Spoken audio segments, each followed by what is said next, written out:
Come on. Come on, puppies.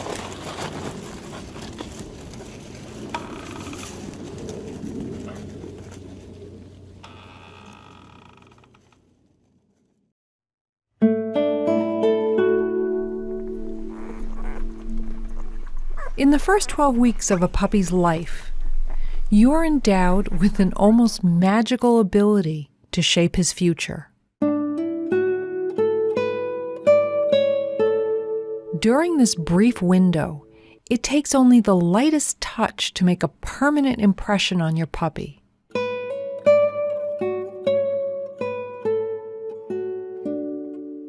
And you have the power to change the outcome of his life by what you choose to teach him in these first 12 weeks.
I'm a professional dog trainer and author, and I breed bull terriers.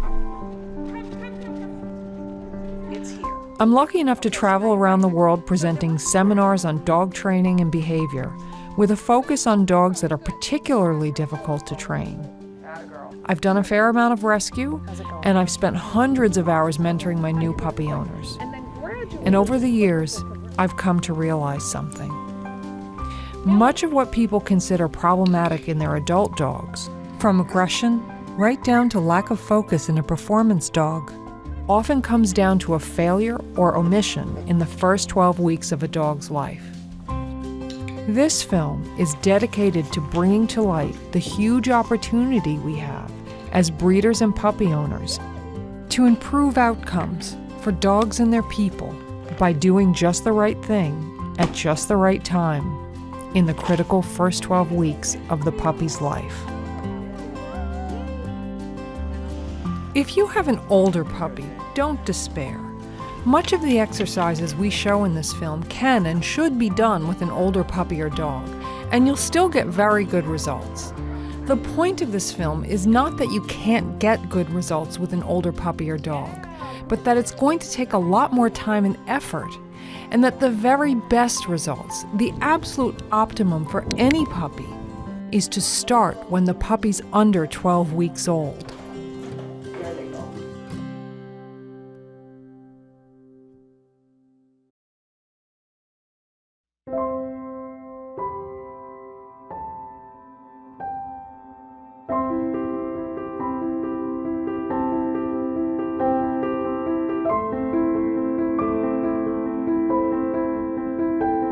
Daphne and Floyd are having puppies, and you're about to go on a journey with the puppies through the first 12 weeks of their life.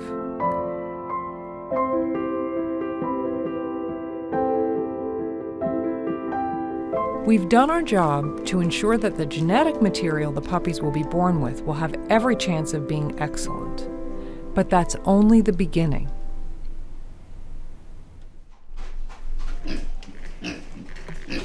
Hi, Piggy. What you doing?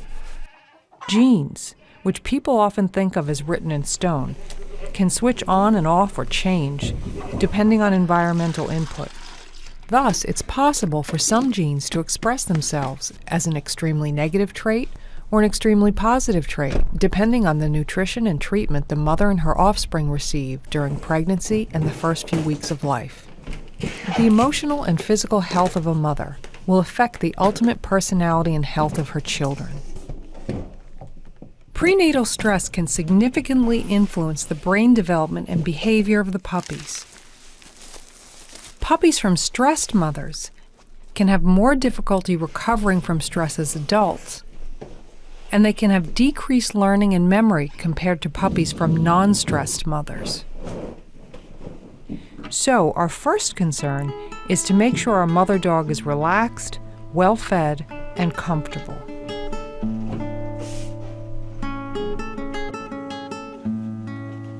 If you stroke a pregnant bitch's side late in her pregnancy, the puppies will respond to your touch. Research shows that mother dogs who receive caressing and affection during their pregnancy will give birth to more docile puppies, and those puppies may enjoy being touched more than puppies from mothers who did not receive this kind of affection. So, in some ways, the puppy's predisposition to form deep and meaningful relationships begins before they're even born. Daphne. Well, you might think of a dog having puppies as the most natural thing in the world. Come here. There's always risk. Having a relationship with a good veterinarian at a well-equipped hospital is key to optimizing outcomes for mother dogs and their puppies. We're fortunate to have an exceptional veterinarian right in our small town. Hello, baby. Hello, baby. I know. Okay, we'll see you in a little while. See you in a couple minutes. Come on, babe. Dr. Kenneth Leal is an excellent surgeon who's very experienced in canine reproduction. He's an expert on the safe use of anesthesia for surgery and has lectured internationally on anesthesia drugs. He's performed hundreds of cesarean sections, so we know Daphne's in good hands should surgical intervention be required. The more information we have, the more accurate information we have, the easier it is for us to intervene whenever there is a problem. And we have much more specific criteria to use to know at what point, for instance, to do a C-section, or at what point, for instance, we need to give them specific drugs to use. At what point that said, you know what, we're not sure, let's use an ultrasound machine to tell what's going on inside with that particular puppy. And we can actually look at the heart rates of the puppies, and that gives a little bit more of a criteria. We know that the gestation period for dogs is approximately 63 days. In Daphne's case, we had already confirmed that she was pregnant earlier on during the gestation period. And that just gives us, just knowing that information on how to treat the dog nutritionally, on how to plan to make sure we have discussions with our veterinarian to make sure that they're going to be on alert that we're going to have puppies and they may need to be available. Now that we're at the end of the gestation, we're taking an x-ray to confirm how many puppies are actually in there. And that helps us a number of ways. For instance, if there's only one puppy, that one puppy has a much better chance of increasing in size, perhaps causing more difficult labor. If we have that information, we can better prepare to know when we need to do a C-section perhaps, or if we need to have some sort of an intervention. If there's 10 puppies, we know that after 8 puppies, and we said, oh good, she's had 8 puppies, doesn't look like she has any more. But if we know that there's 10 puppies in there, and they're not coming out, over the next couple hours, then we know that we may need to have somebody have an intervention to get those puppies out, or at least give some sort of medical attention to them to help try and get the live puppies out. I think as a pet owner of the breeding dog, the less surprises you have, the better outcome you're going to have for one is a completely healthy litter of puppies as well as a healthy mother at the end. Mark, what's your guess? 5. Victoria thinks 6. I guess 7. Ooh, there's a lot in there. One here. One here. My guess is really within the next day or two. You know, we hope that she whelps them. If she does, we're looking for at least 7 Well, the fact that puppies. there's 7 in there, they shouldn't be huge. So Right. they should be a more reasonable size, so she should be able to have them on her own. That's my prediction, that you do not have to disturb me on Christmas Day. Thank you. Okay, come on, Daffy, you're gonna go home. Why do you have 2 collars on? You're fancy. Because I'm trying to advertise my hospital. Oh, okay.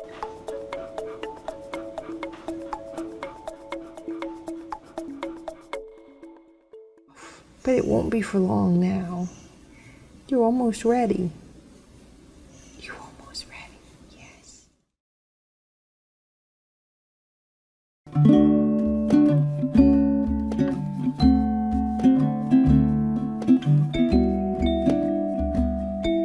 Daphne had 7 gorgeous puppies. The feeling of love and protectiveness we have for these little babies is enormous, and that's a good thing because they need us to survive. Dogs are what's known as an altricial species, meaning to say their young are born before they're fully developed, which makes the offspring helpless and dependent on their parents. This is in contrast to precocial species, such as horses and geese, where the young can stand, move around, and eat on their own within hours of birth. Far from being able to stand and eat on their own, crucial parts of the puppy's bodies are not even functional when they're born. Their eyes and ears are so unformed that light and sound would cause them permanent damage. The babies are born with their ears and eyes sealed shut to protect them. It will take the puppies months to develop the capabilities that a foal or a gosling has only hours after birth. There's a huge social significance to this. Precocial species are perfectly able to wander off and potentially meet something dangerous almost as soon as they're born. It's essential to their survival, therefore, that they imprint very quickly on their mother and distrust and fear anything else they meet after the first few hours of life. With precocial species, it's usually next to impossible to change this imprinting, no matter how much training and counter-conditioning is applied.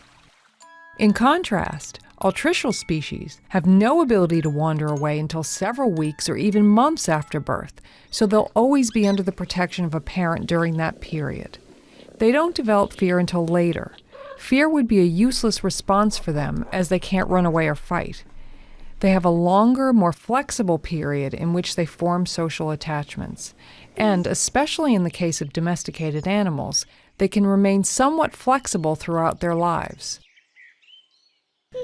We call this process socialization, and it forms the basis of our ability to bond with dogs. Even in altricial species, however, there is a critical socialization period which predictably ends when the animal reaches its full ability to run away and/or defend itself from danger. After that time, altricial species will also mistrust and fear novel animals and situations, although, as mentioned, there can be some flexibility, especially in domesticated animals.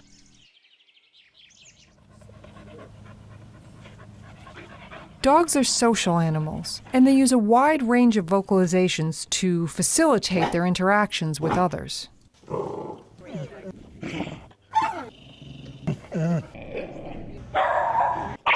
Neonatal puppies don't yet have the physical and mental ability to interact or be social, so they don't need a wide range of vocalizations.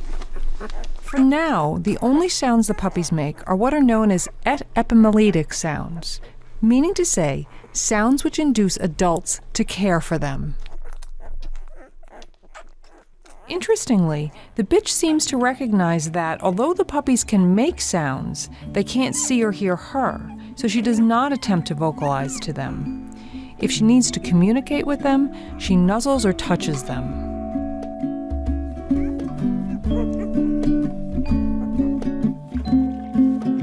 They can't urinate or defecate on their own. The bitch licks them, which stimulates them to go. The bitch has a strong instinct to keep the den clean, and the way she does that is to eat the poop. Now, you may find that odd and kind of revolting that she eats the puppy's poop, but you love a bitch that has a good instinct to keep her puppies clean, because if she doesn't, then you're stuck cleaning puppy butts, not with your tongue, but it's not a pleasant task, and it takes a lot of time. The puppies are born without the ability to regulate their body temperature. A normal adult dog has a body temperature of between 100 and 101 degrees Fahrenheit, whereas a newborn puppy's body temperature is only between 94 and 97. A puppy needs an external heat source or he'll chill and die. The puppies either have to lie next to their mother or, if she's not available, pile on top of each other so they can use each other's body heat to stay warm.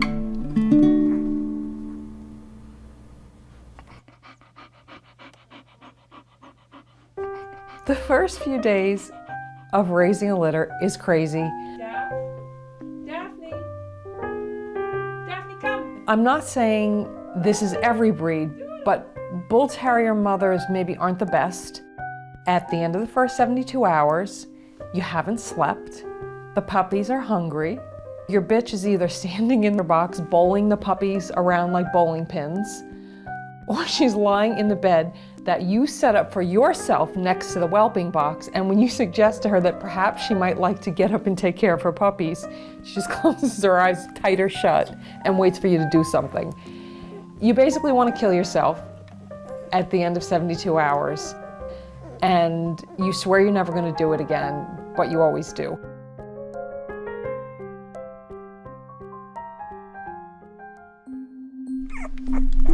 They can't walk, but they get where they need to go by pulling themselves along with their front legs. They also tip over a lot, but fortunately they have a reflex to right themselves. Their navigation system consists of a rooting reflex coupled with specialized heat sensors alongside their nostrils.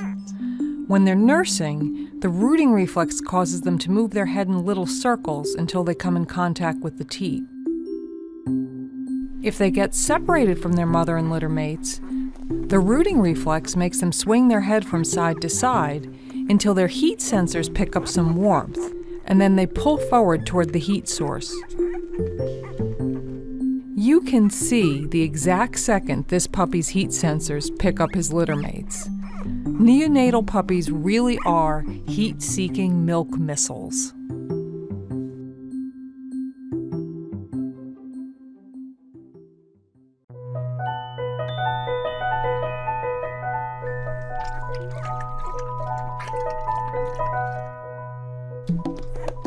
The puppies are little milking machines.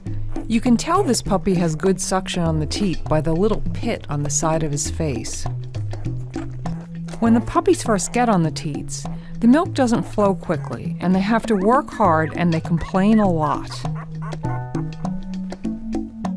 After a few minutes, however, the bitch's milk comes down, and the puppies become almost silent and move very little. The milk the bitch produces for the first 24 hours is called colostrum, and its principal function is to pass maternal antibodies on to the puppies. Whatever disease the dam has immunity to, the puppies, once they absorb the colostrum, will have immunity to as well. These maternal antibodies wear off after just a few weeks, but at least the puppy's protected in the fragile beginnings of his life, when he's most vulnerable. There's only a very short window in which the puppy can absorb the colostrum. At birth, a puppy's intestines are open in a way that allows the colostrum molecules to pass through without being broken down. Within 18 hours, however, the puppy's intestinal wall closes and the colostrum molecules can no longer pass through whole. They're broken down, digested, and can no longer grant immunity to the puppy. So there's this very short window of time, probably only 12 to 18 hours after birth, where both the bitch produces the colostrum and the puppy can absorb it. Even if the bitch made colostrum for days or weeks, the puppy still can't benefit from it after the first few hours of life.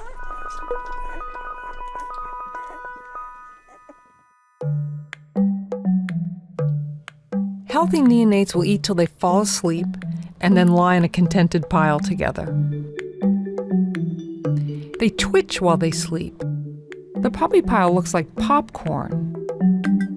This twitching is called activated sleep, and in principle, it works exactly the same way that electrical stimulation works to help human bedridden patients maintain muscle.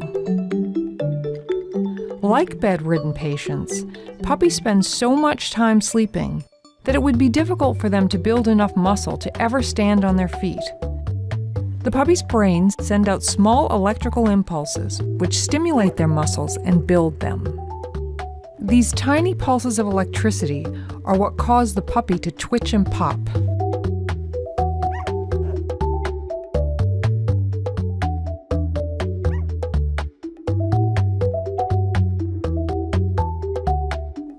Activated sleep is fun to watch and also a key indication that the puppies are healthy and doing well.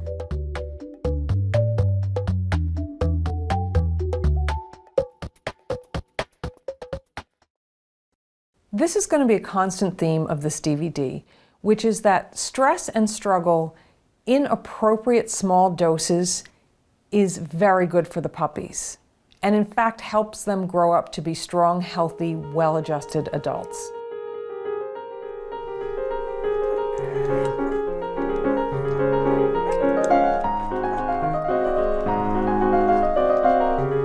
When you look at the footage of these puppies, you may think, this looks really violent. They're actually launching each other off the teats, but meanwhile, they're also learning to find the teat, gain motor coordination, build muscle, and deal with frustration. The key word here is appropriate stress and struggle. The stress and struggle that you see puppies do when they're nursing is very natural, very good for them. And you really don't need to intervene. You shouldn't intervene. As a breeder, you do have to make sure that everybody is getting milk, which is why you weigh them frequently. And if somebody is a little weaker and not getting as much as the rest and losing ground, you might take that puppy out and help them out with a little extra food. But all things being equal, the struggle that you see here is excellent and very good for the puppies.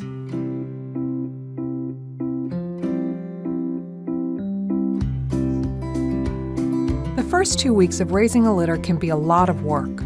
Much of the breeder's role during this time is consumed with just keeping everyone clean, fed, and healthy. But this is also the time when the puppy's neurological system is forming, and we can influence the way it forms. Babies invoke the protective instinct in us all, and our natural impulse is to make things as easy as possible for them, and to shield them from anything that upsets them even mildly. However, research on dogs, rats, primates, and even chickens all shows the same thing. Stressing neonates, very slightly, produces beneficial effects on them for the rest of their lives. Protocols for early neurological stimulation of puppies have been popularized in a well-known article by Dr. Carmen Battaglia. Dr. Battaglia breeds German Shepherds. He's an AKC judge and a director of the AKC. He's the author of many books and DVDs on dog breeding, and thousands of breeders follow his website, breedingbetterdogs.com.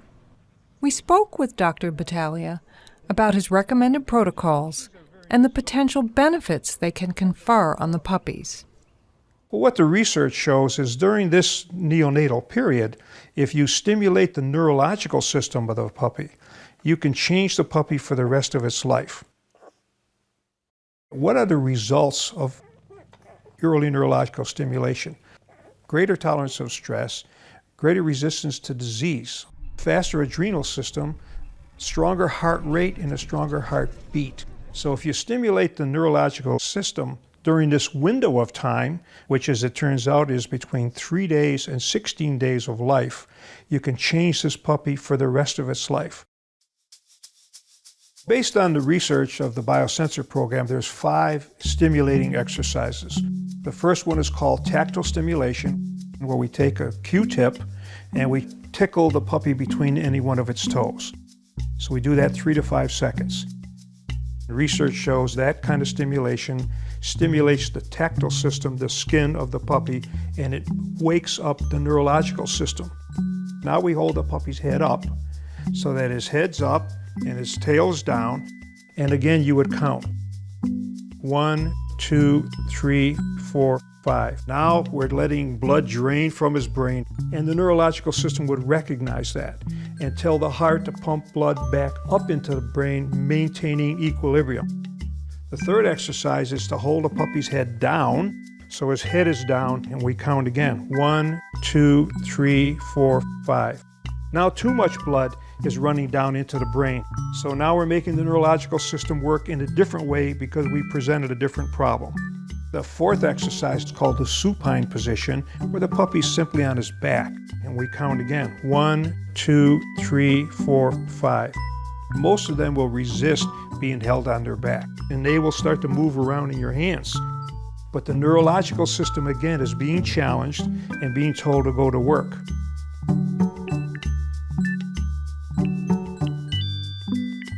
And the fifth position is thermal stimulation. You take a washcloth, ordinary washcloth, wring it out, put it in your refrigerator for 30 minutes so it's cold.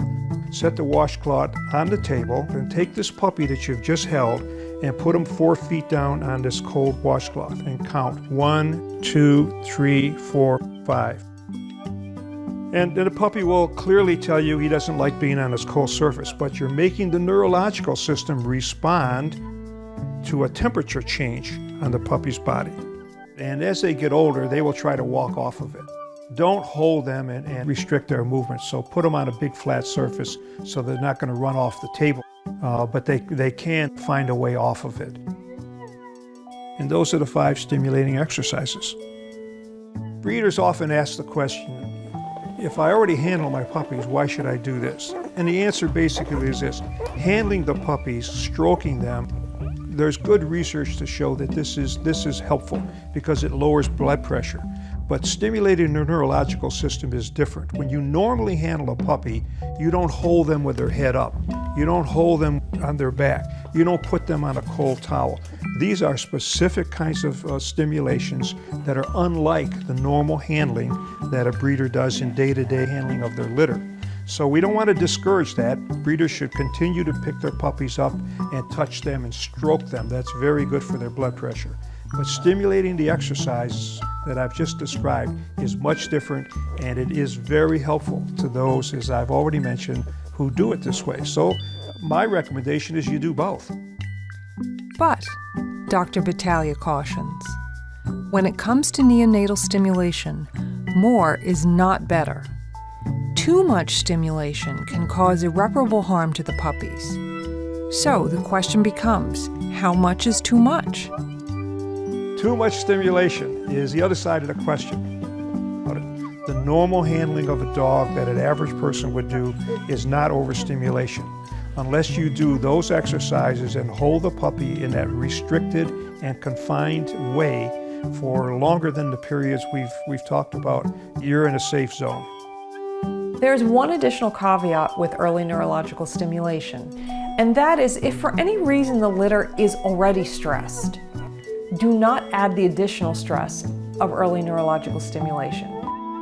For example, dew claw removal or tail docking, you would want to give a window of time after that before you began early neurological stimulation. You have to look at each puppy and each litter and use common sense. You do this once a day for each puppy in the litter from 3 to 16 days.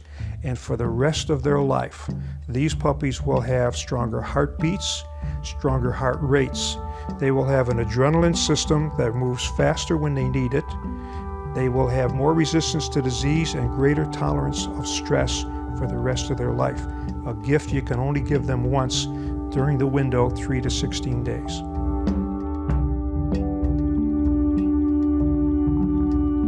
Generally speaking, keeping a litter of puppies alive for the first 1 to 2 weeks is a skill. And it's a roller coaster ride. It can be very frightening, and there's a lot of responsibility, and I mean, sometimes the puppies don't make it. It's exhausting, but it can also be very rewarding.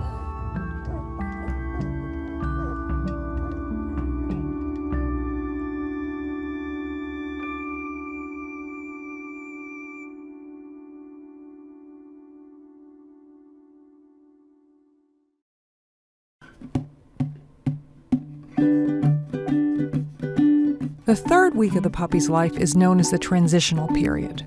It's an appropriate name because in this short week of life, the puppy transforms from a deaf, blind, helpless loaf of fur to a real puppy who can see, hear, toddle, and play. This period will normally be about the third week of the puppy's life, but developmental periods can't be pinned down to a specific time frame. Now, it can get very confusing because although we do assign a time frame to them in terms of how old the puppy is, these are really averages that can vary a lot. So what scientists have tried to do is use behavioral markers to signify the beginning and end of various developmental periods. Obviously, that's going to vary from puppy to puppy. So the important takeaway from this is that while you may read, or in this DVD you may see that a certain developmental period begins and ends at a certain chronological time in the life of the puppy, really you need to be observing the puppy to know what developmental period that particular puppy really is in. The transitional period begins when the puppy's eyes open and ends when they first startle upon hearing a sound. We use these particular behavioral markers because having some useful vision and hearing facilitate the puppy's ability to form social bonds and enter into the next developmental period, which will be the socialization period. As they begin gaining more vision, they develop an interest in each other, and their first sign of recognition of their littermates is to begin chewing on them.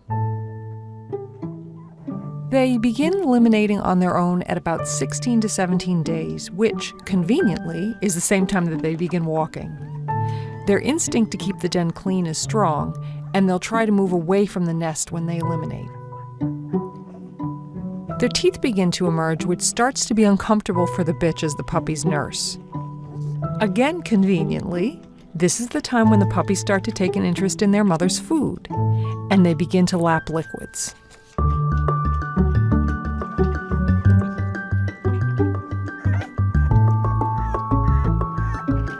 By the end of the week, the puppies have graduated to a slurry of lean muscle meat and goat milk.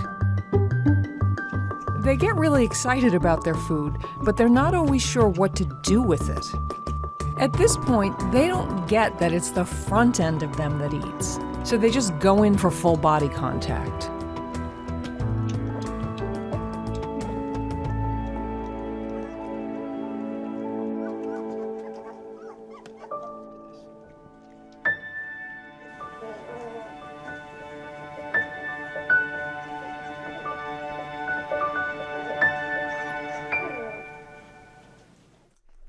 As neonates, the puppies made only one type of sound, which was meant to solicit care. As they enter the transitional period, they start to deliver a variety of messages with their vocalizations. Barking and growling develop,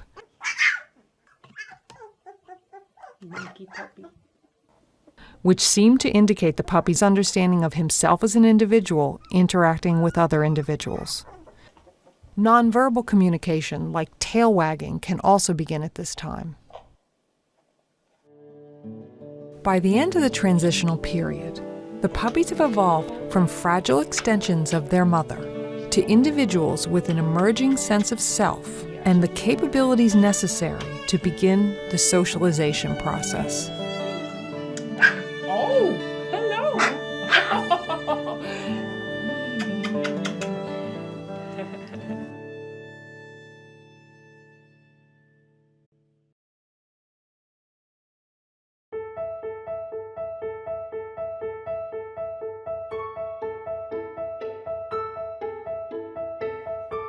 The critical socialization period in dogs is scientifically defined to run approximately from the time the puppy's 3 weeks through 12 weeks old. That's not to say that an older puppy or dog can't be trained and integrated into society, but it's a different process than socialization.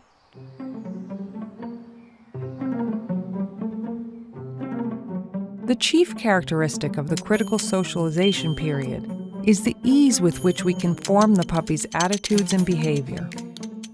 This period of flexibility is biologically determined and forever lost after the critical socialization period is over. As you can see, it takes almost no effort to shape the behavior or emotion of a young puppy. Often as little as one exposure is enough to shape a young puppy to learn something or accept something new. As the puppy grows older, however, more exposures over time are required to achieve the same result. By the time the puppy's 5 months to a year old, it can take months to achieve the same effect you could have gotten in just a couple exposures when the puppy was under 12 weeks old. And there may be practical limits to how much you can make up for what was missed.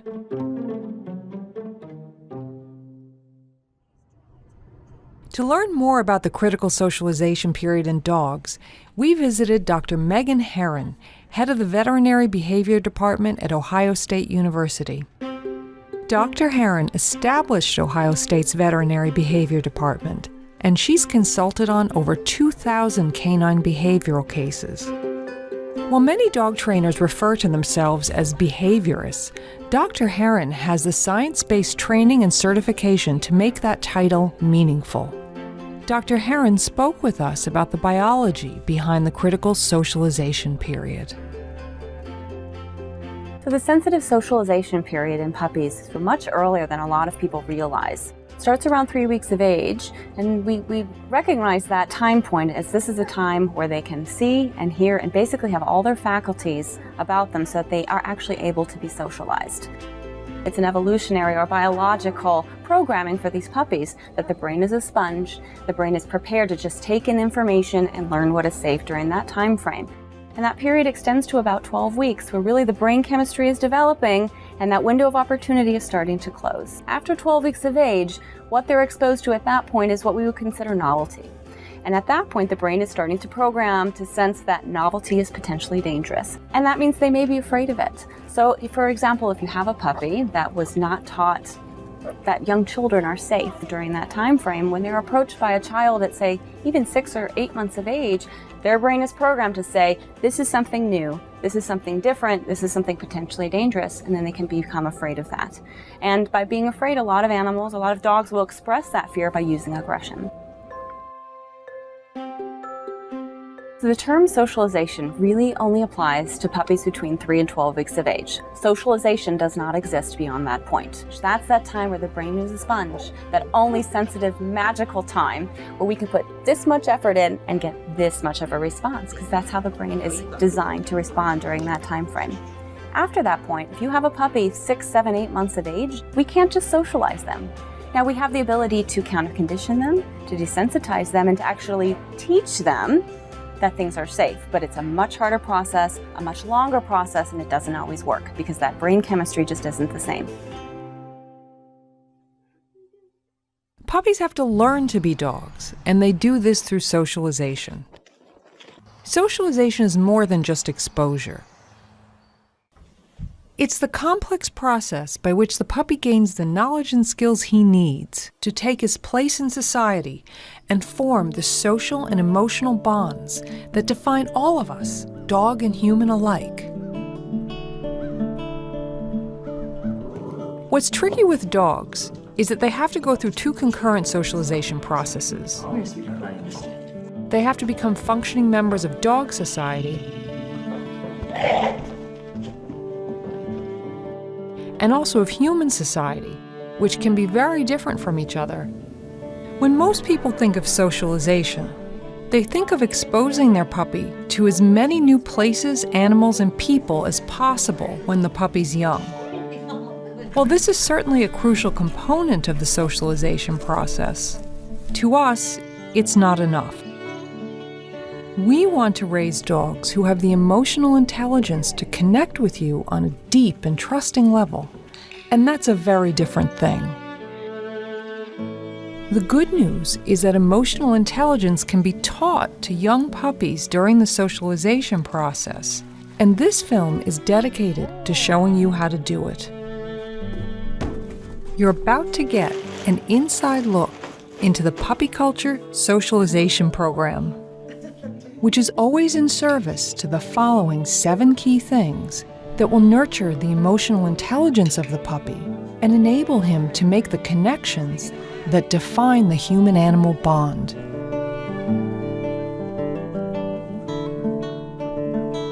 First, communication, dog and human language skills. Second, emotional stability. The ability to recover easily from fear, as well as cope with stress and frustration in a socially acceptable manner. Third, habituation. Familiarity with the maximum number of things. Facilitation of the "so what" response. Fourth, enrichment. The view that novelty and challenges are opportunities for enrichment rather than things to be feared or avoided. Fifth, health. The physical wellness and motor skills that will allow the puppy to develop in a neurologically and physically sound way. Sixth, skills. Learned behaviors which allow him to function in human society. Seventh, love. The desire to seek out the company of both dogs and humans as emotionally positive experiences.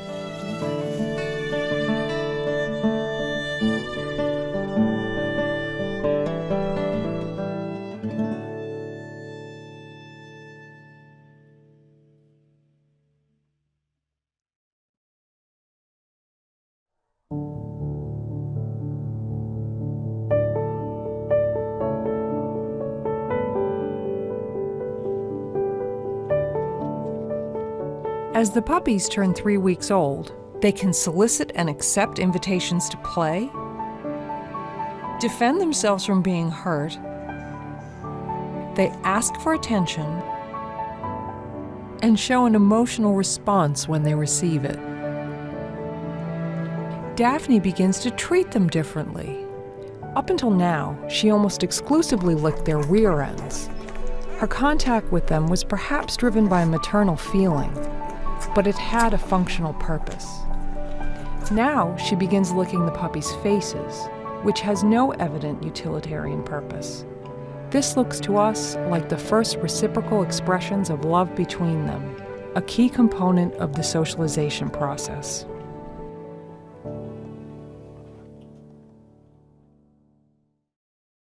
The quality of these early communications will have an impact on the puppies for the rest of their lives.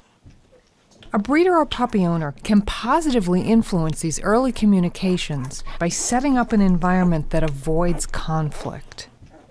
Weaning is a good example of this. Their teeth are coming in more, and Daphne's getting less delighted about nursing them. She still wants to spend time with them, but she'll pick herself up and leave if they try to nurse for long. I have never seen a bitch wean young puppies by growling at them or baring her teeth. In my observation, if a bitch can retreat to avoid nursing her puppies, she will. And let me tell you, Bull Terrier mothers have some interesting ways of retreating. I'm through with you.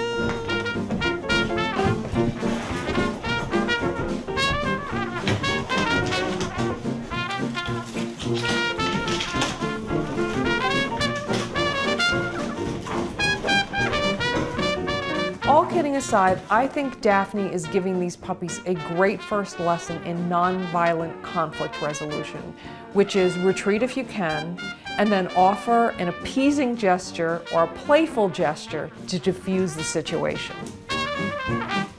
Daphne can outrun the puppies at this age, and given the choice, she's always going to choose to retreat rather than confront them.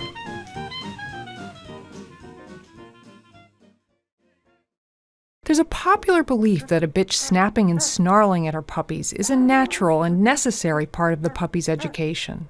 But studies have shown that this behavior is not necessarily in the best interests of the puppies. A study of 600 German Shepherd puppies showed that puppies from mothers that used growling, snapping, and snarling to wean them grew up to be less outgoing and less likely to approach strangers. The puppies from litters with non-confrontational mothers grew up to be more social, more playful, more willing to approach strangers, and less fearful in general. For us, the moral of the story is clear. Make sure your bitch always has a way to get away from her puppies if she wants to. Anything you can do to give an adult dog an opportunity to retreat from a puppy rather than have to confront the puppy is great. So as a puppy owner, this applies to you as well. Give the big dogs in the house high places like couches to get to that the puppies can't get to. Have little barriers across doorways so that the big dog can retreat and get away from the puppy. The more you can allow the older dogs an opportunity to retreat and get away from the puppy, the less conflict you're going to have.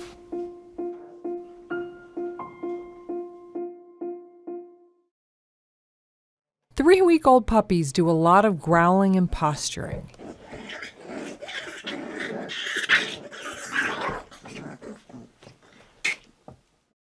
Their vocalizations may sound terrible to us, but they're learning to use ritualized threats to avoid physical conflict.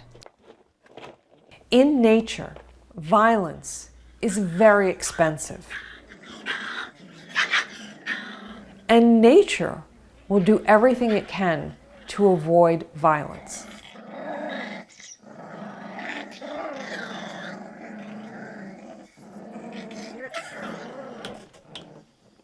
Dogs evolved from social pack animals. And if two animals in a pack fight and injure each other, first of all, there's no veterinarians or antibiotics in the wild, so a simple wound that becomes infected could be fatal. Furthermore, that is going to bring the whole pack down. An injured animal can't hunt, and an injured animal attracts predators. So, dogs have evolved a very elegant set of signals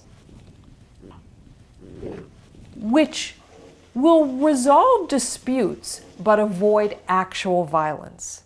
So all the sounds that you hear coming from this whelping box that sound like a raptor's nest, as bad as it sounds, it's really about not hurting each other and learning not to hurt each other. the sounds three-week-old puppies make can be frightening, and you might worry that your puppies will grow up to be aggressive.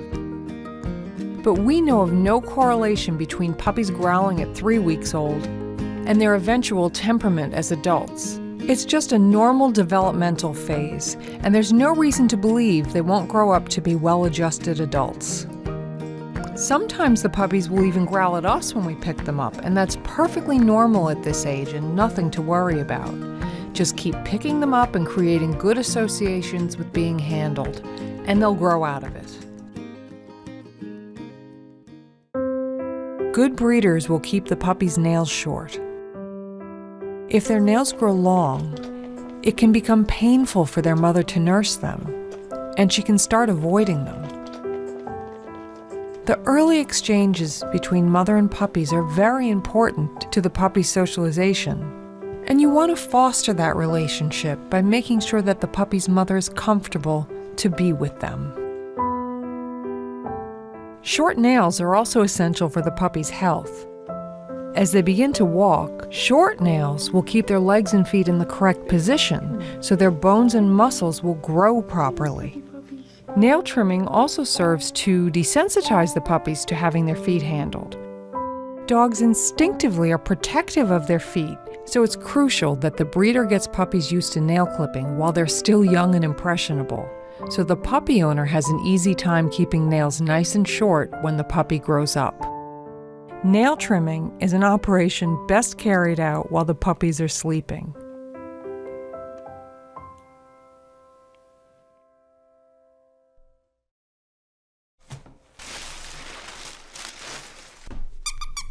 During this week, we introduce a new toy or visual object to the whelping box each day. Keeping the toys in the box is another story. At 3.5 weeks old, we give them a litter box and they gladly start using it, or at least their intentions are good. We start with a small cardboard box with special dog litter pellets we got at the pet store. Allowing the puppies to keep their sleeping area clean will go a long way toward house training them. Negotiating the litter box builds motor coordination and provides important stimulation, exercise, and enrichment for the puppies. Exercise, enrichment, and stimulation are more than just entertainment for the puppies. Scientific studies have shown that animals who are raised in a stimulus-rich environment with lots of toys, exercise, and challenges have larger brains with more neural connections than animals raised in a stimulus-poor environment. The stimulation actually causes the animals to grow more brain, up to 5% more brain mass with anywhere from 25 to 200% more neural connections. Furthermore, studies have shown that the area of the brain where these new brain cells form is the area related to learning, memory, and emotional response. This is consistent with the findings of scientists that animals raised in enriching environments demonstrate increased learning ability with better retention and appear more stable, less fearful, and better able to cope with and recover from frightening or stressful things. For the purposes of this film, we're going to refer back to these findings as the enrichment effect. We'll talk more about the enrichment effect later and show you what you can do to provide appropriate enrichment to your puppies at each stage in their development.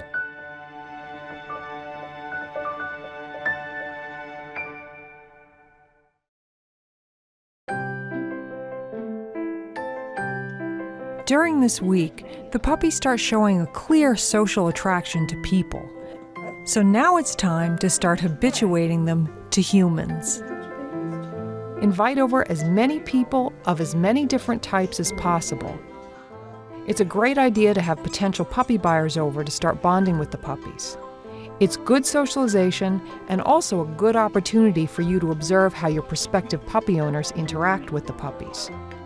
The puppy should still have maternal antibodies and be immune to most diseases, but they're very fragile physically, and if they get sick, they're at high risk for dying. This is no time for taking chances, but there's also no reason not to get the socialization process going in the safety of your own home with a few precautions. Have everyone take off their shoes and wash their hands before entering the puppy area. If they've been to a place where there's a lot of dogs around, such as a dog show, dog park, or veterinarian's office, make sure they change their clothes before handling the puppies. If you're reasonably prudent, the risk to the puppies is very small. And for us, that risk is far outweighed by the benefits of early socialization. While your goal should be to habituate your puppy to as many things as you can't possibly expose your puppy to everything he's going to see for the next 10 to 15 years of life. The reality is that there will be new things that will startle or scare him as an adult. Therefore, one of the most important things you can teach your puppy is recovery from fear. It's this bounce-back quality that makes a dog easy to live with and a great companion that you can take anywhere and do anything with. Dogs that don't have good recovery from fear may not be able to enjoy going places with you and can react aggressively to things that make him uncomfortable. The good news is, you can condition the puppies to be emotionally resilient by triggering their startle recovery cycle when they're 3 to 4 weeks old. The more times the puppies startle and recover during this window of time, the faster and better their recovery will be as adults. So when the puppies are 3 weeks old, you should begin making loud noises. Drop dog dishes. Slam doors. Start a vacuum cleaner. Drop a stack of books. And startle them with objects. So they experience being surprised and recovering from it again and again. When the puppies are 3 weeks old, they have a startle response, but they recover almost immediately. And studies have shown that they have no real fear response to anything. This means you have a small window of time where you can exercise your puppy's recovery muscles without worrying about damaging the puppies psychologically. This lack of fear and quick recovery time is another reason why it's a good idea to have a lot of people over to see the puppies now. Now is a good time for the puppies to learn to recover from being startled by people, because puppies at this age take everything in stride. That's your toy. It's also important to start taking each puppy out individually whenever you have a chance to. This will promote the puppy's bonds with humans and also lay the foundation for preventing separation anxiety. We'll talk more about separation anxiety later, but separating young puppies from their litter for short periods of time is key to successfully and humanely training them to be alone once they're a little older.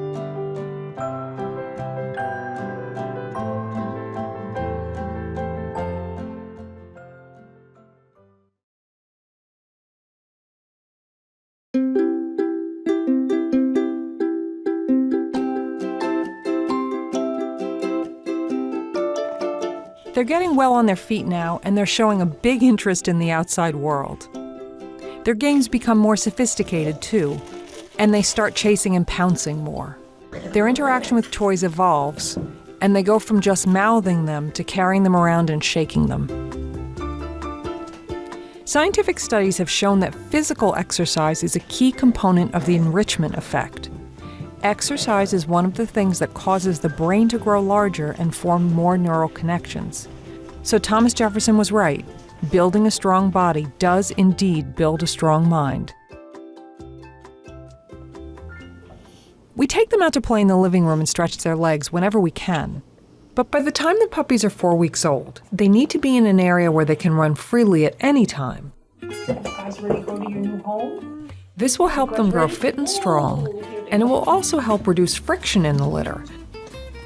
So we set up a 6x8 weaning pen for them. We put a piece of linoleum cut slightly larger than 6x8 down first to protect the floor. Then we use 1x6 lumber to build a rigid box to put our exercise pen in. We painted our lumber to keep it clean and used door hinges on the corners, but you can do something as simple as using pre-cut raw lumber, drilling holes into the ends, and joining them with electrical ties.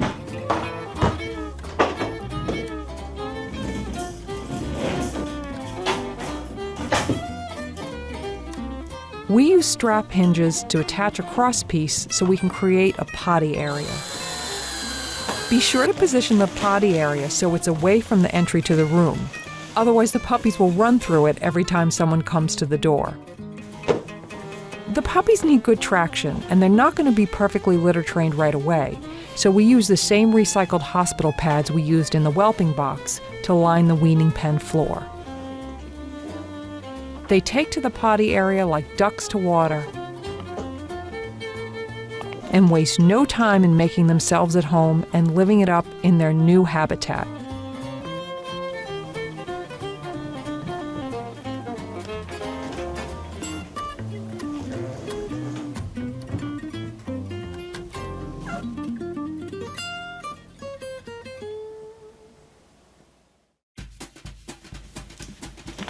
Four-week-old puppies have no real fear.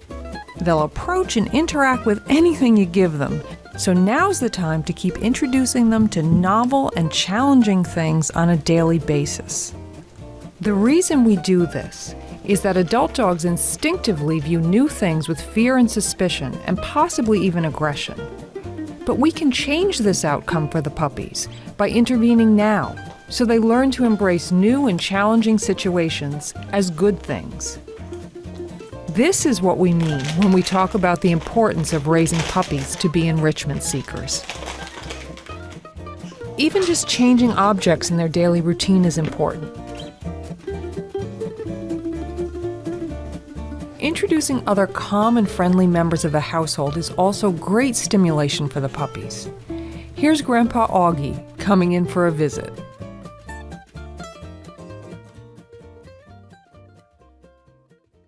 The puppy's new home is wonderful, and it gives them a chance to exercise, interact with new objects, and pick up social skills.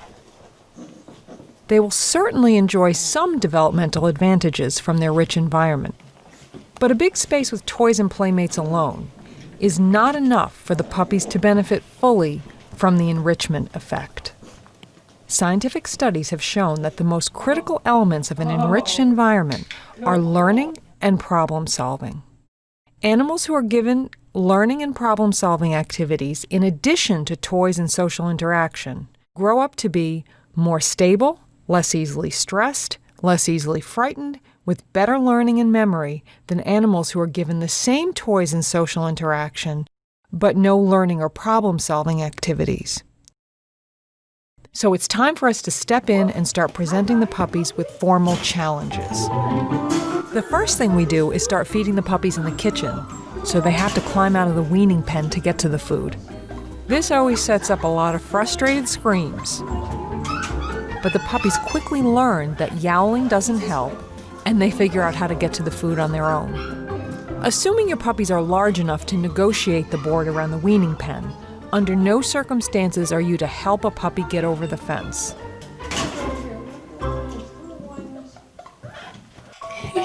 There's a hole.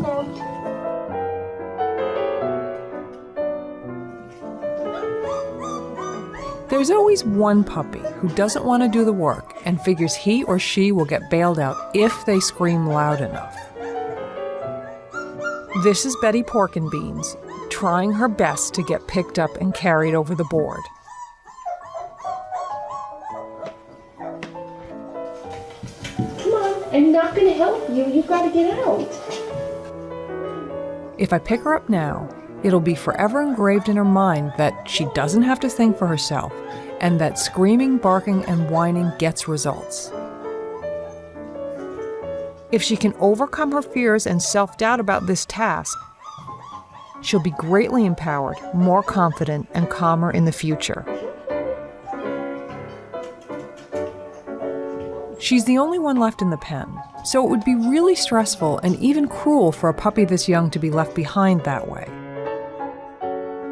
So I'm going to stay close to her, so she knows she's not being abandoned, but I'm still going to ask her to take that one crucial step of empowerment. Come on, you're going to miss your meal. Here it is. Puppies are expert at making you feel sorry for them, and Betty puts on a command performance. Yay! But I know she can climb over this board. She needs to take that step on her own. Yay! Good girl, you made it. There you go, Betty. You've taken another step toward growing up to be a great dog. Yeah.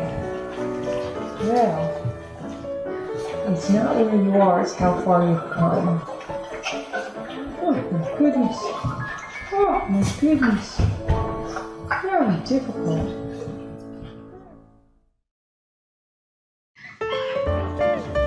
All the puppies, including Betty, get the hang of climbing out of the weaning pen within a few days. So we add another challenge, a speed bump.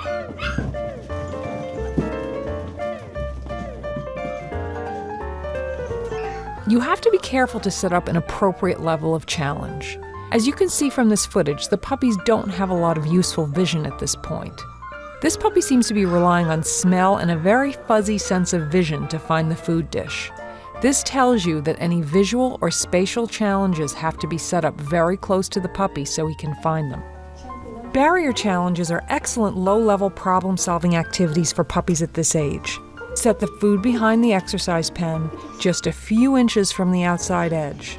Remember, they can't see well at this age, so show the puppy the food, place him just behind the pen, and let him figure the rest out.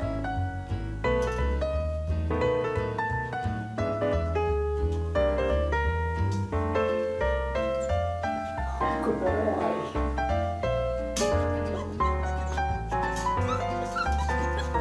Looking at the first few puppies, you might think this isn't much of a challenge, but it's appropriate for their age and not as easy for some of the puppies. Here's Betty Pork and Beans again, having trouble with the exercise.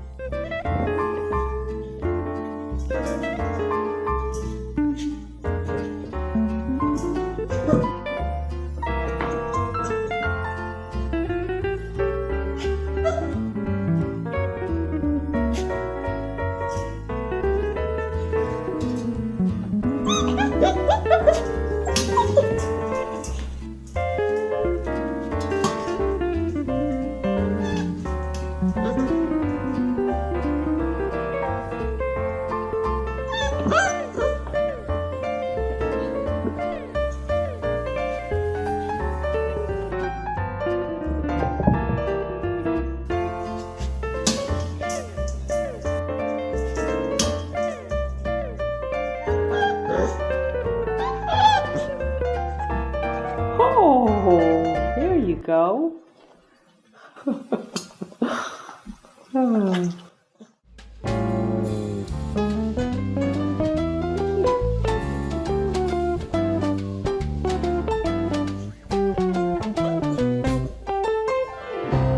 girl. Nice.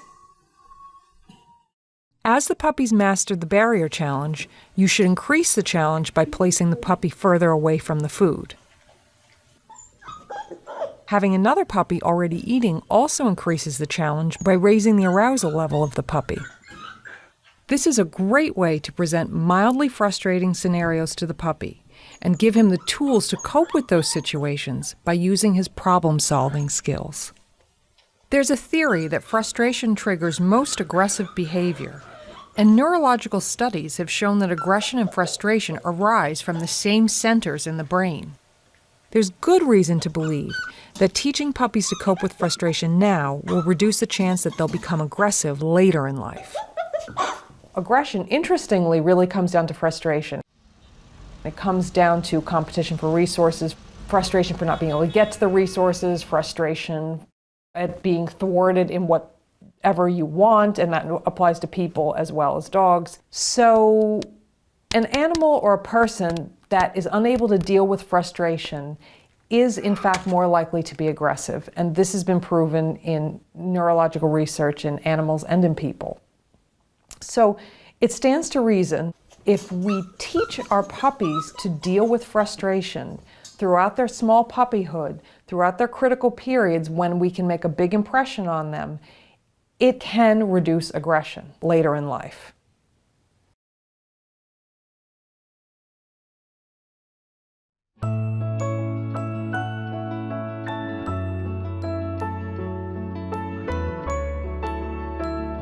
It has been said that there can be no relationship without communication. Communication is the way we form meaningful connections with other living beings. This is why teaching our puppies to communicate with humans is a big priority for us. When it comes to teaching communication, earlier is better. There's overwhelming evidence that human babies who are taught to communicate through sign language before they gain the ability to speak enjoy remarkable emotional and cognitive advantages over children who are not given this opportunity. Not only are these children much less likely to display frustration-based behavior, such as tantrums, biting, and hitting, they can also enjoy as much as a 12-month developmental advantage over their peers by the time they're 3 years old. The parents of these children have been observed to interact more with their babies and have more eye contact with them, which in turn leads to hormonal changes that produce deeper feelings of bonding. It stands to reason, and our own observations confirm it, that teaching young puppies to communicate with us reaps similar benefits for owners and their puppies as it does for parents and their children. So, when the puppies are 4 weeks old, we introduce our own form of puppy sign language, 3 core concepts which we call the communication trinity.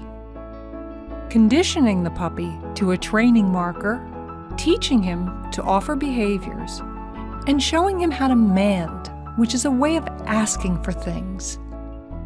It's been our experience that if we teach the puppies a socially acceptable way to communicate with their owners before we place them, and then teach their new owners how to understand what the puppies are saying, it can head off the conflicts that often cause puppy owners to reach for punishment and suppression. Placing puppies with a head start on communication can establish a tone in their relationship with their new owners and create a culture of understanding.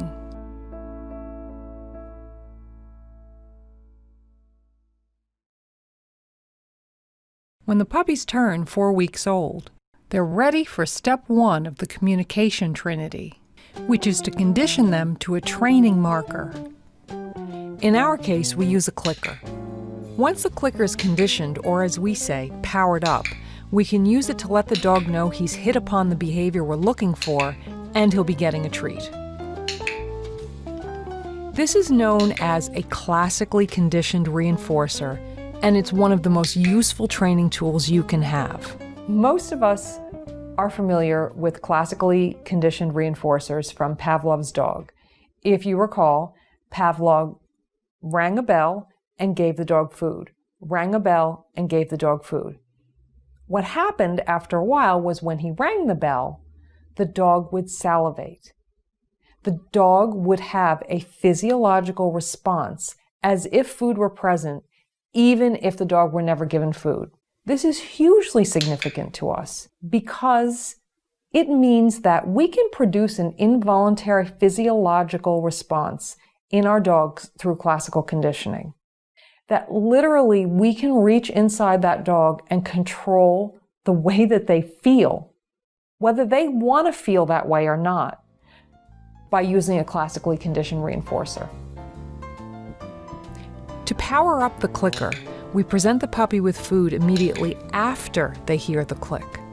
At this stage, it doesn't matter what the puppy's doing when we click. We're conditioning her to feel a certain way when she hears the clicker, not training her to do anything. After enough repetitions, the click will equal food in the puppy's brain. The puppy will have an involuntary physical response to the click, as if she were actually being given food. She'll relax and then salivate when she hears the click. Thus, not only is the clicker a great tool for communicating with our dogs, but a way to instill a sense of calm and well-being in our dogs when we train as well.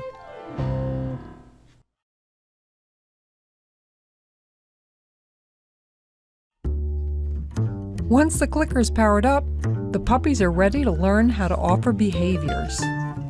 We put down a small box and wait for the puppy to interact with the box.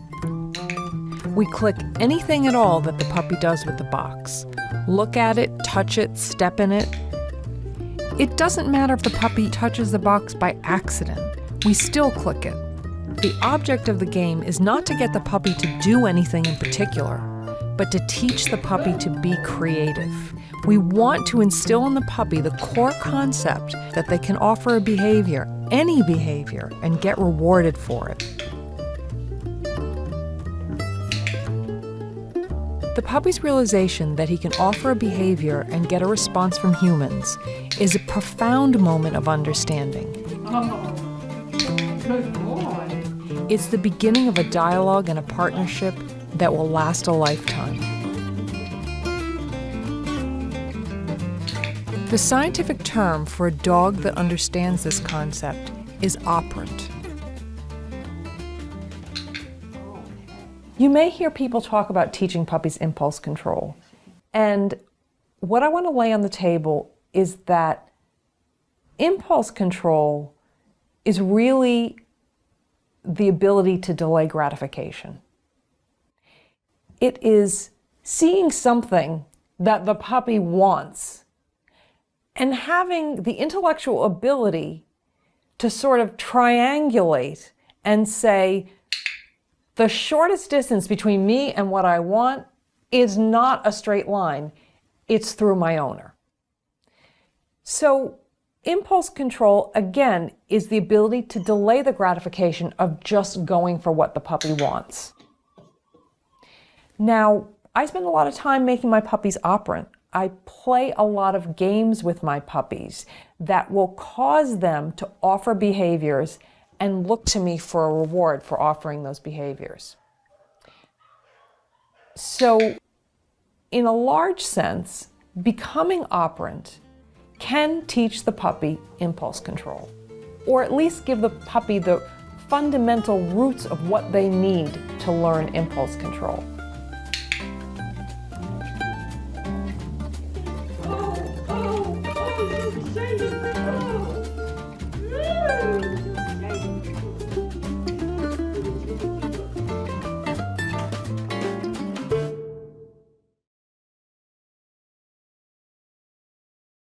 The final skill in the communication trinity is manding, or asking for things, and it's one of the most important skills for any social creature.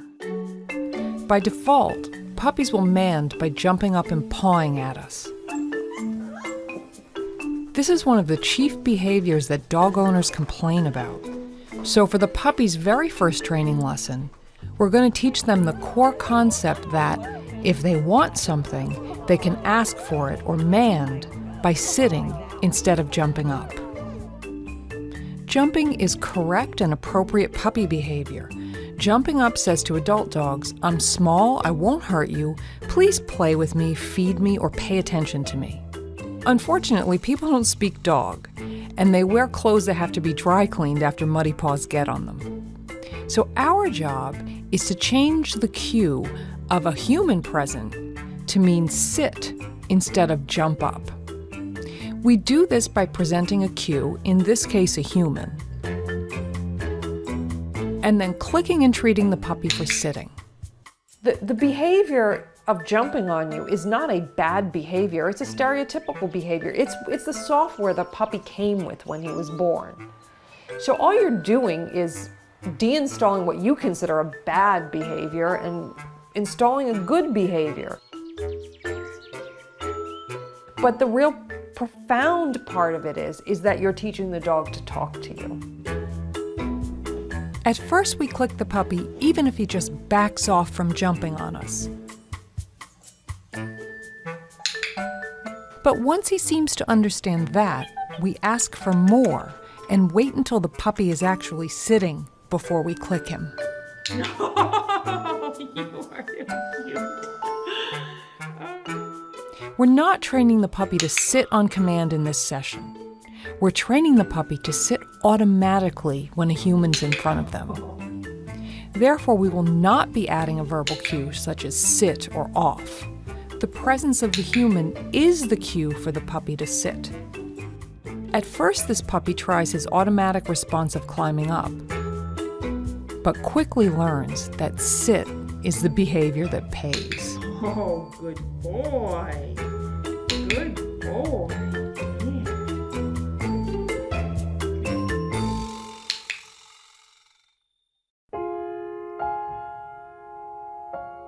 So we're watching some footage of 4-week-old puppies being taught to automatically sit.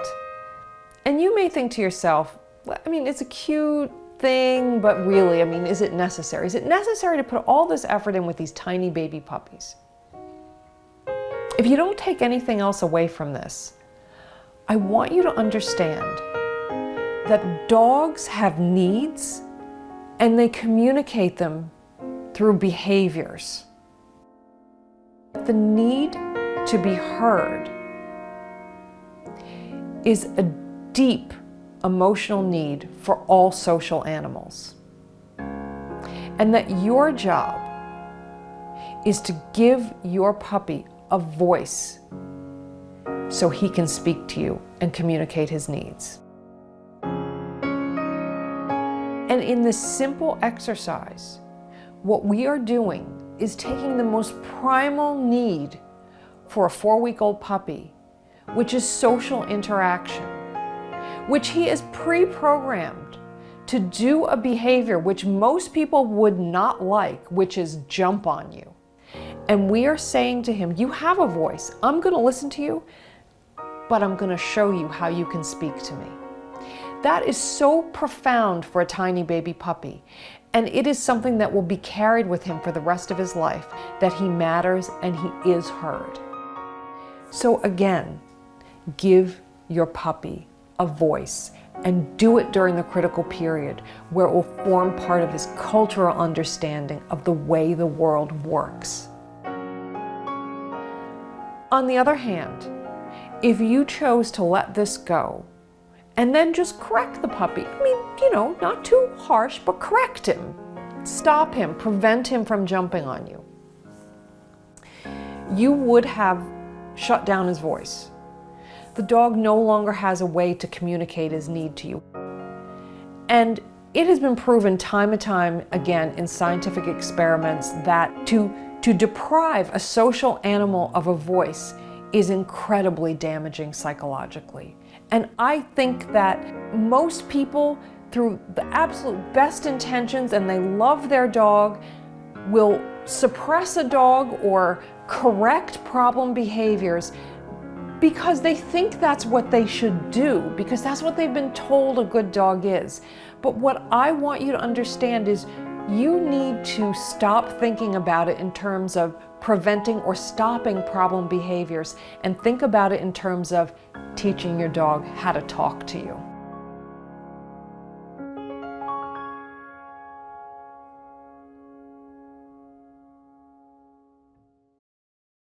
If, after watching the Communication Trinity section, you're thinking, it looks great, but you'll never have the time to actually teach each puppy, we have good news for you. It literally only takes a minute to teach a puppy something new. Puppies learn most rapidly when they're given short training sessions with rest periods in between. This is known as distributed learning, and the scientific principles behind it are the same for all dogs of all ages, from puppy to senior citizen. Here's how it works. In many ways, brains are like computers. Think of every response that earns a puppy a reward as a 1, and every response that does not earn a reward as a 0. As a training session progresses, the puppy starts accumulating 1s and 0s in his brain, but things are happening too fast for him to fully sort it out. Much of what he experiences is set aside and spooled in memory to be fully processed when his brain has the leisure to do so. When the puppy's allowed to rest after a learning session, his brain has a chance to do some housekeeping. First, the data in his brain is all sorted out. The 1 responses, the responses that earned him a reward, tend to be given a permanent place in the brain, while the 0s, the responses that did not earn a reward, tend to be swept out of memory. Second, the neural pathways in his brains rewire themselves to accommodate this new information, making him able to recall and apply it when he needs it. After a good rest session, your puppy emerges with a nice, tidied up brain, and you'll often notice that he begins a new session with significantly better performance than he ended the previous session.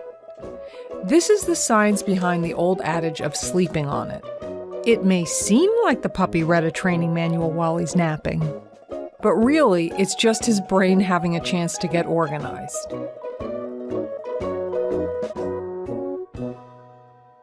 The optimum length of training session and rest period will depend on the age, development, and previous training of the individual dog. But as a guideline, we limit our puppies under 12 weeks old to 6 minutes of total training, with approximately a half hour of rest in between.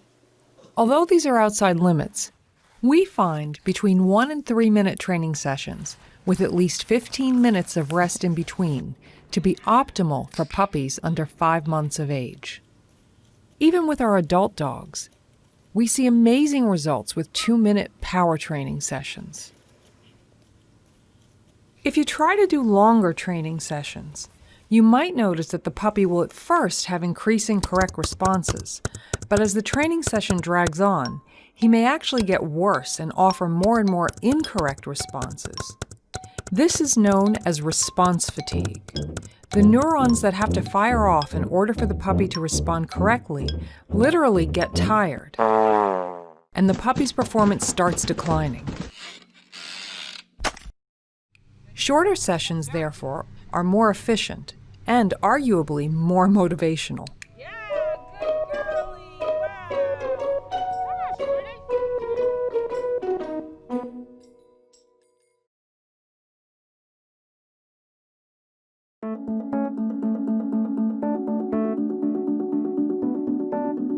Up until now, we've had the luxury of being able to encourage a startle recovery response in the puppies without worrying about true fear. As the puppies approach 5 weeks of age, however, the game changes.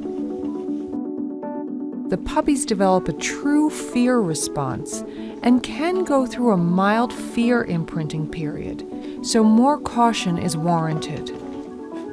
So important part to recognize during the socialization period is something we call a fear period.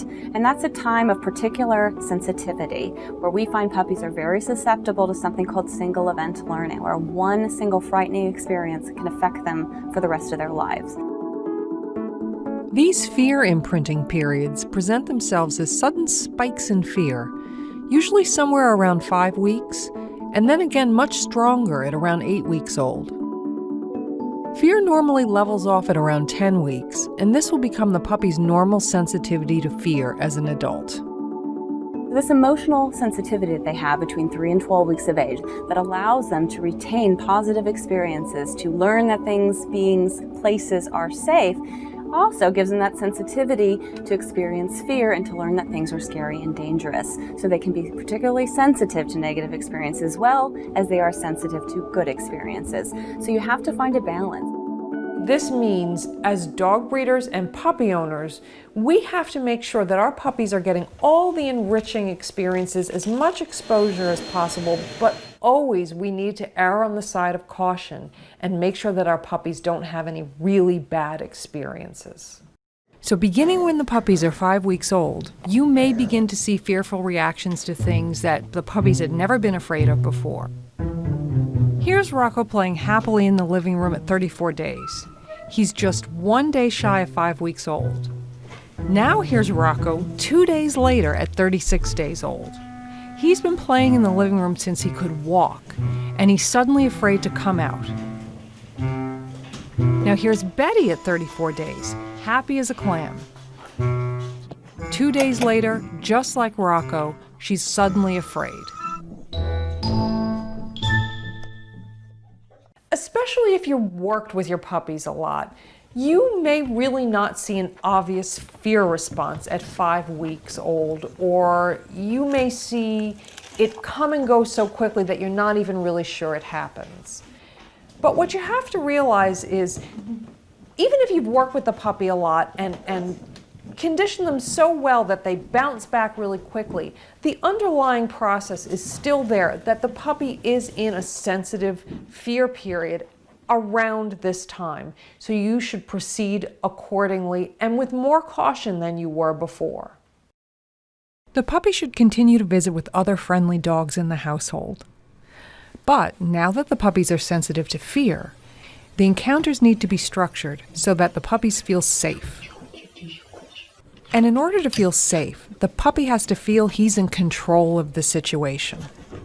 Here, Rocco is horrified by his aunt and grandmother because he's totally exposed and has nowhere to hide.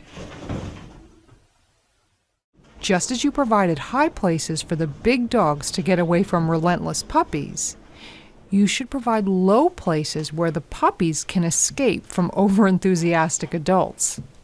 Give the puppies a low table or chair that they can retreat under. Let the puppy take it at his own pace, and don't try and lure or force him out. Once he's comfortable that he can retreat if he wants to, his confidence will build quickly. It's It's important to keep developing the puppy's ability to recover from fear by introducing challenging and startling things on a daily basis.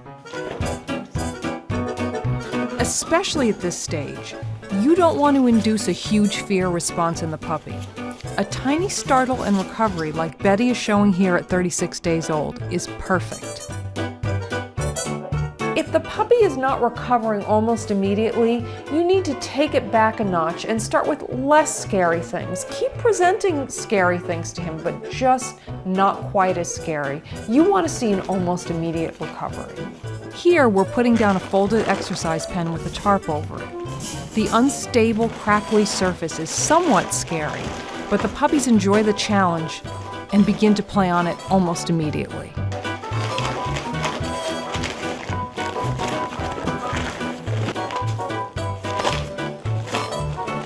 All except for one, that is. Rocco is terrified of the tarp. Because he's been raised to be an enrichment seeker, he really tries his hardest to overcome his fear, but it's just too much for him.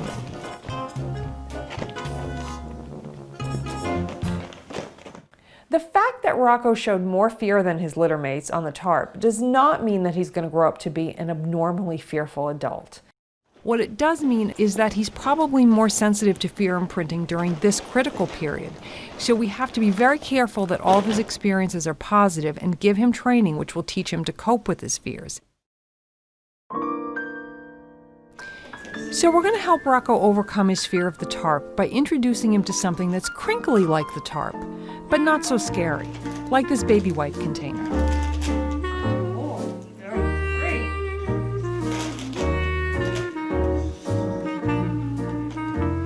And then work our way up to using the tarp.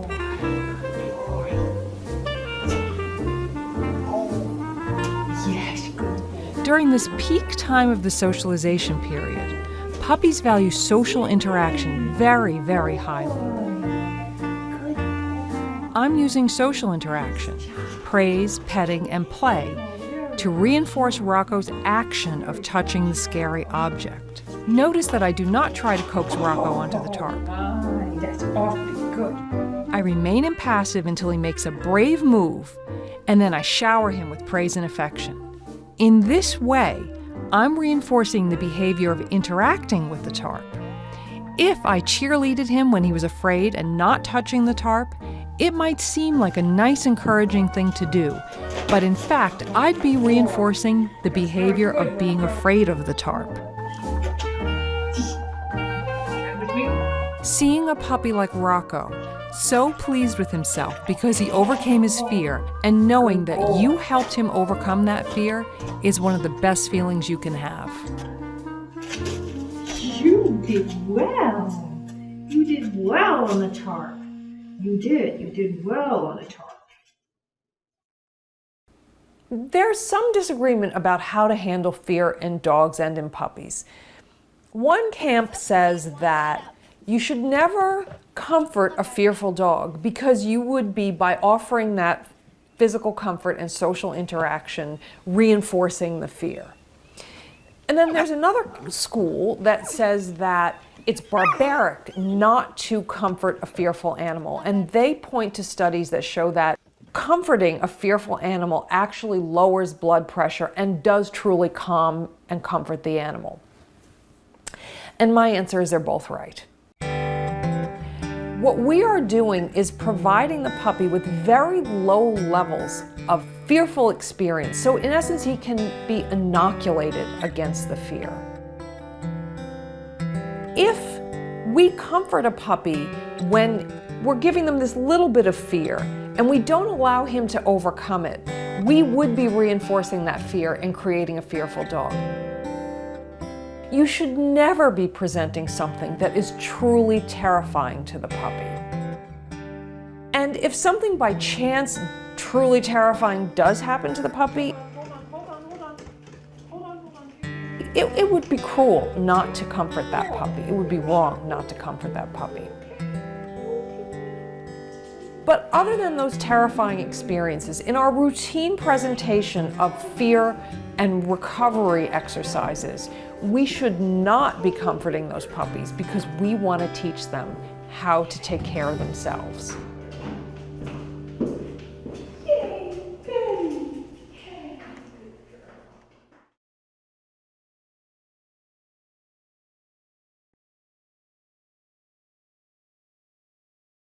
Old,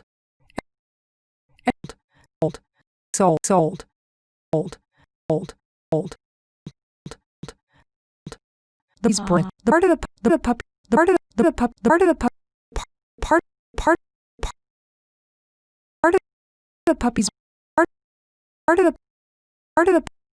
pup, the puppy's brain, his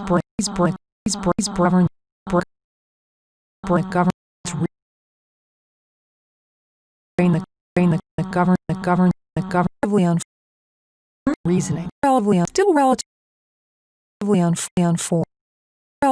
unformed,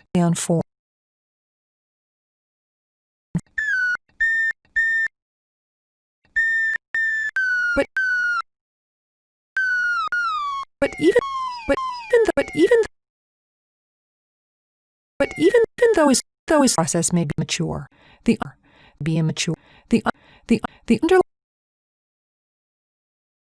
underlying structure of his adult continuation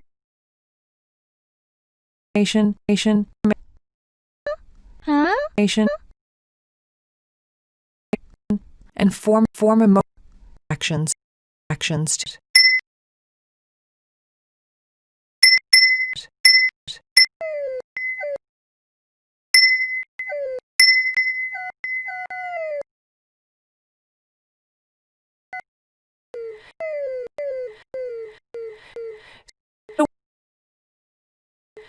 So in terms of unable to six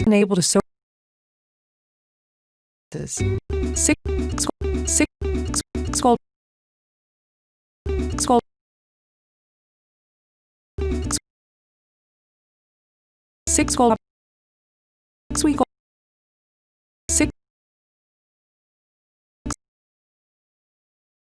six skull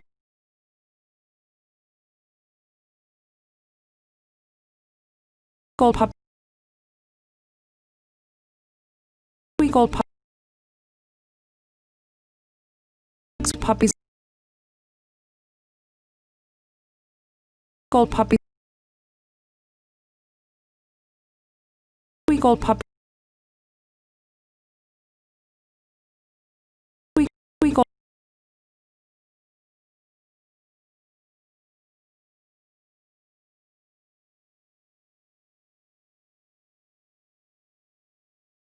puppies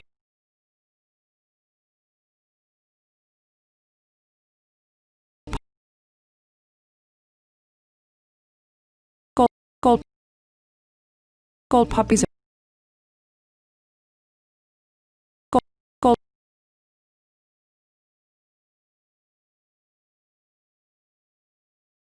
puppy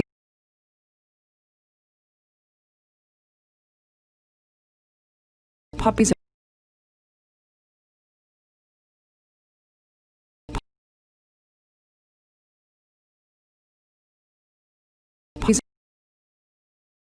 puppies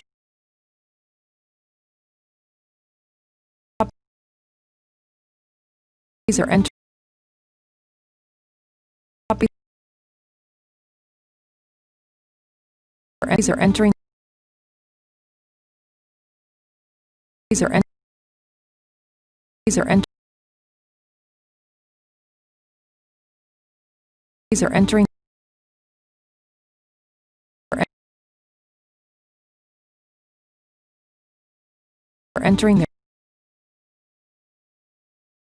their entering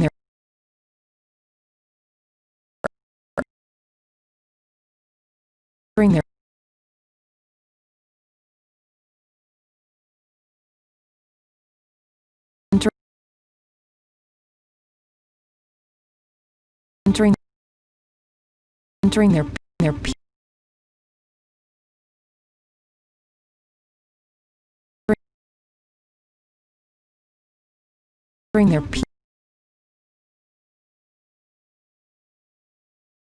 bring peaks their their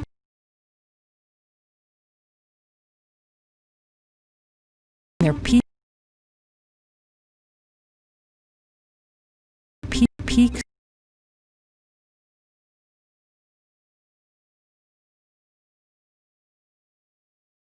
so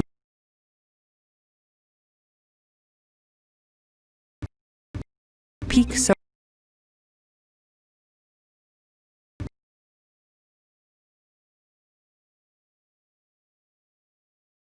so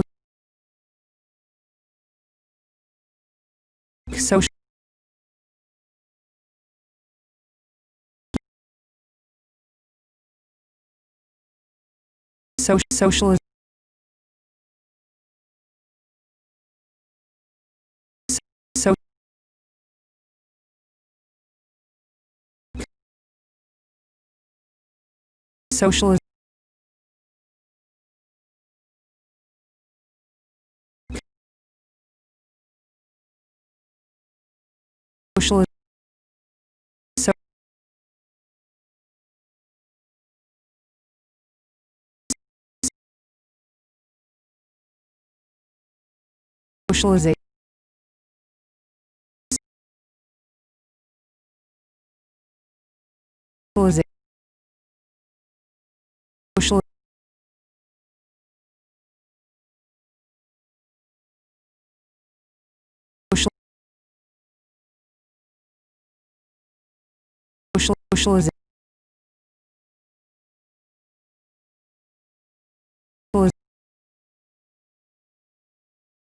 socialization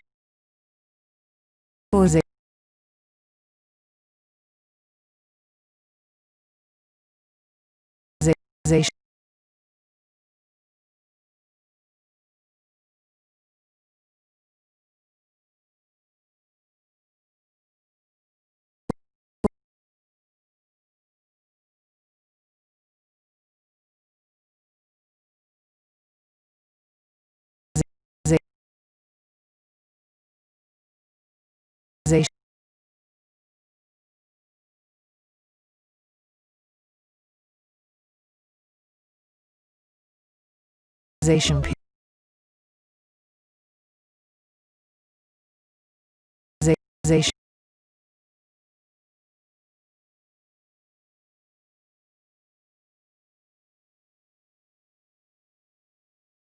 socialization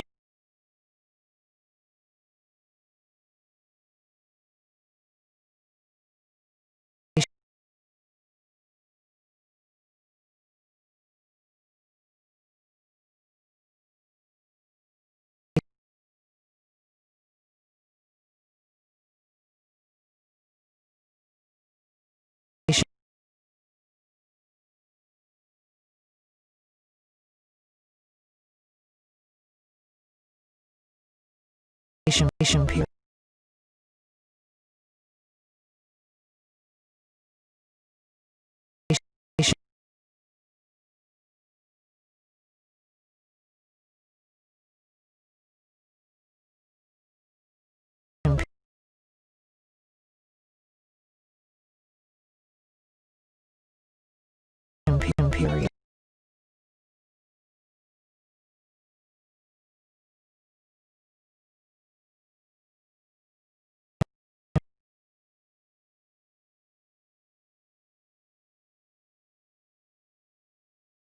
period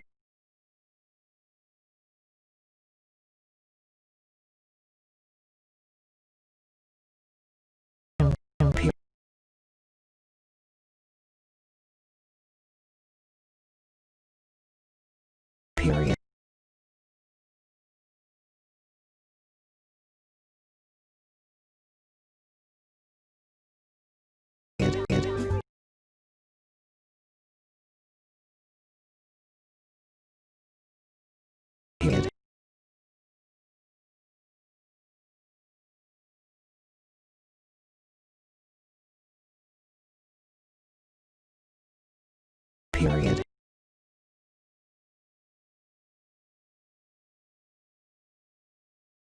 period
By 6 weeks old, the puppies have outgrown their first weaning pen, and they're ready to move into a bigger weaning pen in the living room.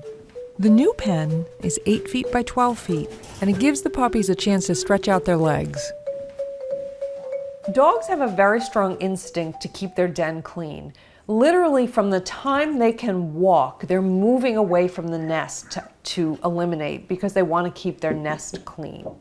So, house training, in essence, is really just giving the puppy a chance to go outside when he needs to go outside. You're only allowing him to realize his true instinct, which is to keep his den clean. Puppies, like children, have to develop the physical ability to control their bladder and bowels. And again, like children, that development varies a great deal from individual to individual.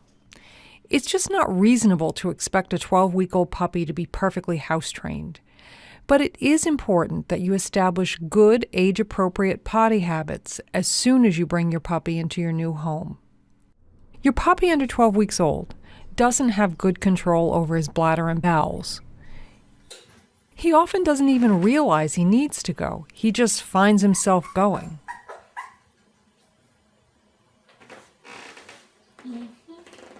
So your job is to foresee when your puppy will need to go. And then take him outside just before then, so that when the need to potty overtakes him, he's already outside. Here are the times when your puppy is almost sure to have to relieve himself. About 10 minutes after the start of a play session, about 15 minutes after eating, and immediately upon waking up. In addition, look for these signs that your puppy has to go. If he's chewing something, playing, sitting on your lap, or doing anything else, and he abruptly stops and starts walking around or sniffing, he has to go. If he's near the door, even if he just walks by it, take him outside. All else aside, a puppy under 12 weeks will need to go out at least once an hour when he's awake. You're going to be going out many times a day for weeks, so make sure you have slip-on shoes, rain boots, raincoat, and seasonally appropriate outerwear ready to go near the door. If you're fumbling to find your rain boots, your puppy will have long since relieved himself in the house. Try as you might, you're not going to be able to watch your puppy constantly, 24/7. So when you need to focus on something else, put your puppy where he can't make a mistake. We recommend an exercise pen attached to a crate so the puppy has a den, play, and potty area. Anytime you can't watch your puppy, this is where he should be. This is also where your puppy should sleep when he first comes home with you. Begin by leaving the crate door open at night. Withhold food for 3 hours before bedtime, and, unless it's very hot in your puppy's area, take away water 1 hour before bedtime. Take him outside right before putting him to bed and make sure he does at least pee. When your puppy can go 5 or 6 hours at night without waking up and using the potty area, you can begin closing the door to the crate at night. But set an alarm so you get up no more than 5 hours after closing him in. Again, chances are you won't be closing the door to the crate until your puppy's well over 12 weeks old, but be patient. We've raised a lot of puppies, and we can tell you that some puppies will be perfectly trained at 12 weeks, and some puppies will still be having occasional accidents in the house at a year or more old. Both scenarios are within normal range for well-raised puppies. They all get the hang of it eventually, but they have to come to it in their own time. Everybody's going to go poo outside. That is fantastic. No matter how careful you are about taking your puppy out on time, he's bound to have accidents. So what should you do if you catch him in the act of dirtying in the house? You might think that scolding him for going to the bathroom in the house will speed up the house training process. After all, if you teach him what's inappropriate, Not acceptable! as well as appropriate, he'll learn faster, right? Unfortunately, it's not so. When you scold your puppy for relieving himself, You think you're punishing him for going in the house, but what you're really punishing him for is going to the bathroom in front of you. Because you're so emotionally wrapped up in the horribleness of the puppy going to the bathroom inside the house, you think it should be obvious to the puppy that he's getting punished for going in the house. But if you step back and look at it, it probably never even dawns on the puppy that he's inside the house at the moment when you're scaring the bejesus out of him. The most obvious conclusion for the puppy is that going to the bathroom in front of you is dangerous, so he'll still go inside the house. He'll just find a safe place to hide from you before he does it. People think that the puppy does this because he understands that relieving himself in the house is wrong, and therefore hides because he feels ashamed. But nothing could be further from the truth. The puppy's hiding because you're a crazy monster who screams at him for performing an appropriate and natural body function, so he logically concludes that he needs to hide from you before he goes. What's worse is that because you've instilled the fear of God into your puppy for relieving himself in front of you, he's going to be afraid to go to the bathroom in front of you even when you take him outside. So now when you take him outside, he'll hold it until he gets back in the house and can find a safe place to hide from you and relieve himself. Again, people often think the puppy's being spiteful when he does this, whereas he's actually just logically following the rules you set up for him, which is to avoid going to the bathroom in front of you at all costs. The vast majority of puppies will be fairly reliable at 5 months old, but puppies that were raised in dirty conditions can be more of a challenge to house train and may take longer to catch on. It's very important that the breeder keeps the whelping area and the weaning pen very clean. Because if the puppy's allowed to live in a dirty environment and step in his own waste, that can pervert his natural instinct to keep clean. So it's really important to get in that weaning pen and clean it out on a regular basis. I'm going in. I'm just... Oh.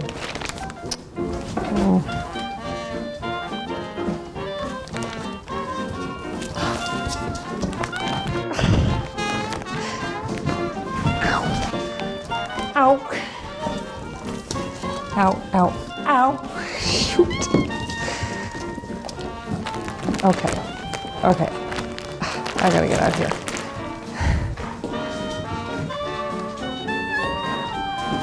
Oh no. Oh.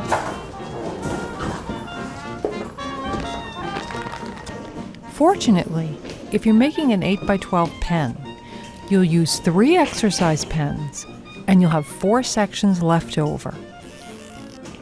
Clip back 2 of the leftover sections on each side.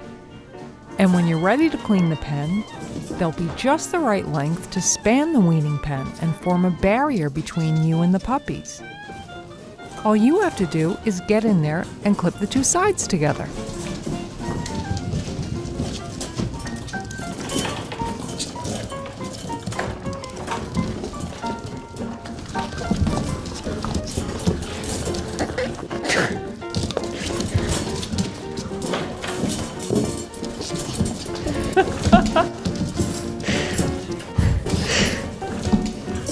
I forgot to bring the clip over. We might just show this already set up.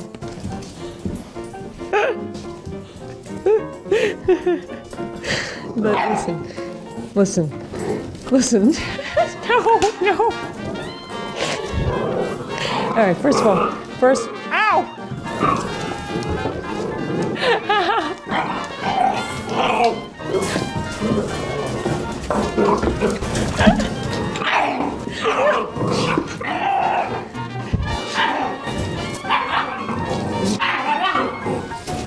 Stop it. You even got shoe. Oh. Many pair of torn pajamas later, I finally figured out that you can stay outside the weaning pen and push the sides in so the puppies can't get to you when you're closing the barrier.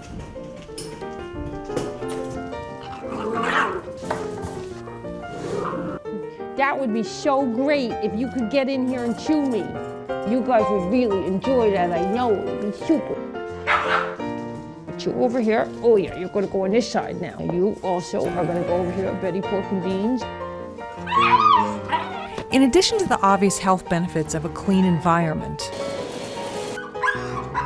puppies that are raised in a clean environment will be much easier to house train because they're used to keeping their living area clean.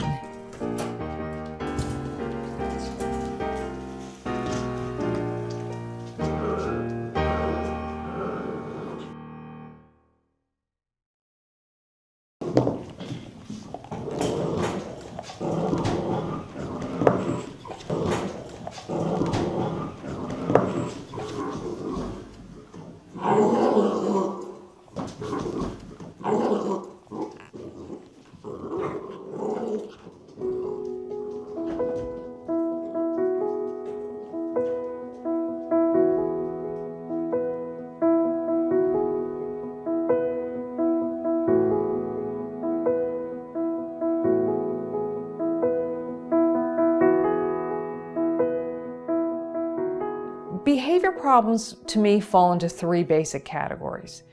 The first category is the dog has a screw loose. It does happen, but it's pretty rare. And usually there's another explanation. The second category is that the behavior problem is not a problem. It's an expression of an inheritable trait that we bred for hundreds or even thousands of years that all of a sudden we find inconvenient because we live in townhomes. A good example of this would be people who bring home a Sheltie and then are just floored that the dog barks constantly. Well, unfortunately, Shelties were bred to move livestock by barking at it, and it's been bred into them for thousands of generations, and breeders work really hard to get that good, strong bark. You are going to have to do a lot of training to stop that dog from barking at a mailman. And the third category, and the one that we'll be dealing with here, is that the dog missed a crucial piece of education or conditioning during his critical period. And that what you see as a behavior problem is actually just a true and correct expression of his default genetic material. You have to do some pretty strong intervention between 3 and 12 weeks to shape the kind of dog that you want to live with, that most people want to live with. A veritable cottage industry has sprung up around dogs with behavior problems. And some of the best and brightest minds in dog training have dedicated their lives to helping people with dogs with behavior problems, fearful dogs, aggressive dogs, dogs with neurotic problems. It's just amazing the strides that have been made in this area. But even the best and brightest trainers are only chasing the symptoms and not the cause. We should be looking at how to raise dogs without those behavior problems.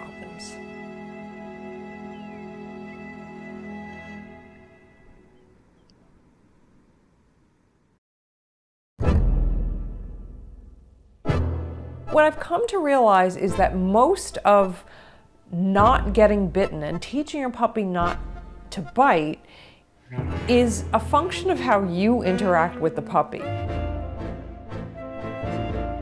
I get a lot of calls from puppy owners who are very concerned because they feel the puppy's biting is out of control. So I ask them what's going on, and they say, when we've been playing with the puppy for like an hour, and we've really been rolling around on the floor with the puppy, and then the puppy starts biting. And my advice is, if rolling around on the floor and playing crazy games with the puppy makes the puppy crazy, don't do it. You really do have to limit the kinds of interactions that you have with your puppies. You can't play wild games with your puppy and then expect your puppy not to bite you. It's not fair.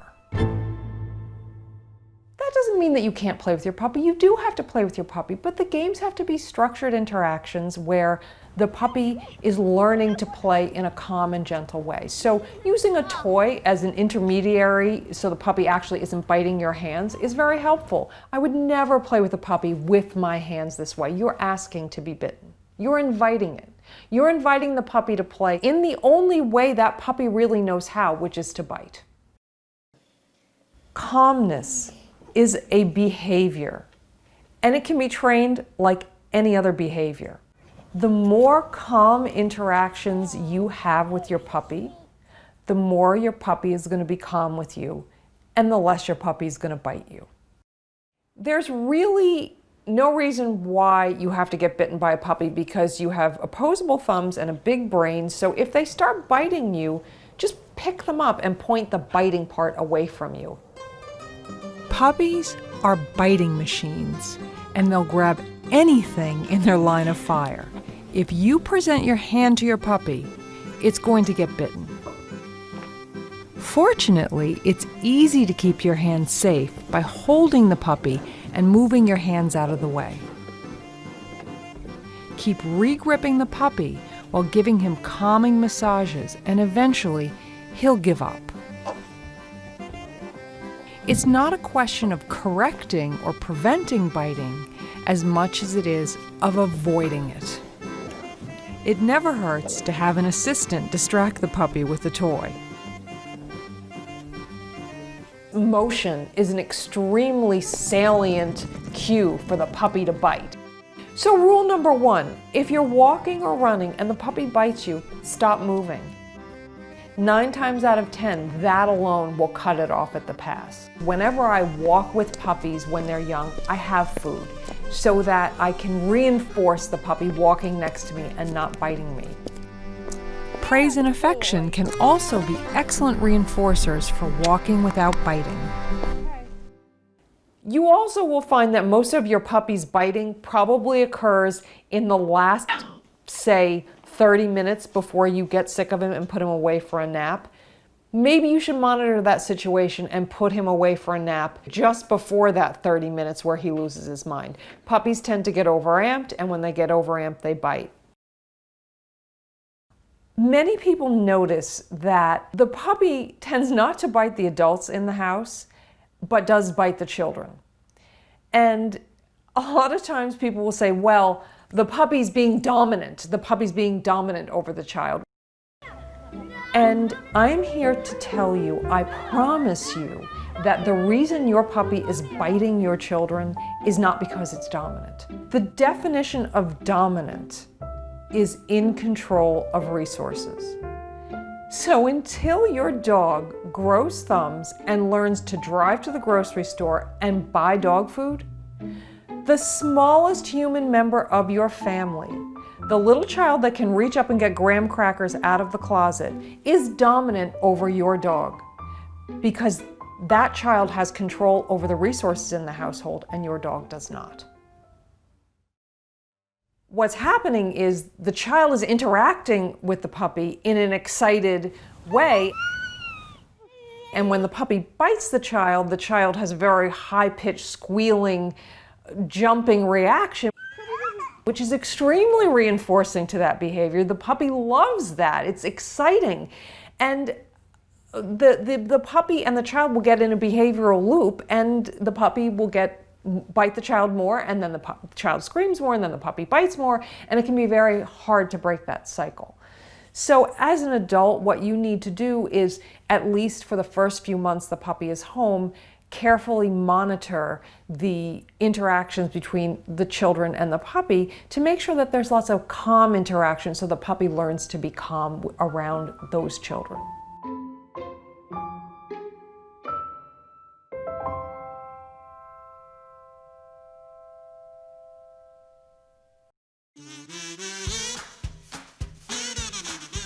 Some of the standard interventions that are out there for biting, I don't know, they might work on another dog, but they've always backfired for me. For instance, yelping, to me, just in my observation, incites the puppy to riot.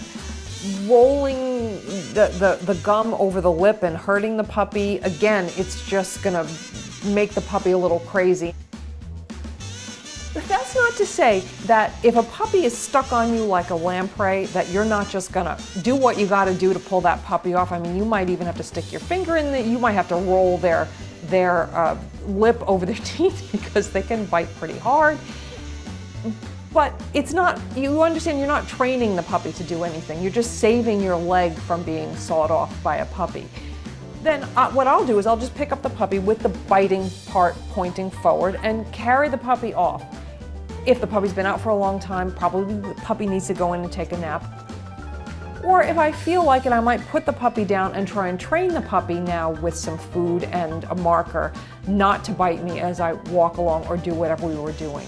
You really have to make a judgment call on whether you're going to manage or train in that situation.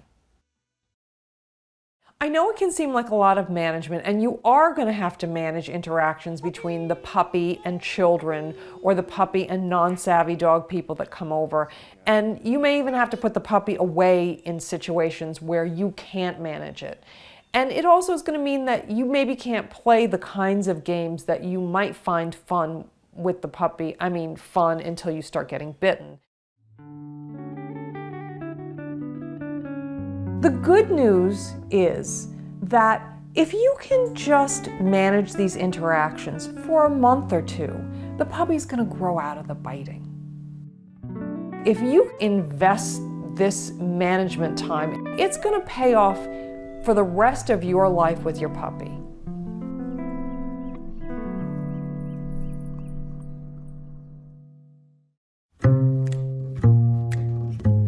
A lot of things that you might think of as aggression are really just pieces that were missing from the dog's education during critical periods. It's natural for puppies to guard food. If a wild dog didn't defend his food, the rest of the pack would eat everything and he'd starve. But puppies learn to communicate ownership of their resources and avoid conflict by respecting each other's possessions. To learn more about resource guarding in dogs, we visited probably the best-known expert on the subject, Jean Donaldson. Jean is the author of several best-selling books on dog training and behavior. Among dog professionals, her book, Mine, is the Bible for treating cases of resource guarding aggression. Jean is a true veteran when it comes to resource guarding. She's treated or consulted on over 700 cases, with overwhelming success.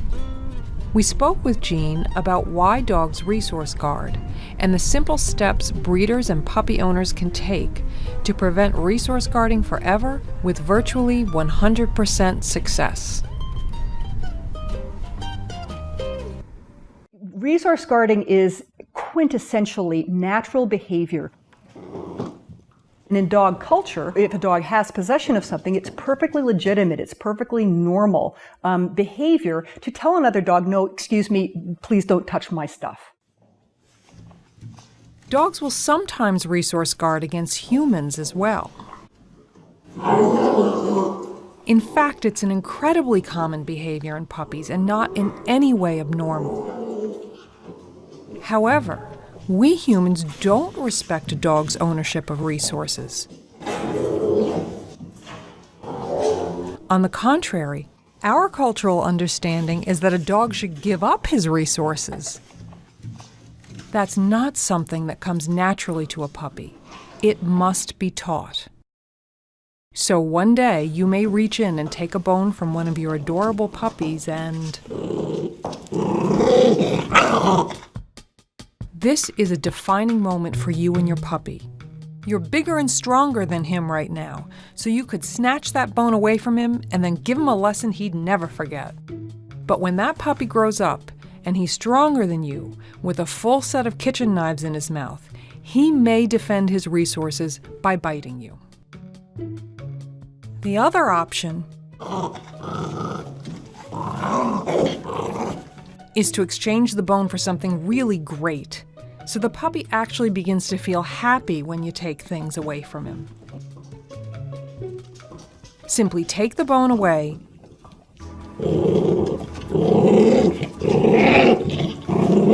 and quickly slip him a really good treat.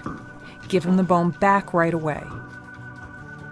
Repeat again and again.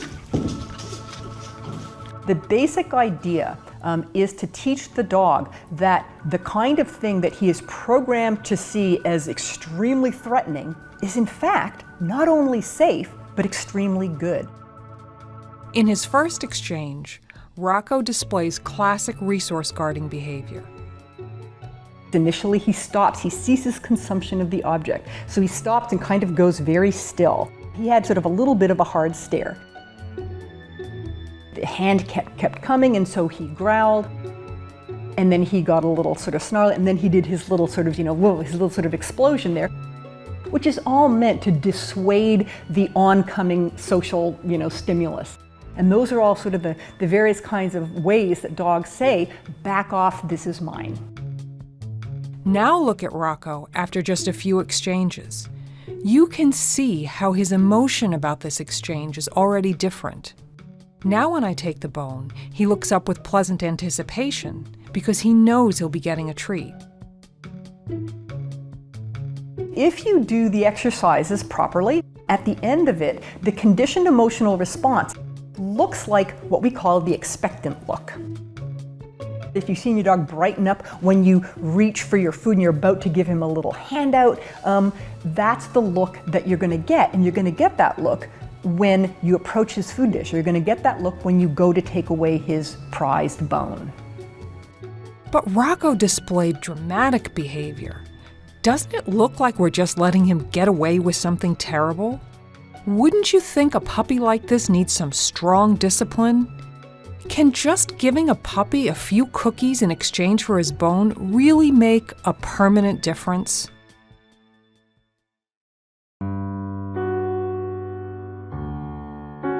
We placed Rocco with Gary and Michelle.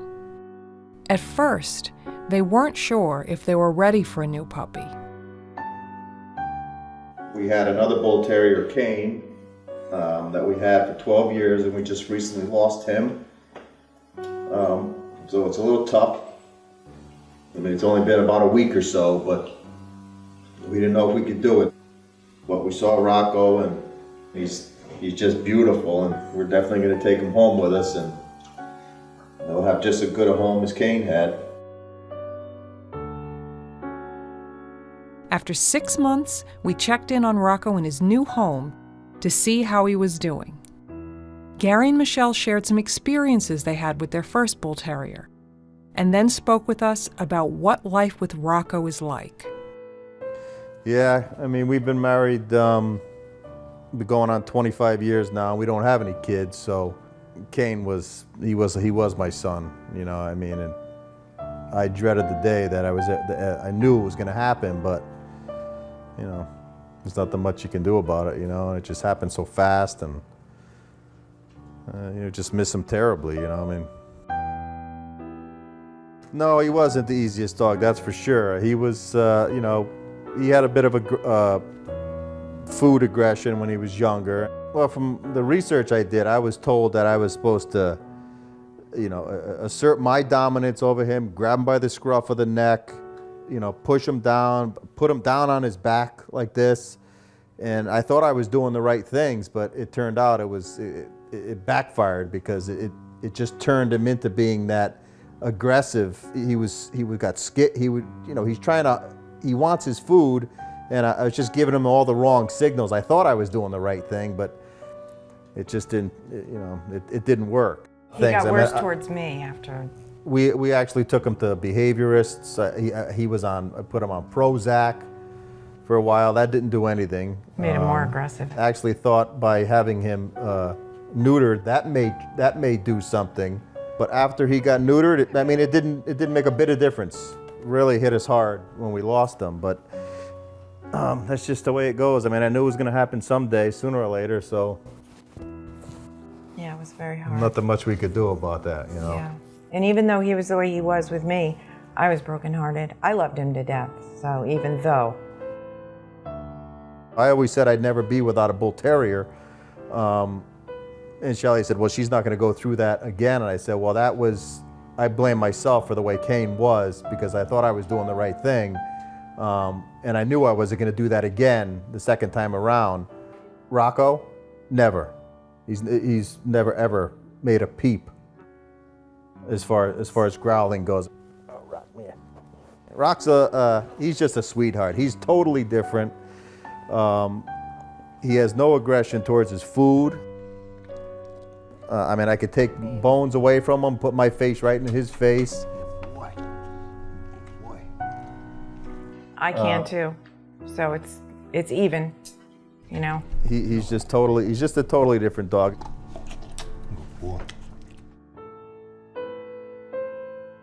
I think it was the initial training process that just went awry. And now I can see training him a whole different way was just obviously very successful and had a positive outcome. It took a total of 2 sessions of exchanges over the course of 1 week when Rocco was 6 weeks old before he showed absolutely no aggression at all when we took things away from him. This is the culture of trust and love we choose to live with. And in my experience as a breeder, dog trainer, and rescue worker, it's the only safe culture to embrace. He just doesn't have a bad bone in his body. Given an owner who's willing to try and does the exercises as prescribed, the overwhelming likelihood is that they're going to get a good outcome, meaning zero guarding, and that it's going to have very good legs. It's not going to sort of deteriorate over time. You should do exchanges with every puppy, whether they guard their possessions or not. It's been 100% successful for us in preventing resource guarding. But these are living animals, not machines, and therefore no matter what you do, no result is 100% predictable. In behavior, we never give 100%, but as close to 100% probably as you can get in behavior is a good protocol done on a young puppy.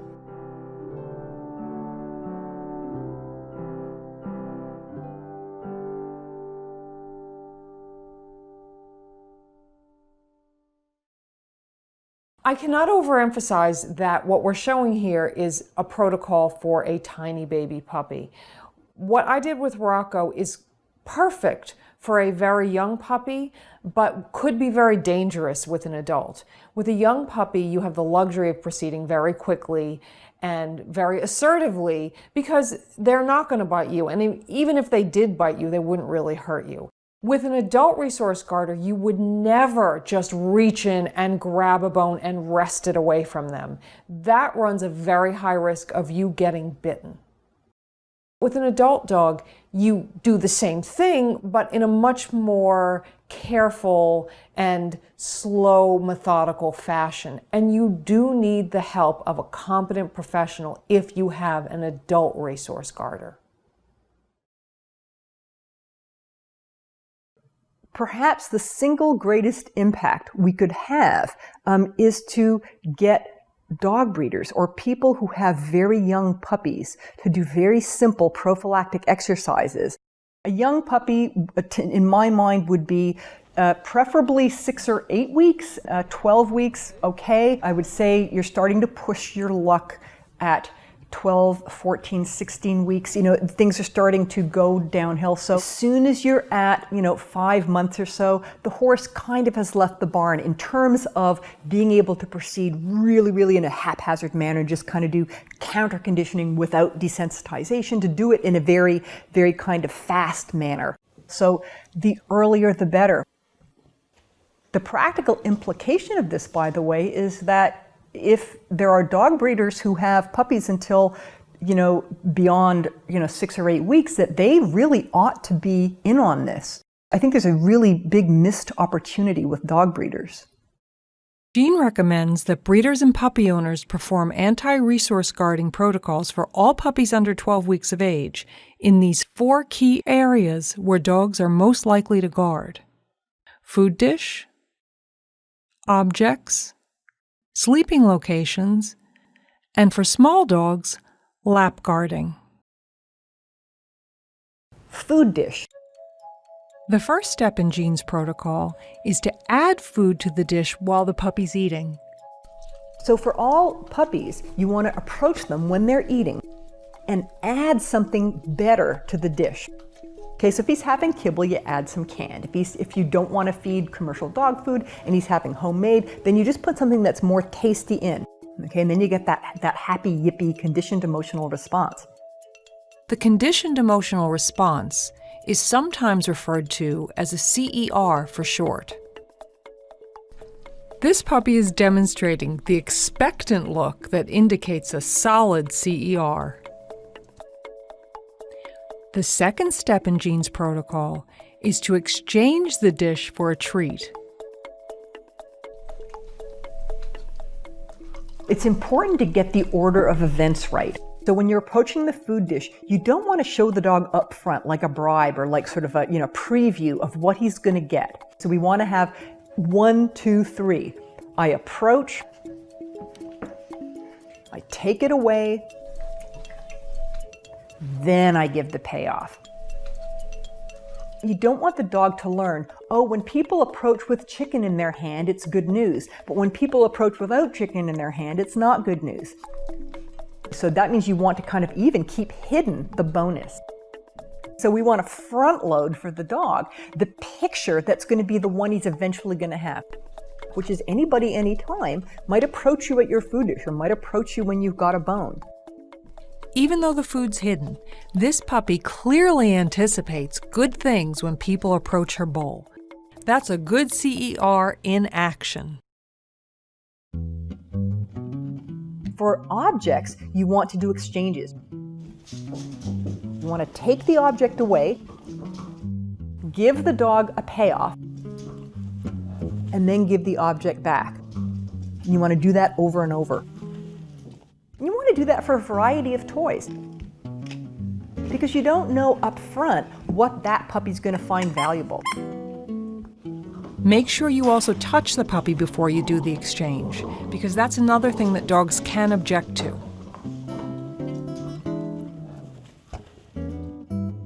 The third thing is sleeping locations. Some dogs will guard their bed or they'll guard the sofa. They get on the bed, your bed first, and then they don't let you in the bed. So you want to do prevention for that kind of thing.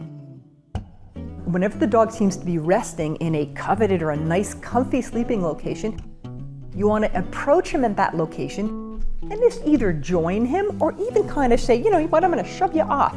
Give him a payoff and then leave. Teach the dog that you approaching coveted locations when he's in his crate, when he's dug into his little cave, when he's on his comfy bed, when he's on the sofa, that predicts good news.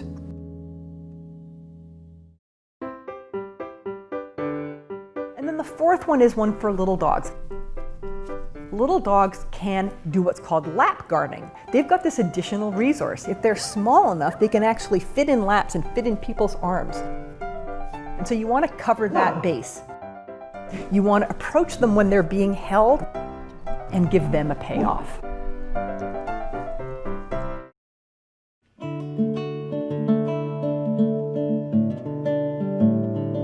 I want to give a word of encouragement to breeders who are watching this and thinking, there is no way I am going to have the time to do this with all 8, 10, 12, 14 puppies, however many puppies you've got.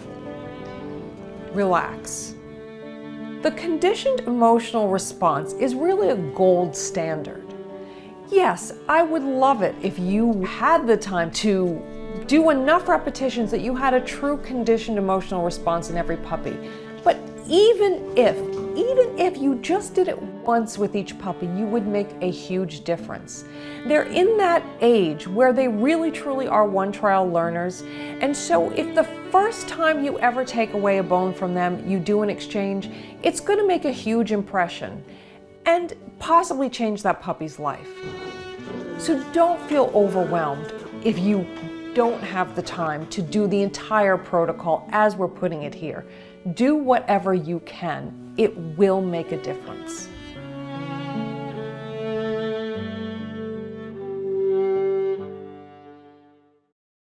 We tend to take it sort of as for granted that animals are going to want to be touched anywhere, touched in any way, and finally restrained. We humans naturally understand hugging and holding one another as gestures of affection. Unfortunately, most animals don't naturally enjoy hugging and touching. They certainly can learn to love to be held, but it's not something they're born with. If you went into the forest and were able to find a deer or a fawn or a fox, how would you anticipate that animal to respond to you grabbing a leg or putting him in a veterinary technician hug? You would expect absolutely to be bitten, okay? For that animal to freak out, panic, defend itself in any way necessary. Domestication has softened that up. It has paved the way. However, it doesn't give us an absolute 100% free lunch. And that's going to differ breed to breed and individual to individual. And so with dogs, with young puppies, the earlier we start, again, the better. The breeder should be touching those puppies everywhere from the moment they're born. Ears, tails, toes, their little lips and teeth. The breeder should be touching them almost continually from the time they're born. When the puppies get a little older, you still should be doing body handling protocol. On the paws, you should squeeze the paw a little as if you were going to be holding it for clipping or examination. Now, what you use as a reinforcer for this is really going to depend on the puppy, how old the puppy is, and your skill. Very young puppies generally treasure social interaction, so holding a puppy or cradling a puppy and gently caressing it oftentimes really is enough of a reinforcer, just that attention, to make a positive association with body handling. But some puppies, A, don't like that, and B, as they get older, social interaction is not as be-all and end-all as it is when they're tiny. So now you want to start feeding the puppy in exchange for body handling. So you want to touch a paw and give the puppy a treat. Touch the paw and give the puppy a treat. Touch the ear and treat, touch the tail and treat, and so on and so forth. Now here's a tip I'm going to give you. If you're holding food in your right hand and touching with your left hand and the puppy sees the food, the puppy can actually get kind of frustrated when the food goes away and you touch the paw and the puppy knows it's there.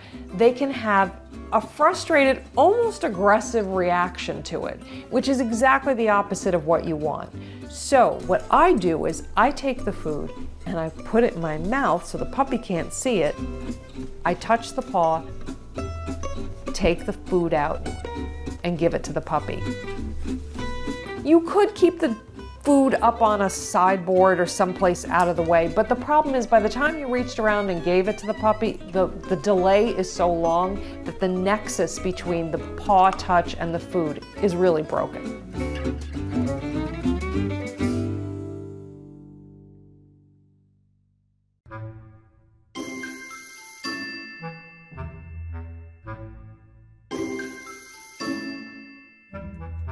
When you get a puppy, you become a target for advice. Suddenly everyone's an expert. And you're inundated with advice from television, books, and well-meaning friends. There's a large number of dog trainers out there who will immediately recommend a prong, choke, or shock collar and assure you that spraying your puppy in the face with water or forcing him down on his back are tried and true methods that work. Even for a very experienced dog owner, it can be especially difficult to resist someone in a position of authority, such as a professional dog trainer. We're here to tell you that a lot of that advice is just bad, and you do need to learn how to stand up to those advice givers and advocate for your puppy. Dr. Heron shared reasons why we often allow ourselves to be intimidated into doing the wrong thing by our puppies, and also the facts that will give us the conviction to resist bad advice. The trainer instructs someone to do something really painful or really scary to their own pet that they love and have a really close bond to? Why do we do it? And I think part of the problem is a lot of these confrontational training methods are under the assumption that the owner has a problem, that these behavior problems are a result of an owner's lack of dominant status or lack of having control of their animal. So then you get a lot of self-blame linked into that, and they feel guilty, they feel responsible for their animal's behavior problem because they're not punishing their dog, they're not controlling their dog, not commanding their dog appropriately according to what a trainer is telling them. And because that trainer is an authority figure to them, they don't have reason to suspect otherwise, and they're going to listen to what they say, as detrimental as that may be to that dog's well-being. So physiologically, there is a difference in puppies that are trained with positive reinforcement versus a punishment-based method. The brain is going to respond differently to different types of training methods. When we use positive reinforcement or provide rewards for a desirable behavior, there's a dopamine release in the brain to increase pleasure, happiness. I want to do this behavior again because of that good feeling I got. Stuff that's actually increasing the bond between that puppy and that owner are being activated. And that puppy is therefore going to look forward to interactions with that owner.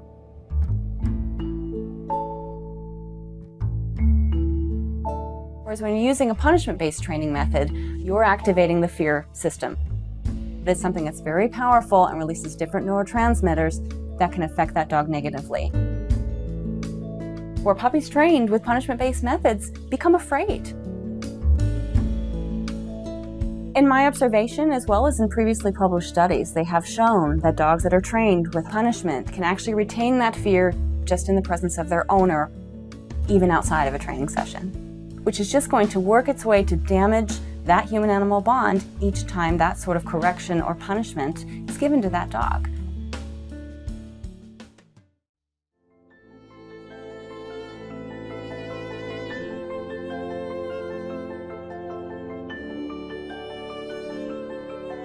When I was at the University of Pennsylvania, conducted a study where we looked at all the various things that people had tried before they came to see me as a veterinary specialist. But I wanted to know what were some of the risk levels that came along with these different types of training methods. The results of our study suggest that a lot of these confrontational, punishment-based training methods actually are highly likely to elicit an aggressive response in the dogs. People were attempting what I would consider very aversive or confrontational training methods, and their dogs were biting them. And essentially, the training they were attempting to improve their dog's behavior was actually making it worse or creating new aggression problems that never even existed before this training. When we're talking about confrontational methods or punishment as a means of training a dog, we're not just talking about an alpha role or holding a dog down. This can be something as simple as yelling no at the dog, administering a simple leash correction. In a lot of these cases, these dogs responded aggressively to something as simple and what we would think of as non-threatening as that. Mind you, these are animals presenting for aggressive behavior problems, so the risk of their displaying aggression may be higher than your general population of dogs. That said, these are very commonly used techniques, and owners need to understand the risks of using them, whether they have fear and aggression issues or whether they don't.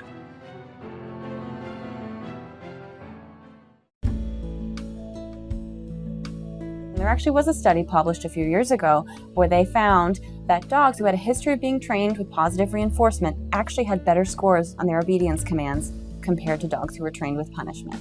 Dogs trained with positive reinforcement showed fewer behavior problems later in life. Dogs trained with punishment were more likely to develop behavior problems later in life, including aggression and other fear-related behavior problems. I would say it's a fair statement that initiating positive reinforcement-based techniques during that sensitive socialization period during 3 to 12 weeks of age really is going to have a tremendous benefit to that puppy. Forging that human-animal bond will set them up for being easier to train. And finally, the likelihood of their developing behavior problems later is greatly reduced.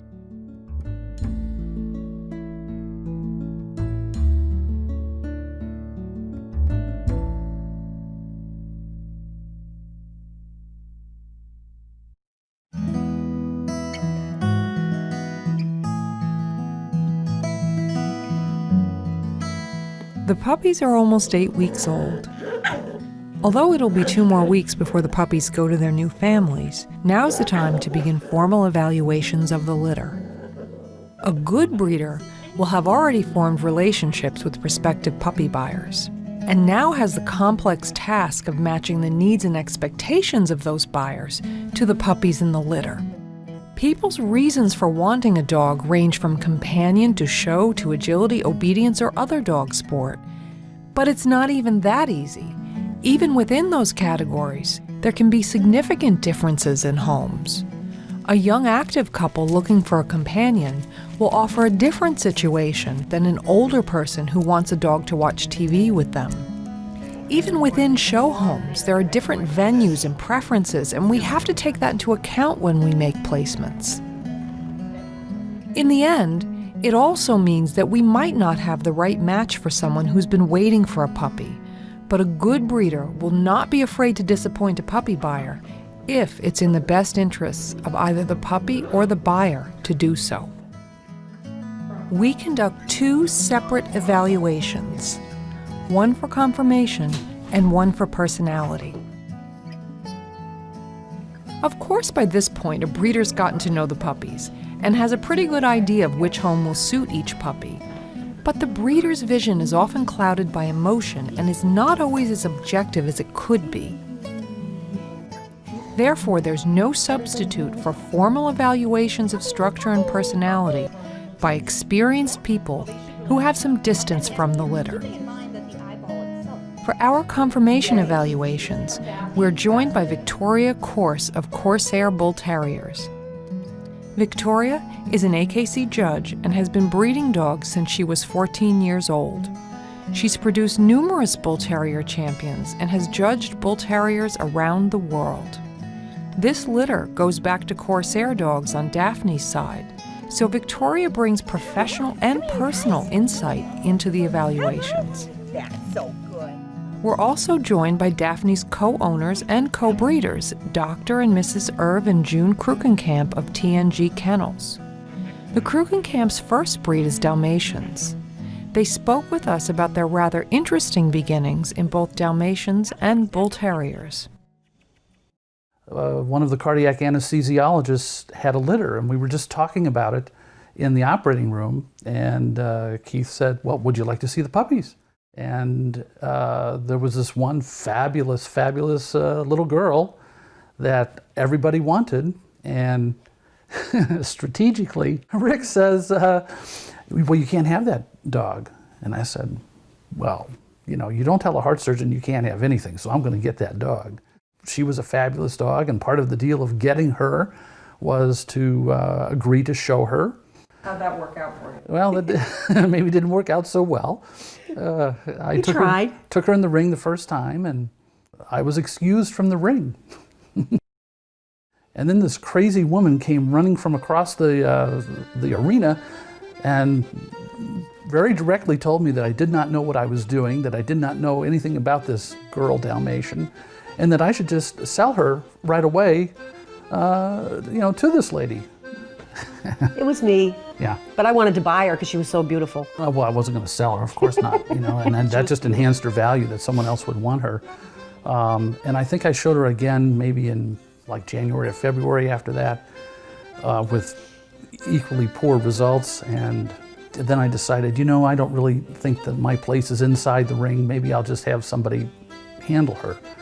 I saw June handling, and I liked the way that she handled. So I said, maybe I'll give her a call. And it progressed over another year or so, and we actually, I bought 2 more Dalmatians. We actually imported another Dalmatian from Argentina. All of these handling expenses became just outrageous. And even on the lowly salary of a heart surgeon, I just could not afford her. So I said, I can't afford it anymore. I'm just going to have to marry her. So, whose idea was it to get a Bull Terrier? June. We didn't plan to become breeders of Bull Terriers. Right. We just wanted to get into the a breed. Bull Terrier. Yeah, I wanted to get into the And we breed. didn't want to really get a show dog. We were just going to get a pet. No one knew that we were going to get Fergie. Oh, she was a little red fireball. Oh, she was adorable. She was 12 weeks old when I put the first leash on her, and I saw her stack herself and her move, and I called the breeder and I said, this is not just a pet sitting in my backyard. She just bulldozed her way right up to the top, and she was a fabulous bitch, and she went all the way, and she won the breed at Westminster, which we were very proud of. I wanted a pet, and she turned out to be the #1 bull terrier in 2003. So she left a little impact for a little while, you know, and we couldn't be happier to have started bull terriers with her. She was great.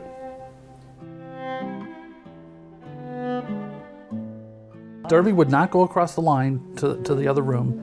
Fergie would come right in, you know, and just stand there. She'd come right into my office, stand there, you know, and just, you know, the more you yelled at her, the more she was happy. She'd look at you like, what? It's me, I'm cute. From a little tiny puppy, I have pictures of him as a little tiny puppy on her back, in his lap. She grew up on her back on your lap, in the recliner. Great dog, great temperament, great style, you know, just a really good bull terrier.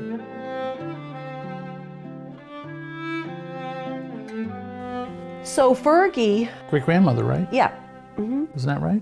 Fergie, we bred Fergie, and we produced a beautiful white bitch named Zulu. And Zulu was bred to produce Daphne. And Daphne is the mother of these puppies. A little bit of Fergie will live on in these puppies, as all breeders want. They have something of her to carry on through the years. Oh, don't get me going. I'll start crying about her. You're gonna get me going now. We're gonna have to cut. Cut!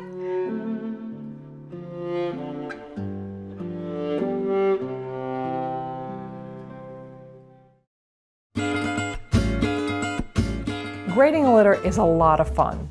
It's a great time where all the people involved in the litter get together and we sit down and we look at them and we make formal decisions. What we're looking for ultimately is type. We're looking for the typiest puppy. The puppy that epitomizes what our breed is. The puppy that has those characteristics that make it look like our breed of dog and no other breed of dog.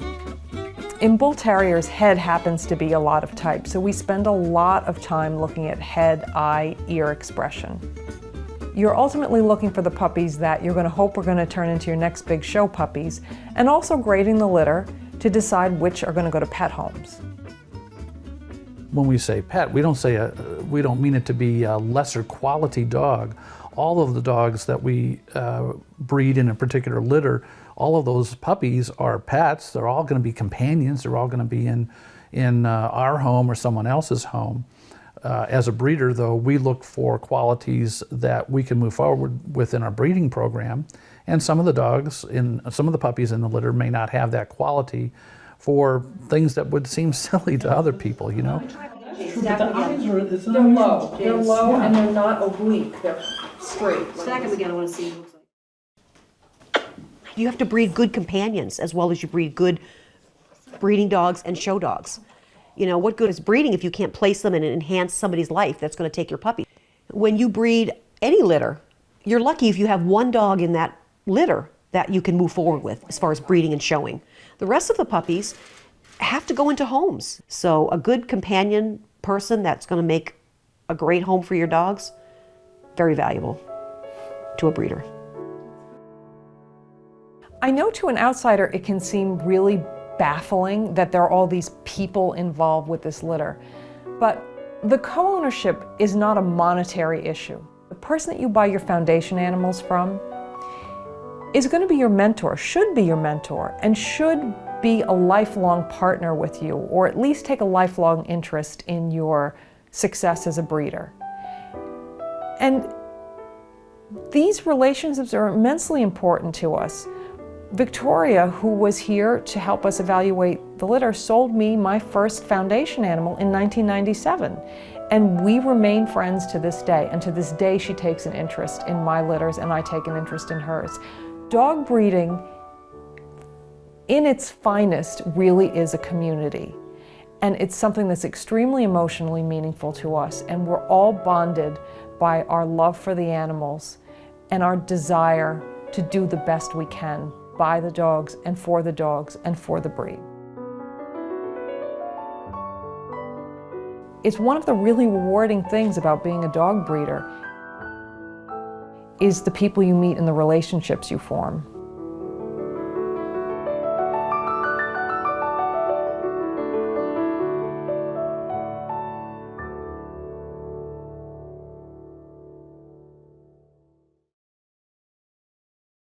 Just after the puppies turn 7 weeks old, we have their temperaments evaluated by a third party. Our friend, Diane Zadrowski, will be doing the evaluations for us. Diane breeds Cavalier King Charles Spaniels and is very active in therapy dog work. She's evaluated hundreds of litters, including many of our Bull Terrier litters, so she has a great perspective on puppy temperaments. The object of the testing is to take the puppies one at a time out of their litter, put them in a strange environment with a person they've never met before, and run them through a series of exercises designed to measure different personality traits. Here are the things we're looking at: social attraction, desire to follow,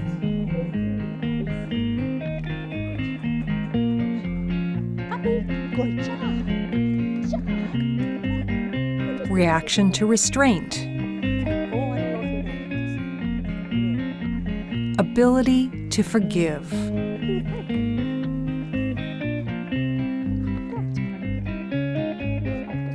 reaction to elevation,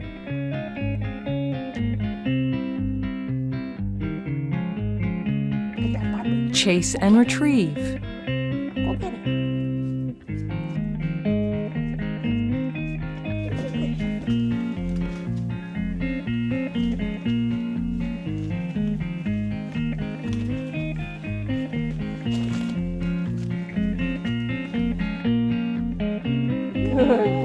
Good job. touch sensitivity,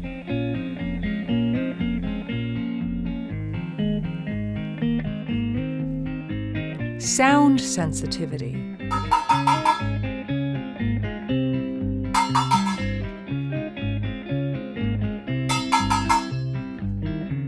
sight sensitivity and prey drive, startle recovery,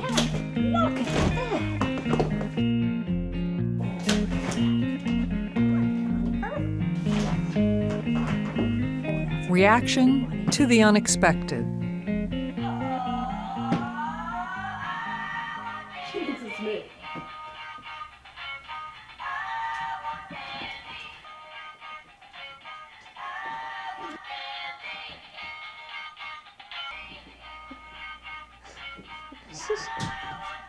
The data we gain from puppy testing gives us great insight into each puppy's personality.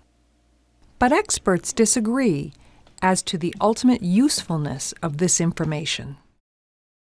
To my knowledge, there is no published peer-reviewed scientific literature on the usefulness of puppy testing and how it relates to successful placements. Is that what it is? But I don't believe that means that puppy testing is completely without value. To understand puppy testing, you really have to understand where it came from. Guide Dogs for the Blind was trying to improve their likelihood of success with their guide dog puppies. It's really expensive to raise a guide dog puppy, and it is helpful if you can screen the young puppies before you invest $100,000 in training them. So they developed a series of tests which tested very specific attributes that would be needed in order for a dog to become a successful guide dog. So let's think about this. You've got a fairly restricted gene pool, and you've got a very discrete set of tasks that these dogs have to be good at. It is not the same as trying to predict which dog is going to do good in the house in the suburbs on 2.5 acres with kids aged 18, 16, and 3 where the mother works full-time and the father works from the house. I mean, which dog's going to be good for that? The truth is that the needs and wants of pet owners are extremely diverse. While puppy testing may accurately predict certain key characteristics required in a successful guide dog, there are just too many variables when placing a pet to be able to use a standardized test to predict which placements will be successful where.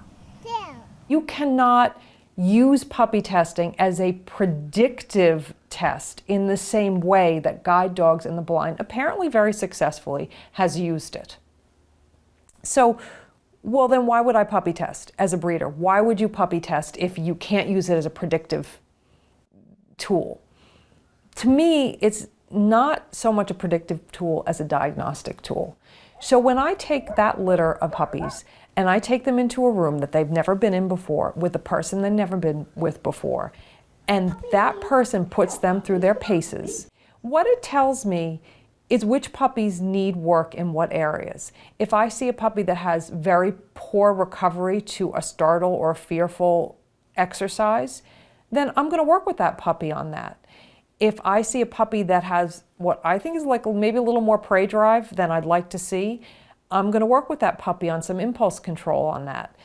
I think it is a very useful tool, and I don't think that as a breeder you can just sit there and look at them around your house and know everything you need to know about those puppies' personalities. I think it's immensely helpful to take them out of their milieu, to take them out of their litter, and to put them in that situation and watch them objectively.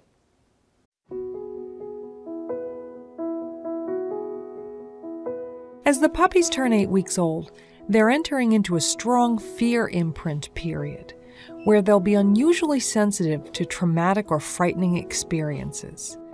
This spike in fear usually happens when the puppies are somewhere between 8 and 9 weeks old. These are only averages. The fear period can last a few minutes or an entire week, and each puppy will experience it slightly differently.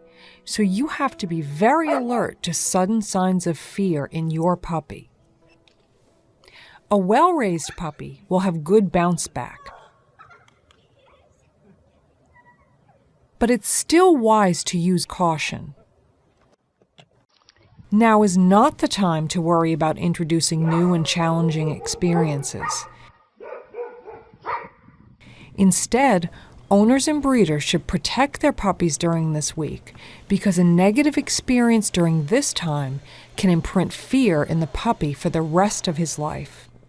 First vet visits, meeting new dogs, trips away from home are all things better to put off until the puppy is past this fear period.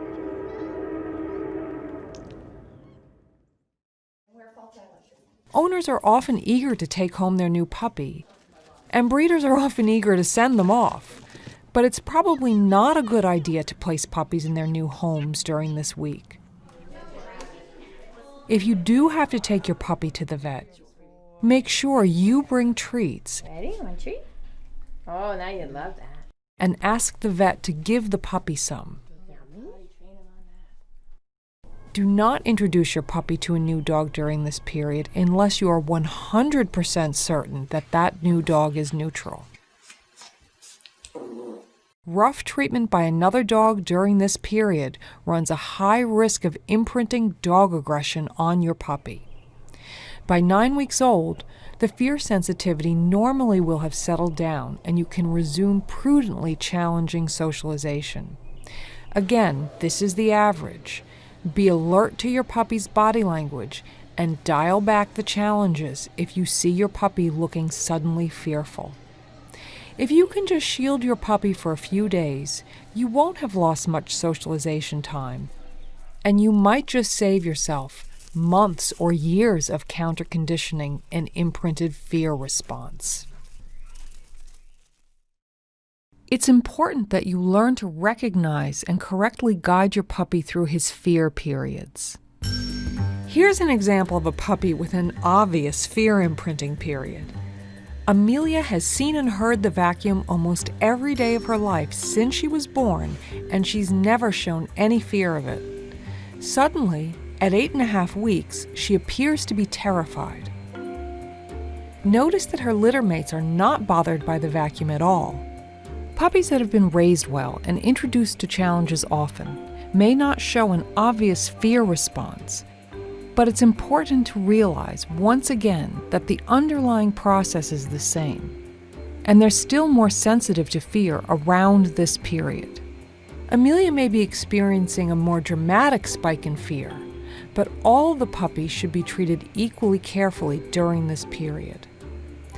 The vacuum's not novel for Amelia, and her fear recovery capabilities have been carefully developed by us, so we feel comfortable training her to overcome her fear of the vacuum. Each time she approaches instead of showing fear, we reinforce her with a treat. The basic procedure for all puppies is the same, but if you have a puppy that has not had the benefit of an enriched upbringing, it's unlikely that puppy will ever approach a vacuum cleaner running right next to his enclosure. So you'll have to proceed more gradually. Start with the vacuum as far away as you have to be in order for the puppy to remain calm. You might have to place it in a far corner of the room, or you may even have to take it into another room entirely. Before you move the vacuum any closer, you want to see a response such as Amelia is showing here. She seems to anticipate that looking at the vacuum will earn her a reward. It might take days until your puppy is sufficiently comfortable with the sound for you to move the vacuum any closer, but you have to read your puppy and let that be your guide as to how quickly you can advance. There's some controversy about when you should place puppies in their new homes. All things being equal, I would love to keep every puppy until 12 weeks and work with them and get them through this primary socialization period. The breeder, being more experienced, oftentimes is going to be in a better position to properly guide the puppy through this time. The puppy's still going to bond with its family fantastically. Whether it's 8 weeks or 12 weeks, the puppy's still going to bond. The problem is there's a practical problem that when you have a large litter of puppies, you really cannot devote the individual time to each puppy up until 12 weeks. So now we have to make decisions which balance the expertise of the breeder with the puppy's needs for individual attention. We vaccinate our puppies for the first time at 9 weeks old. Then it takes about 7 days for the puppies to mount an immune response, so our puppies are not truly protected until they're 10 weeks old.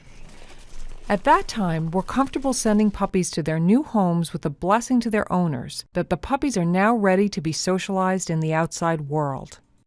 We tell our puppy buyers, you'll have your puppy for the last 2 weeks in his critical socialization period, from 10 weeks old through 12 weeks old. Make the most of it. Pursuant to that, we give our new puppy owners 4 key points as a guideline to help them make the most of those remaining 2 weeks in the critical socialization period. First, get that puppy out and have him meet as many friendly dogs of as many different types as possible. Remember, dogs don't generalize, so try to find dogs of different sizes, colors, short and long coats, with both prick ears and drop ears. Second, accustom him to the experiences you'll want to enjoy with him as an adult. If you like to boat, take him on your boat. If you like to swim, take him swimming. If you have a store, bring him to the store. Accustom him to what he's going to live as an adult. Third, it's a double-edged sword. Remember the emotional sensitivity that leaves the dog open to accepting new experiences also will, in equal measure, allow him to imprint fearful experiences. So if you're ever faced with the question of whether something might be too much or whether your neighbor's dog really is a nice dog or not, always, always, always opt for safety. Fourth, puppies need a lot of rest. Probably At the age of 10 weeks, I would say on the order of 2 or 3 to 1 should be 2 or 3 is nap and 1 is being out. So if you have your puppy out for an hour playing, he can take a 2-hour nap. Puppies are adorable, and it can be very hard to resist a 6 or 7 week old puppy if it's offered to you. Unfortunately, unscrupulous breeders know this, and they try and move their merchandise as quickly as possible. It should raise a red flag for you if a breeder offers you a puppy under 7 weeks old.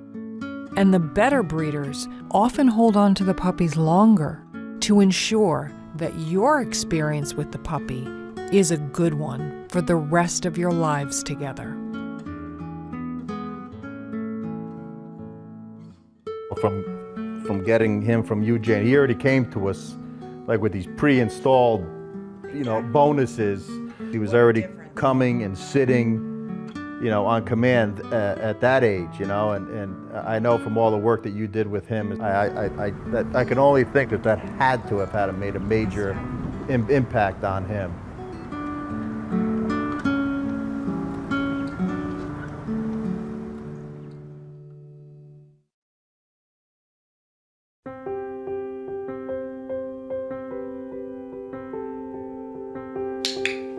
We've laid in a good foundation for learning with the puppies, and now they're ready to learn some more practical behaviors.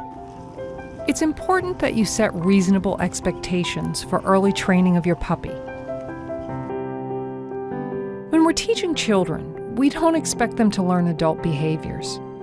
Every ballet dancer began as a small child learning basic dance steps. Similarly, your puppy needs to start with simple foundation behaviors before he can learn advanced ones. In my book, When Pigs Fly, I give step-by-step instructions for training your dog to fluency in all basic behaviors, and I encourage you to follow through with training using my book. But for now, we're going to present appropriate training goals for your puppy under 12 weeks old. We recommend starting puppies under 12 weeks of age with an introduction to these 4 key skills: recall, walking on leash, sit to ask for things or manding, and crate training. It may seem overly ambitious to train little puppies to do these behaviors, but there are huge benefits to starting formal training before the puppy's 12 weeks old. First, a puppy that has these skills is much more likely to get out in the world and have a rich socialization experience. Second, if these skills are taught using rewards before the puppy's 12 weeks old, your training relationship will imprint on the puppy. As an adult, he'll have a cultural understanding that training is a good thing, and he'll seek out opportunities to work with you. Third, it's just darn easy and efficient to teach tiny puppies. They're hungry and socially motivated, and you get a lot of bang for your buck in terms of time spent training. It usually only takes 1 or 2 sessions to teach basic behaviors. Good girl. Nice job, Betty. Trainers who use compulsion and corrections will recommend waiting until the puppy's much older to start training because they use physical aversives. Give him a little pop on the leash. Little pop, pop. That's it. Small puppies are not physically or mentally capable of withstanding that kind of treatment. The beauty of the way that we train is you never have to worry about starting too early or asking too much, because the puppy tells you what he can do, and all you have to do is listen to him. If he's offering to do it, he's ready to learn it.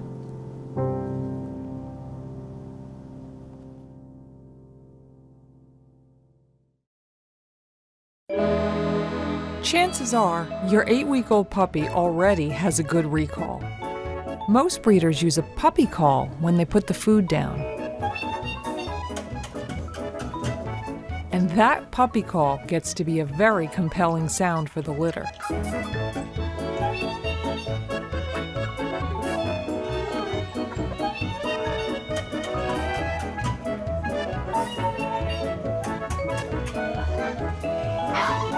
The puppies become unhinged with excitement when they hear that call. It's a powerfully conditioned reinforcer, and they almost involuntarily will run toward that sound, even if it takes them away from their meal.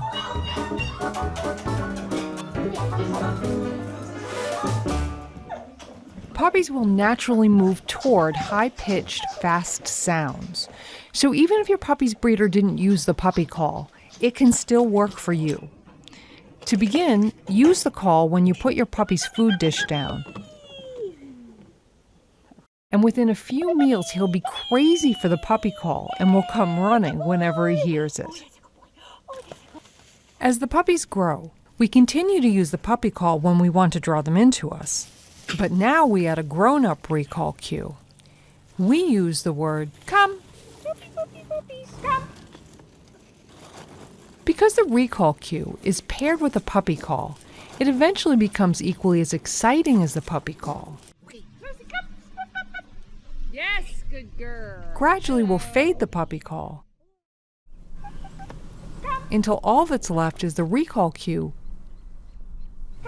that we'll use for the rest of the puppy's life.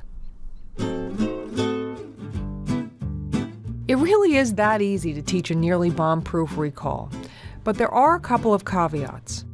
First, the reason this works almost like magic is that you're creating a classically conditioned, involuntary feeling of excitement about the recall word. And to maintain that, you have to give your dog something fantastic every single time he comes to you. You might get away with praise and patting when the puppy is very small, but usually, by the time the puppies are 16 weeks old, food becomes the puppy's preferred currency. Oh, it was amazing. It was amazing. Yeah. Wow. It's like, give me the cookies. Second, dogs don't speak English, but they read music.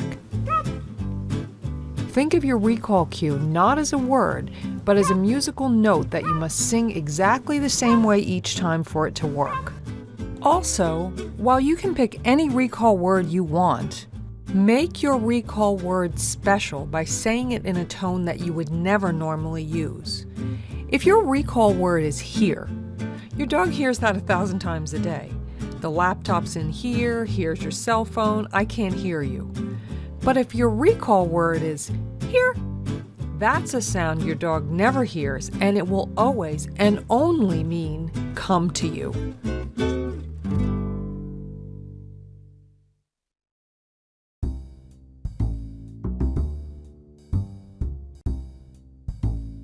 Structure and structured rest is more important for puppies than freedom. Oh, don't eat that, please. Being loose all the time until the puppy is crazed and cranky and chewing on you and doing bad things, it's not good for anybody. That puppy needs to be crate trained so that they have a place where they can go and decompress.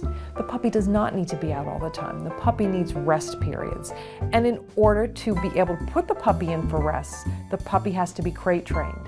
And in order to be crate trained, the breeder has to have taken the time to separate each puppy a short amount of time during their critical period so that by the time the puppy owner gets the puppy owner can handle it.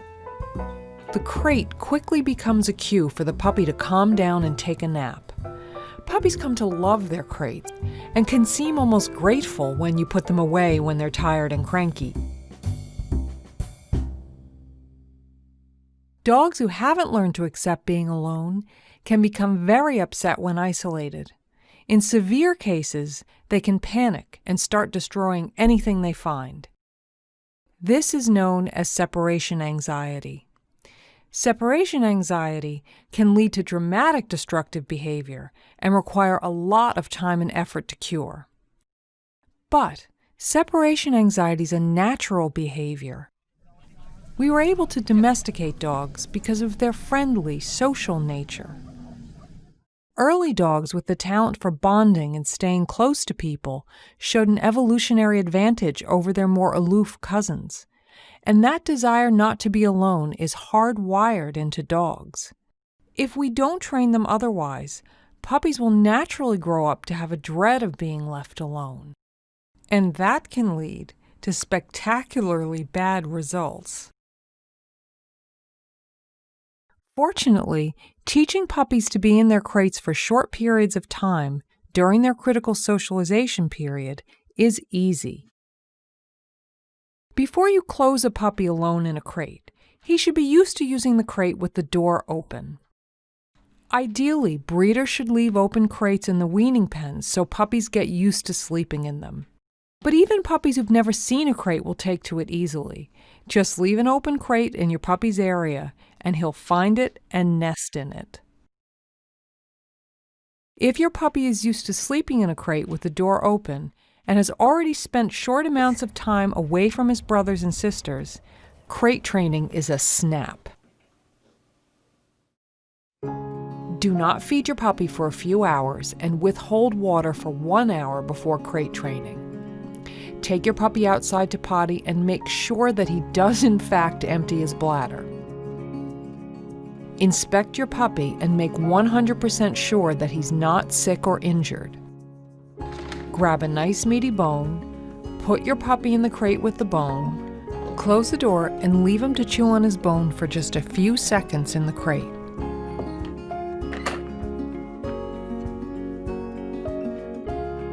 Open the door and let him out before he starts fussing. Don't forget to do an exchange for the bone. You can gradually work up to longer and longer periods in the crate, but don't push it. Always make sure you keep an eye on the time and take him out before he wakes up and starts fussing.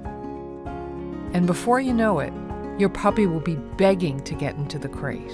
I'd like you to get out of the crate, please. Like, I have to change the bed. Please get out of the crate. Oh, hold on, Debbie. I know, you want to go in there, I know.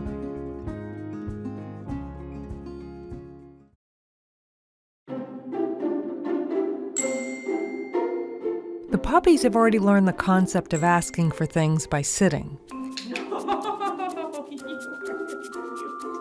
And as they get older, we can start applying this concept to real-world situations. When you approach the weaning pen, ignore the puppies that are jumping up and give attention to or feed the puppies that are sitting. Feed the ones that are sitting in the back.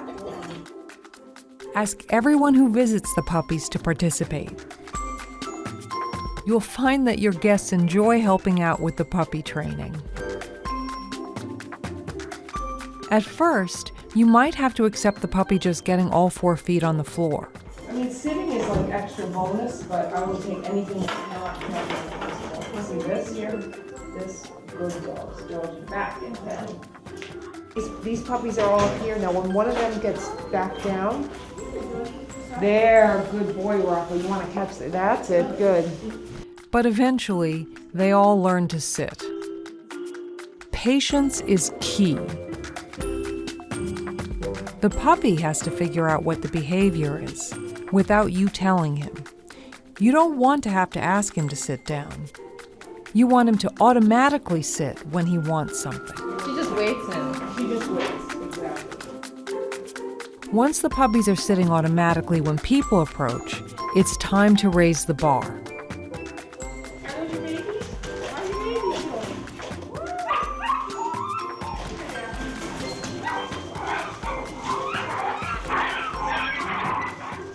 Obviously, this is way too much for the puppies.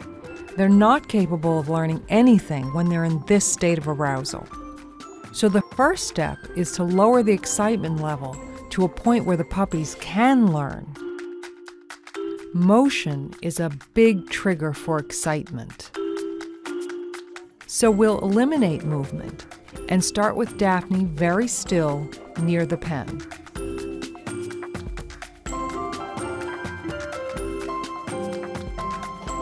Once the puppies seem to be able to handle that, we add motion.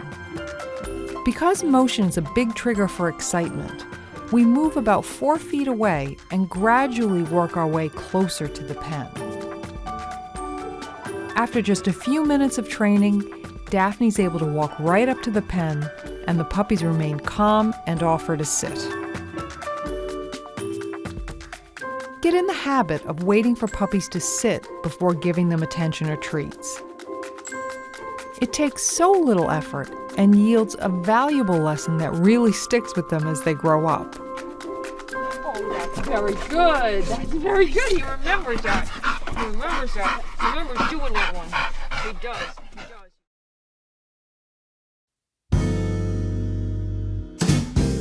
does. Walking on leash is taught off leash. Puppies will follow anything that moves, so the basic technique is just to start walking in a counterclockwise circle with the puppy on the inside and wait for him to notice and start following you. When he's anywhere near your left side, click and give a treat. You want the puppy to encounter distractions, so he can learn that walking with you is a more reinforcing choice. Don't worry and don't say anything. Let the puppy work it out. Once he seems to understand that being near your left side gets him a treat, you can wait until you take 2 steps, then 3 steps, and then gradually you can work your way up to more and more steps. Once the puppy's walking several steps in a row with you, you can add a collar and then a leash, and now you're ready to take your puppy out into the world. If you've shaped it correctly, the puppy should automatically follow you anytime you call him to you and start walking.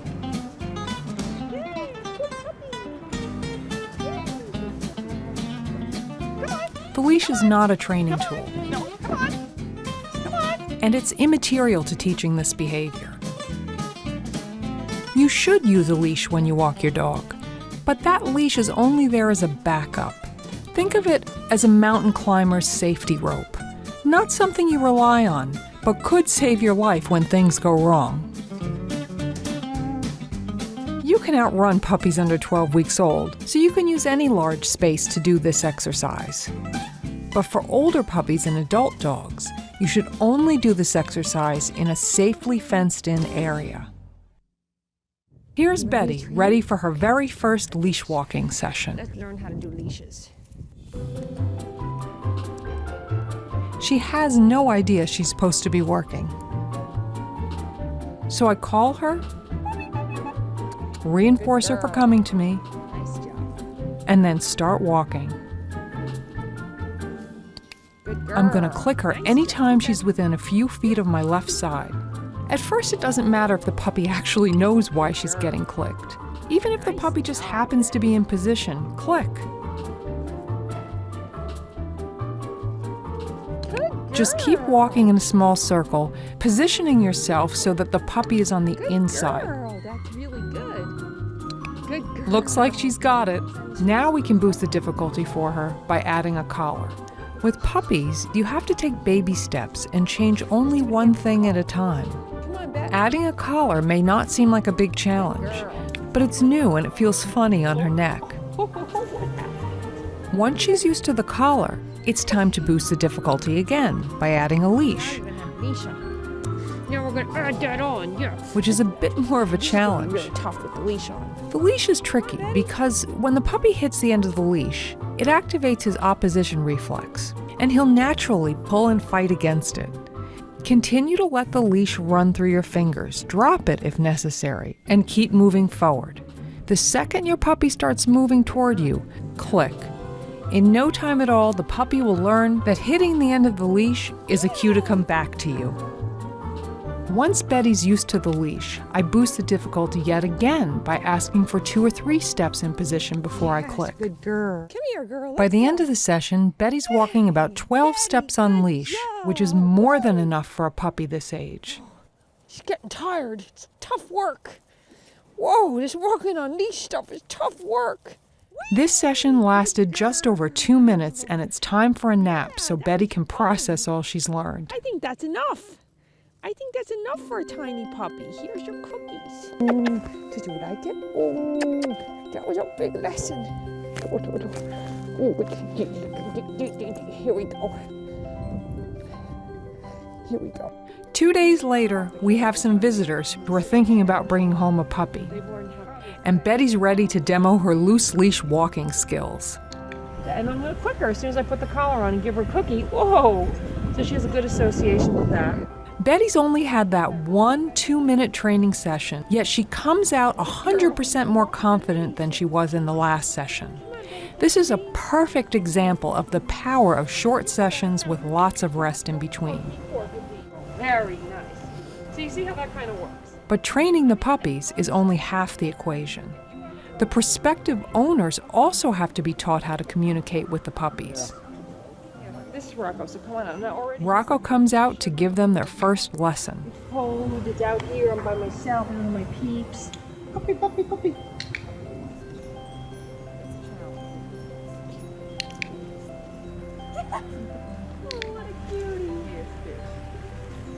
Now it's Rosie's turn. Just start walking off. Your goal for a puppy younger than 12 weeks should be just a few steps with lots of treats.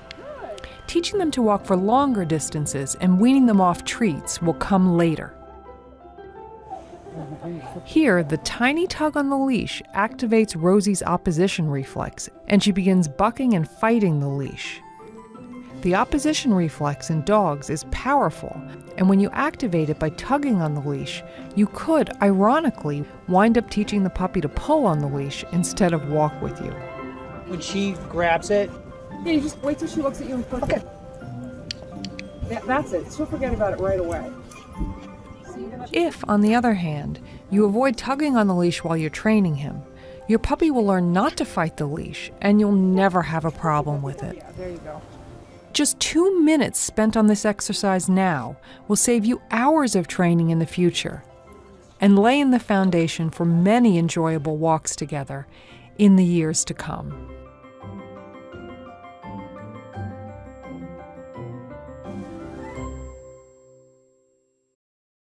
So the question inevitably comes up, when can I get rid of the food? When can I stop giving my puppy treats in exchange for a behavior? And my answer is twofold. First of all, there is a time and a way that you thin the ratio and you start giving fewer treats and you start instead giving praise and different kinds of reinforcers, and yes, eventually you can wean the puppy off the food. But I think the bigger question is, why are we in such a hurry not to give the dog a treat? There is a saying that a relationship is a history of reinforcement. So your goal in life should be to find as many opportunities as possible to give your dog a treat. To find as many times as possible that your dog is doing something you want and you can give him something that he so dearly appreciates. That's going to build a relationship, and that's why you got a dog. It's worth talking about human entitlement, which is this idea that the dog should just do it. He should just do it because he's my dog. He should just do it because I said so. He should be obedient. That if it's otherwise, if I have to pay for behavior, if I have to reinforce behavior, if there has to be rewards, that somehow we've been let down. It's probably the biggest myth going. Dr. Susan Friedman, who's an applied behavior analyst at University of Utah, describes it as, we have this idea that behavior should just flow like a fountain. The reality is, behavior is a tool that animals use to manipulate the environment, to get consequences that are going to help them make a living in the world. We can capitalize on that system, or we can ignore it at our peril. And part of the way that we ignore it is this insistence, this stubborn, entitled human insistence that he should just do it. And that's just a big myth.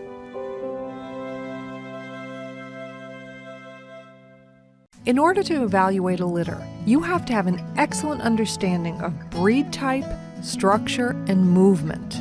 Therefore, you should read everything you can on structure and movement and review and understand your breed standard. Invite breeders and judges whom you respect to evaluate the litter with you. Also ask breeders of other breeds to evaluate the litter with you. Having someone outside your breed look at the litter can bring a new and fresh look at the evaluation. Take side and front stacked photos, and if possible, film the evaluations. This information will prove invaluable to help you understand how your particular line matures. When it comes to puppy temperament testing, there are many systems out there, so you should do your own research and find one that makes sense for you. However, there are some basic guidelines that we think everyone should follow. Puppy testing should not be performed when the puppies are 8 weeks old. Their fear imprinting period can interfere with the results and also traumatize the puppy. The tester should be a stranger, and the puppy should be taken to a place they've never been before, even if it's a new room in your house.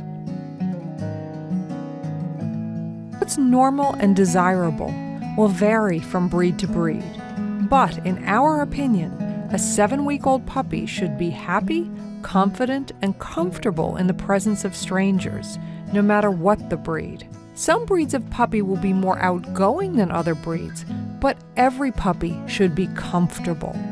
Take the results of your puppy testing and work with your puppies if they show any overly fearful responses, any overly aggressive responses, or any shyness or resistance to handling.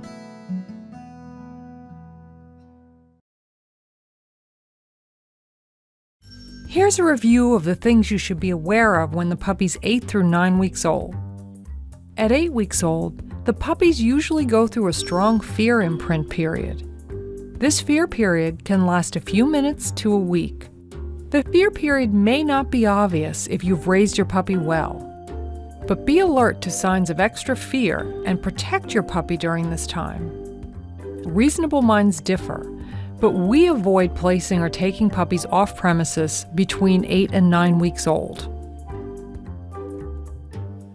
For puppies that show a high level of fear to a specific situation, such as Amelia showed with the vacuum, the way you proceed will depend on how the puppy was raised. If the puppy is otherwise well raised and stable, work with it. If the puppy's not too terrified, you can just work with things as they are. Present the thing that the puppy's afraid of, and give the puppy a treat. But if the puppy's truly terrified, you need to modify the situation to reduce the fear. In our example, you would move the vacuum cleaner further away. Continue doing this until you get a good conditioned emotional response from the puppy. And make sure you can recognize when your puppy does in fact have a good CER. If the puppy was not raised to be an enrichment seeker, wait until this period is passed and begin training away the fear at 9 weeks old. Again, reasonable minds differ, but we feel it's probably best to avoid placing puppies during this week. At 9 weeks old, you can resume prudently cautious socialization in the outside world. We currently recommend vaccinating now.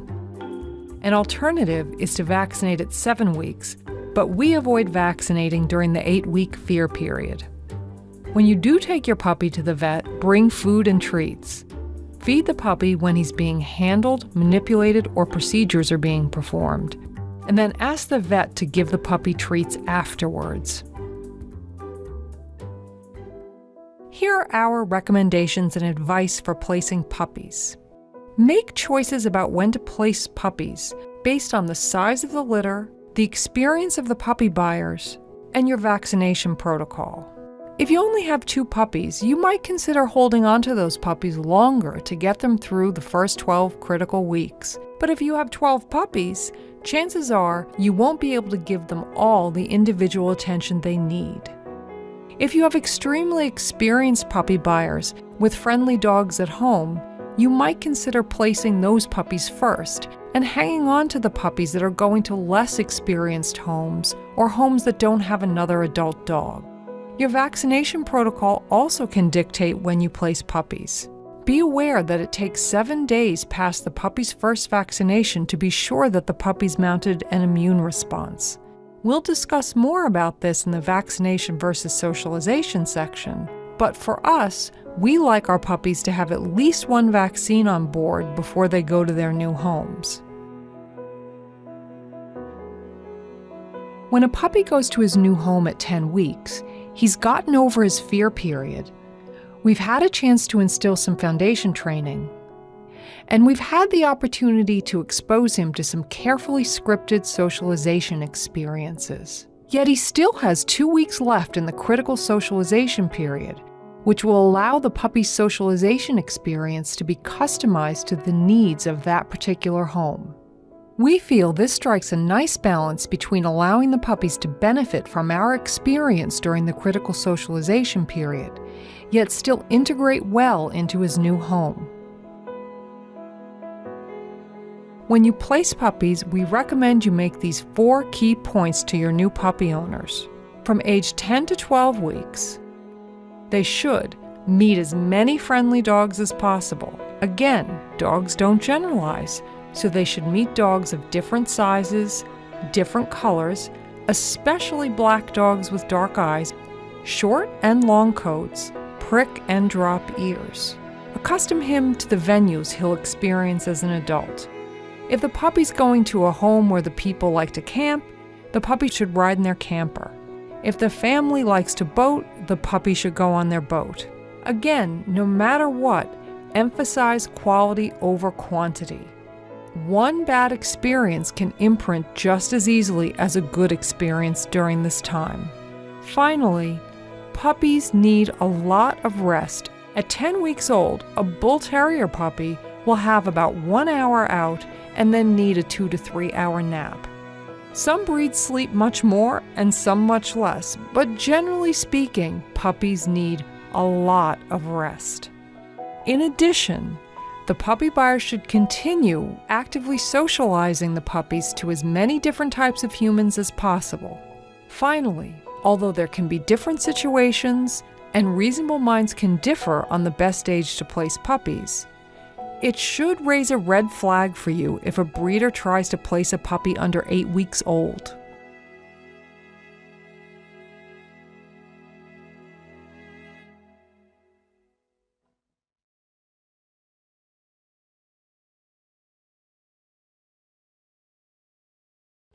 Here's a recap of how to teach a puppy a wonderful recall.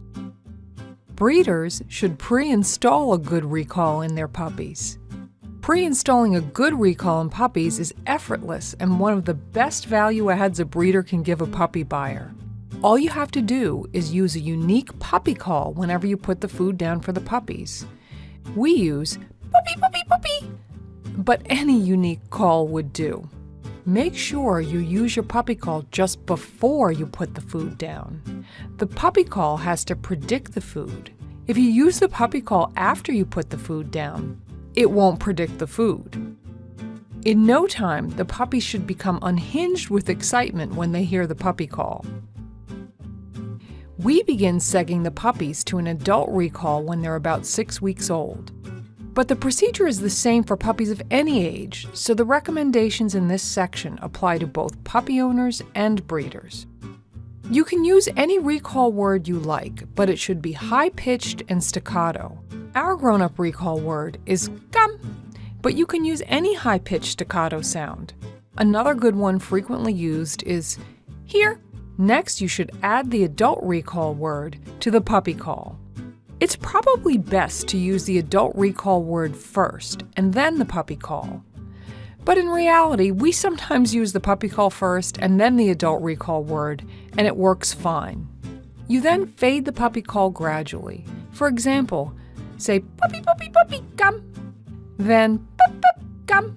Then pup, come. And finally, just come. Even if you've acquired a puppy whose breeder did not teach him a puppy call, this will still work for you. Puppies tend to move toward high-pitched sounds, so you can use the puppy call in the same way that breeders do. Just use the puppy call each time right before you put your puppy's meal down. Once you have a solid, conditioned emotional response on the puppy call, you can start fading the call and introducing your adult recall word in the way we described above. See the resource guarding section for more information on conditioned emotional responses. That's really all you need to do to teach a nearly bomb-proof recall. But there are 7 important things to keep in mind.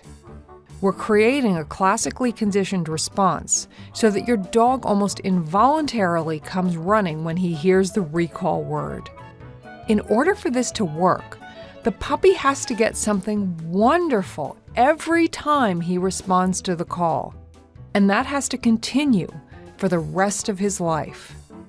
Make sure you use the correct reinforcer, because what's wonderful to one dog or puppy won't be wonderful to another. For young puppies, particularly under 5 to 6 weeks old, praise and play is usually enough to maintain a good recall. But as they grow older, giving the puppy treats when he comes to you will usually be more effective to help maintain a good response to the recall.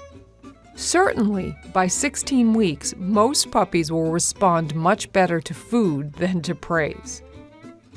Remember, dogs don't speak English, but they read music. Make your recall word unique. Even if it's a common word, say it in a different way, and always say it in the same way. So, come and here are great recall words. But come and here are going to be ineffective recall words because they sound like things the dog hears 100 times a day. Because your recall word has to be sacred, meaning to say that the dog has to receive something wonderful every time he comes to you, you'll need a second, more casual recall, such as let's go or come on, for those times when you're not prepared to reinforce the recall heavily. A name is not a recall. To paraphrase Dale Carnegie, a dog's name should be to that dog the sweetest and most important sound in the world. You should use your dog's name often in connection with affection, treats, and other pleasant things. But a dog's name is not a recall. It's a signifier that you're speaking to him. Dogs love verbs. As a dog trainer, I can tell you, it's a universal problem that when people want their dog to come to them, they blindly say the dog's name over and over again, and then become annoyed when the dog fails to come to them. The problem is, when you say your dog's name, you haven't actually asked him to do anything. 9 times out of 10, when I ask the owner to add a trained recall command, such as come or here, the dog comes running. Dogs love verbs. Ask them for an action item, and they'll almost always do it. Always recall to good.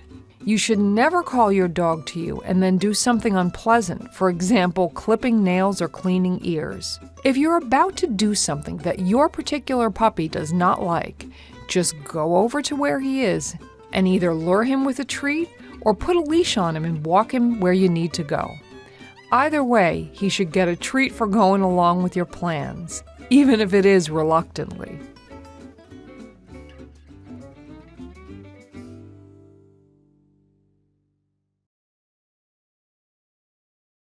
Here's a review of how to introduce a puppy under 12 weeks to crates. Before you begin any formal crate training, the puppy should be accustomed to sleeping in the crate on his own.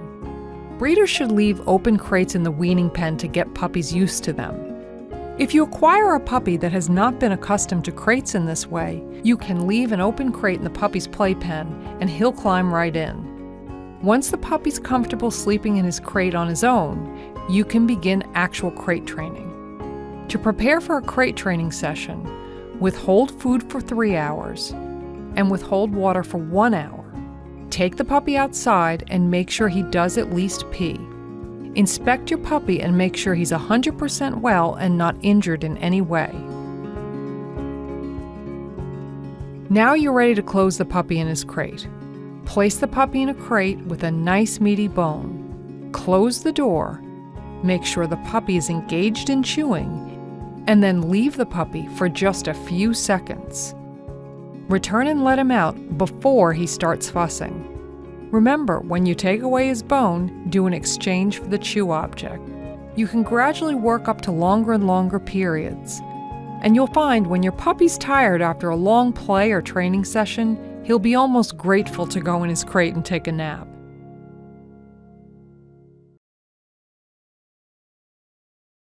Here's a recap of the procedures for teaching your dog to sit automatically when he wants something. When you approach puppies in their pen, feed or pay attention to the puppies that are sitting. Ask all your guests to participate. At first, you may have to reinforce puppies for just putting one front paw on the ground. But once they seem to understand that they need to back off the walls of the pen, wait for them to sit. Don't ask the puppies to sit. The cue for the sit should be people approaching the weaning pen. Once the puppies have mastered sitting politely for attention, increase the difficulty by having other dogs outside the pen. Start with the outside dog stationary and several feet away. Go as far away as you have to so that the puppies can actually pay attention. You'll need an assistant to stay near the pen and reinforce the puppies that stay calm when the distraction dog is present. Gradually move the distraction dog closer, but the distraction dog should still be stationary. Once you can have the distraction dog right next to the pen, go further away again and start moving the distraction dog back and forth. Again, you'll have to move as far away as you need to so the puppies can remain calm while the distraction dog is moving. Gradually work your way closer. New puppy owners need to follow through with this training and explain the rules to everyone. When your puppy's in his pen, tell your guests to wait until he's sitting before they pat him. When you're out and about and someone asks you, "May I pat your puppy?" your answer is, "Yes, you may, but help us out with our training and wait until he sits before you pat him." You can't expect other people to know what to do, and it's up to you to get everyone on board with your training.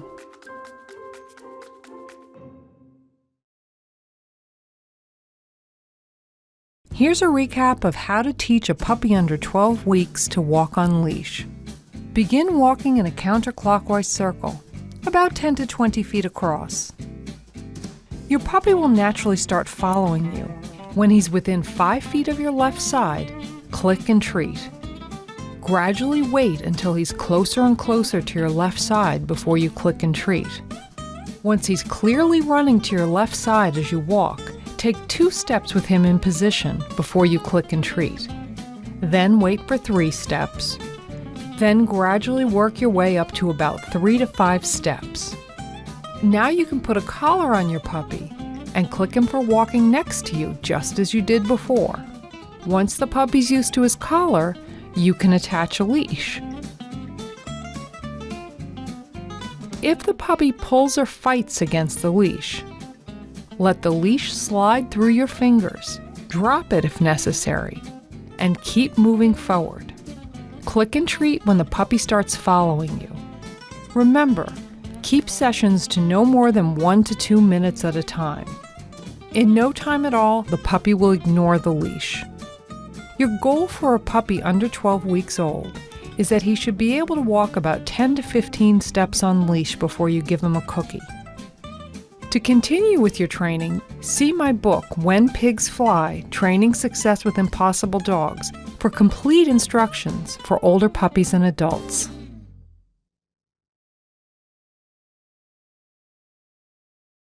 Here's a summary of good procedures for introducing your puppies to outside dogs. When you set up your sessions, you should make sure that you have a large open space, either indoors or outdoors. Set up low tables or chairs, or provide a fence that the puppies can squeeze through to escape from big dogs if the puppies feel pressured. All socialization should be done off-leash. You need a trusted dog that you're sure will not snark at the puppies. And it's very helpful to have an experienced owner with you to help supervise the session. Never force or lure a puppy to come out. Let each puppy take it at his own pace. Puppies should never be terrified of the big dog. If they are, remove them from the situation or help them find a place to hide. If a puppy is showing hesitancy about approaching an adult dog, don't pay attention to the reluctant puppy. Instead, interact with the adult dog. This can be very reassuring to an unsure puppy. When socializing puppies to humans, remember, dogs don't generalize, so you have to try and introduce your puppy to as many different types of people as possible.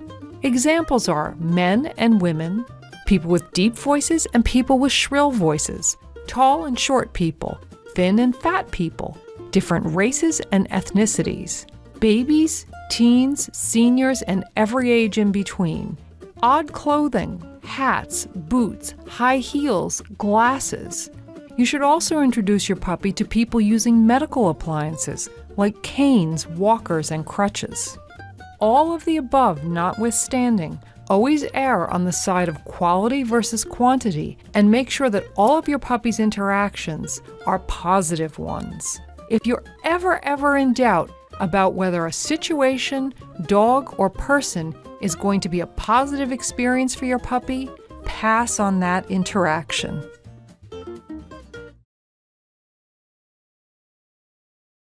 Here's a review of the considerations in the vaccination versus socialization debate. Maternal antibodies will protect the puppies for a while, but those antibodies will also prevent a vaccine from taking effect. So the trick is to find the earliest possible window where the maternal antibodies have worn off. New vaccines may penetrate maternal antibodies. However, very young puppies, that is under 6 to 8 weeks old, will not mount an immune response even if vaccinated, because their immune system isn't mature enough. There may be exceptions to this rule, but it's probably not a good idea to rely on a vaccination that's given before 8 weeks old. We administer 3 vaccines, not because it takes 3 vaccines to inoculate the puppy, but because we don't know for sure when the maternal antibodies have worn off, and in fact the puppy can be vaccinated. Core vaccines that every puppy should have prior to outside socialization are distemper and parvovirus. Vaccine should be given 7 days prior to outside socialization. There are many different protocols, and you need to discuss your vaccination protocol with your vet and your breeder. Vaccine technology and knowledge of immunology is constantly evolving, but we currently follow the 2013 Jean Dodds protocol, which calls for distemper parvo at 9 weeks, distemper parvo at 12 weeks, and distemper parvo at 16 to 20 weeks. Rabies vaccine at 24 weeks or older as required by law. Any other vaccines will depend on where you live and what your puppy will be exposed to, and again, you should discuss those vaccines with your vet and your breeder. Health safety guidelines for socialization. Home socialization should start from day 1, but socialization outside your home should not start until 7 days after your puppy receives his first vaccine. To be safe, your puppy should be at least 8 weeks old at the time of his first vaccination. You can vaccinate earlier, but it's unclear whether the puppy will have a mature enough immune system for the vaccine to actually take effect. Once your puppy's had this first vaccine on board for 7 days, it's safe to attend puppy class and socialize with known dogs who have been vaccinated and are healthy. You should still avoid dog parks, pet stores, and roadside rest areas, or anywhere else where you're not sure about the health status of the dogs who are visiting. Finally, although the risk of prudent early socialization is minuscule, as documented in scientific studies, there are no guarantees, and ultimately, you have to weigh the risks and the benefits and make your own decisions. Here's some guidelines to help you find a good puppy K for your puppy. First, before you even get a puppy, you should go observe the class and look for the following. There should be no aversives used. Aversives are things like penny cans, scruffing, clapping or yelling at the puppies, hitting puppies, or using a spray bottle. There should be no special training equipment like prong, choke, or shock collars. The instructor should not be talking about stopping behaviors. They should be showing their pupils how to build behaviors. So for instance, if a puppy jumps on someone, the instructor shouldn't be showing them how to check or correct the puppy. The instructor should be showing them how to train the puppy to automatically sit in front of them.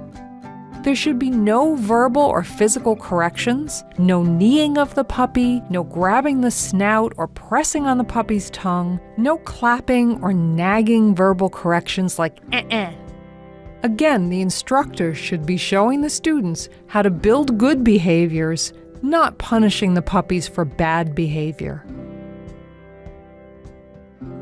An ideal puppy class will break up the training with at least 2 separate play sessions. This allows the puppies to take advantage of distributed learning and also gives them the chance to practice the transition from focus to play, from play to settling. These are very important transitions that can get the puppies into a lot of trouble if they don't understand them later in life. The instructors should always be monitoring the play groups and dividing the puppies by size and play style. You should never see a pig pile where a puppy's on the bottom getting the stuffing knocked out of him. The instructor should be monitoring the situation and moving the puppies along with gentle handling and cookies.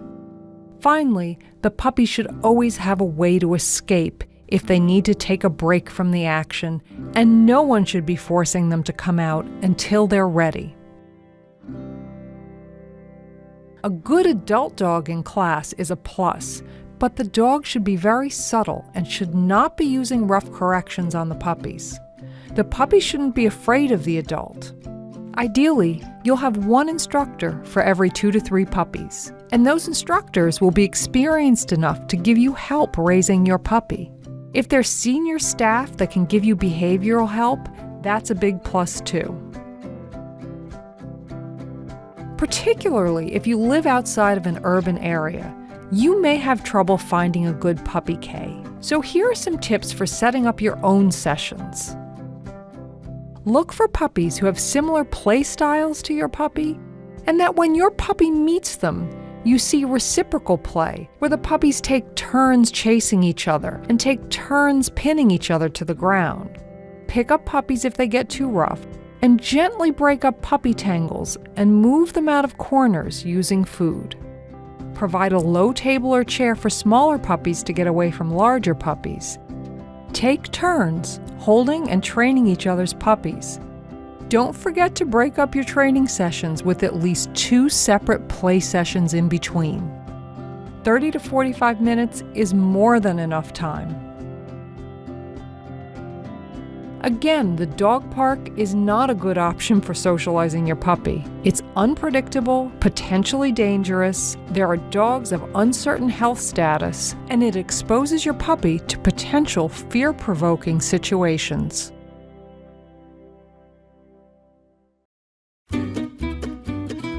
Now that it's been 7 days since our puppies had their first vaccination, it's time to make that big push to meet new dogs in the outside world. But it's important that you manage these interactions properly so they benefit rather than harm your puppy. The first requirement of a good socialization session is space. Dogs use space to control the temperature of their interactions with other dogs. If a dog's feeling pressured or scared, he'll first try running away to diffuse the situation. If there's not enough room for that dog to run away or escape, he'll literally feel that his back is to the wall and he'll turn to aggression to ward off the other dog. A large outdoor space or training building is ideal. In addition, the puppies have to have a way to escape from larger dogs. Either the puppy needs a fence he can squeeze through or a low table or chair to hide under. This gives him control of the situation and builds up his confidence to overcome his fears. All socialization with other dogs should be done off-leash. Remember, dogs avoid conflict by retreating. But a dog on leash can't retreat, which can make him feel trapped and defensive. This is why the same dog that plays like an angel with dogs when he's off-leash can seriously object to dogs in his space when he's on-leash. So keep your puppy safe by taking off the leash before socializing with other dogs. It's good to have a trusted, friendly adult who can be counted on to smooth things out and keep the puppies playing nicely.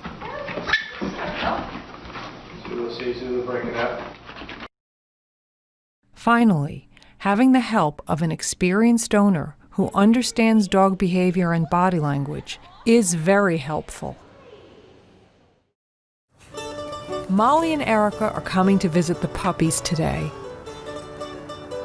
Molly's an old friend and has socialized several generations of madcap puppies. Erica is a canine water sports instructor, and she's had years of experience with all kinds of dogs. We have our safe table set up for the puppies to hide under, and we're ready to go. Betty's not sure about Molly. She gives a warning woof and then takes advantage of the table. The other puppies are bolder, but Betty's going to survey the action from a distance. You have to let the puppies each take the socialization session at their own speed. Be patient and don't lure or force puppies to come out of their hiding place. This is something they have to work out for themselves. Give them a place to feel safe, and they'll join in the fun when they're ready. Betty gets up her courage, but not for long. The other puppies adore Molly in all her big, black, hairy splendor. But for Betty, the jury's still out. Oh, she's stuck under her brother. Betty gets up her courage again and starts walking with Molly, and it seems as if Molly doesn't notice her. But really, Molly is skillfully making herself seem less threatening to Betty by looking away each time Betty looks at her. A dog like Molly with superb communication skills is priceless, and we're very fortunate to have her help with the puppy's socialization. Betty, do you think that Molly's okay now? Do you think she's okay? I think she is.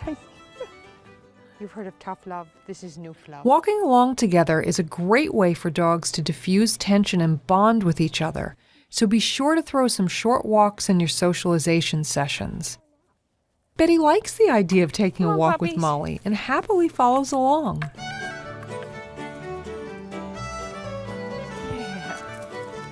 But as soon as we stop, she's not so sure. You should not pay attention to or encourage a puppy who's acting reluctant, as Betty is in this footage. That can actually reinforce the fearful behavior. However, sometimes patting and paying attention to the adult dog is reassuring to that puppy. Yeah, Betty. Yeah, Betty. Now she can do it. She can do it now. It looks like our patting Molly was the last piece of evidence that Betty needed. She's made her final judgment that Molly's okay, and she dives right in. Another key to a successful socialization session is to keep it short. These puppies have been out for a half an hour, which is more than long enough. It's time for a nap. Come on, let's go in. And another generation of madcap puppies say goodbye and thanks to their new friend, Molly.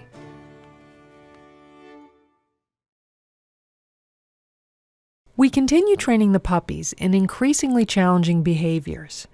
This continuation is a big part of the enrichment effect, and also a huge relationship builder. Clearly, the puppies are already looking to us as partners, and that's a relationship that will be imprinted on them for the rest of their lives. Training sessions are also the best way to tire out a rambunctious puppy.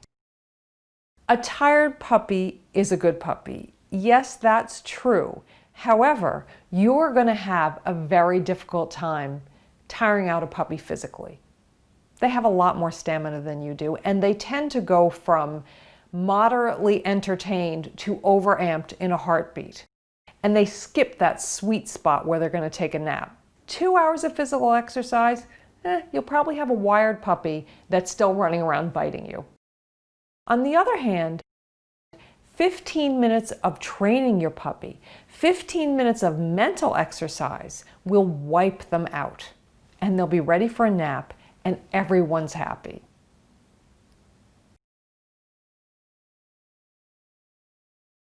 Dogs don't generalize well. What this means in practical terms for you is that just because your puppy's met a man doesn't mean he'll accept a man with a beard, or a man wearing a hat, or a tall man. In as much as possible, your puppy should meet all different types of people of all ages wearing all kinds of clothing. Men and women, seniors and babies, teens and everything in between. Facial hair, different races and ethnicities, people wearing big hats, heavy boots, high heels, and dragging wheels. The more types of people and clothing a puppy sees when he's young, the fewer things he'll be alarmed by when he gets older.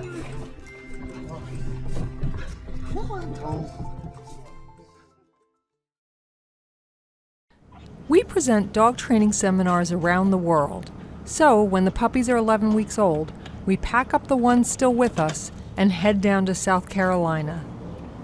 The trip is the proving ground for all the work we've done with the puppies. They ride happily in their crates, walk beautifully on leash, meet sliding doors, luggage, new people, all without batting an eye. And even with all this new and distracting stuff, their attention always comes back to me. Because they've been raised to be enrichment seekers, they sail through this action-packed socialization experience. The next day at the seminar, the puppies show off their skills. Oh, one. Fatty, two, fill the water.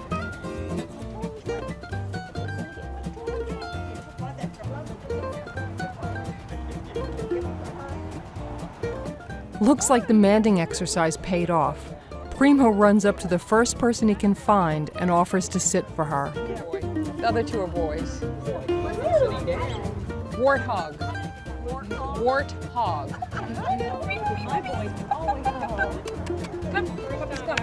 We're fortunate to be in a profession where we have access to so many dog-savvy people. And once we round up the puppies and put them in their pen, the students help us continue with the puppies' education. Oh, yes, good. You can pat them. You can pat them.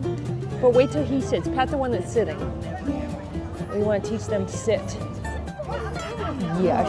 Oh, good boy. Oh, there they are. Now you can pat them. You can pat the puppies. You're good puppies.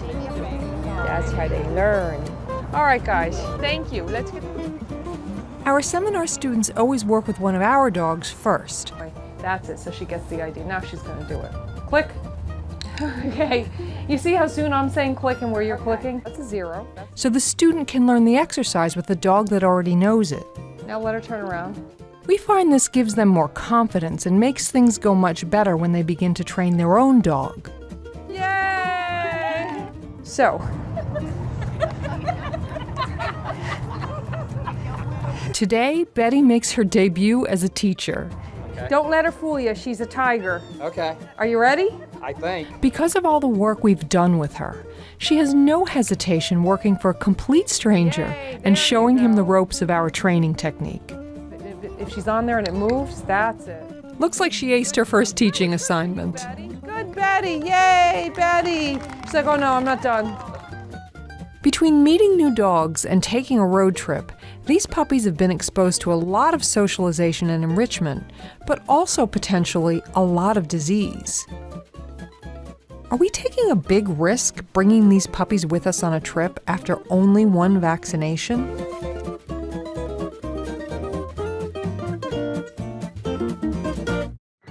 Before you can understand the risk versus the benefits of getting your 9 to 12-week-old puppy out in the world to be socialized, it helps to understand how vaccines work. As you'll recall from our neonatal section, the puppies are protected from disease by drinking their mother's colostrum. If the dam has immunity to a disease, the puppies will have that same immunity. So if the dam has been successfully vaccinated for parvovirus, her puppies will have immunity to parvovirus as well. But that maternal immunity doesn't last forever. No one can say for sure when the maternal antibodies will wear off on any particular puppy, but they can wear off any time between 6 and 14 weeks, and in some cases it might even be earlier or later than that. So now we need to vaccinate our puppies. Vaccines work by taking the virus that causes the disease and modifying it slightly so it can no longer make the puppy sick, but yet will still trick the puppy's immune system into thinking it's caught the disease. The puppy's immune system then kicks into high gear and starts manufacturing antibodies to fight the disease. Once the puppy's body has manufactured those antibodies one time, if he gets the virus again, his body remembers how to fight off the disease. Uh-oh. He'll be able to manufacture an army of antibodies, kill the virus, and he won't get sick. It sounds simple. Vaccinate the puppy once when he's very young before you expose him to the outside world, and he'll be protected, right? Unfortunately, it's not that easy. We spoke with Dr. Leal about the science behind vaccinations. If you vaccinate the puppy when he still has maternal antibodies, the mother's antibodies will mask that vaccine. It kind of covers, put a blanket over it. And so it's not going to establish an immunity because the mother's antibodies are grabbing onto the vaccine's virus before the puppy's immune system can respond. So now you understand why puppies need 3 vaccinations. It's not that they need to receive the vaccine 3 times for it to work. It's that we never know for sure when the puppy will be able to be vaccinated. We don't know when the mother's antibodies are going to stop interfering with the vaccine. So we've established 8, 12, and 16 weeks as kind of a guideline of when to vaccinate these puppies, looking for that specific window when that puppy's immune system is going to be geared up to be able to respond to the vaccines without the interference of the mother's antibodies. Okay then, if we're looking for the earliest possible time when the maternally derived antibodies wear off, why not just start vaccinating every week as soon as the puppies are born? Wouldn't that give a 100% guarantee of protection? Again, unfortunately, it's not that easy. The reason we don't vaccinate puppies younger than 8 weeks or recommended is because the immune system is simply not well established in that young of a puppy. So it really would be ineffective to vaccinate them. They won't have the ability to respond to that vaccine in most cases. This all sounds confusing, and you may be wondering, bottom line, at what age can I vaccinate my puppy and be virtually assured that he's protected from disease? You want to make sure the last vaccine they get, that puppy is at least 16 weeks old. Because based on what we know now, that's when the maternal antibodies are gone and the puppy is mature enough to establish a good immune response to that vaccine. This presents a dilemma, because it's not until the 3rd vaccine at 16 weeks that we can be virtually 100% sure of vaccination. And 16 weeks is after the close of the critical socialization period. So what is a puppy owner to do? I can tell you that for me in my practice, and I've been practicing for a long time, for almost 30 years, and I've literally have vaccinated thousands of puppies for distemper and parvo. And I can tell you, I really don't remember of any that I've vaccinated that ever came down with either one of those diseases. I can also tell you that what I now know, for me, in my practice, behavioral issues are a huge part that can be prevented by early socialization.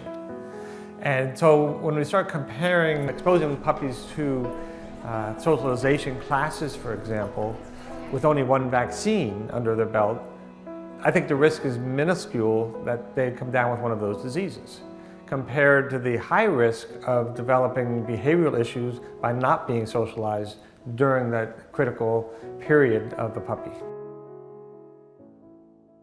Every day in her practice as a veterinary behaviorist, Dr. Heron sees the results of not getting a puppy out for early socialization. We spoke with her about her recommendations.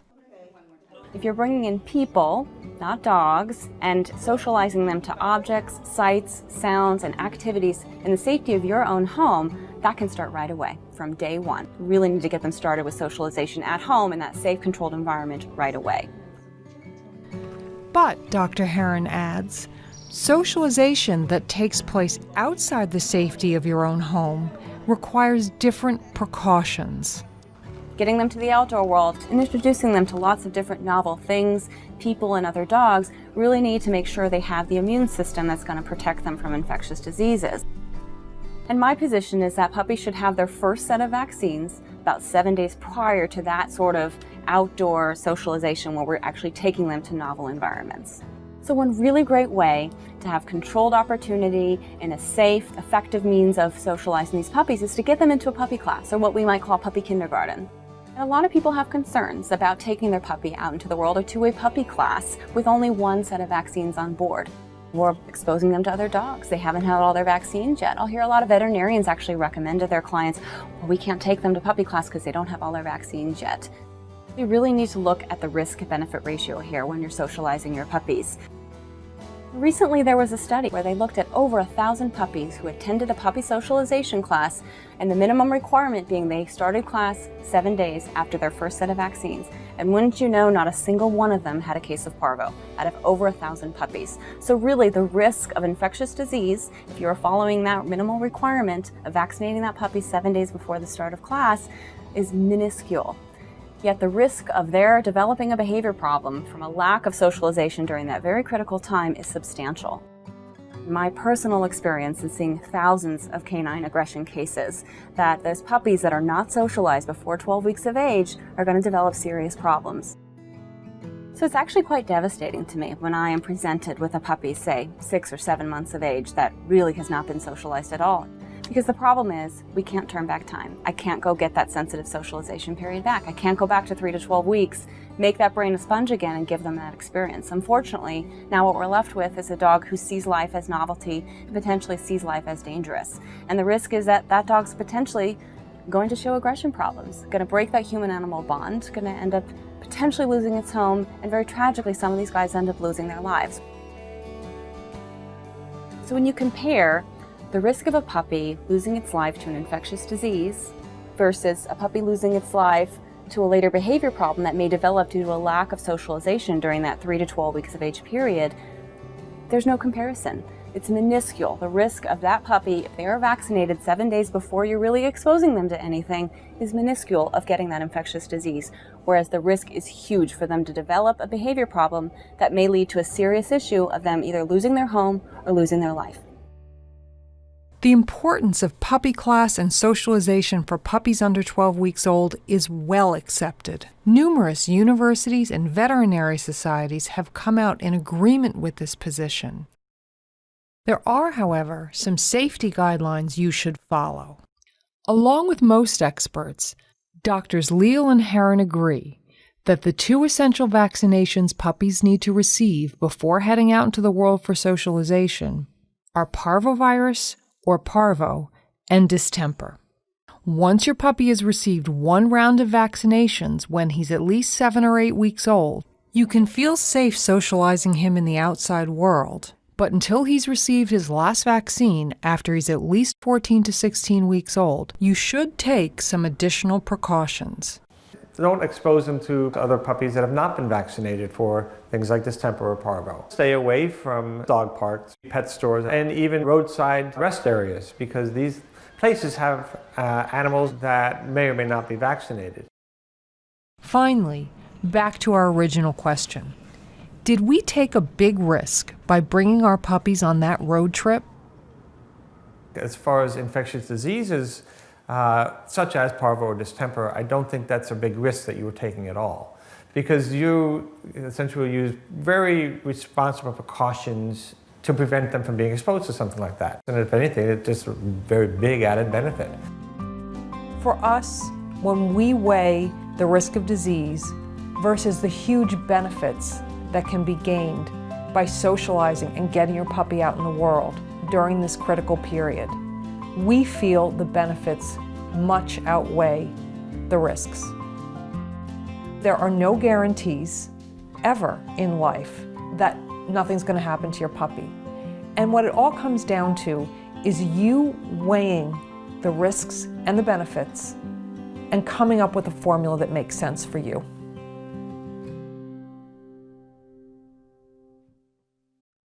While the importance and value of a puppy class is undeniable, not all puppy classes are created equal.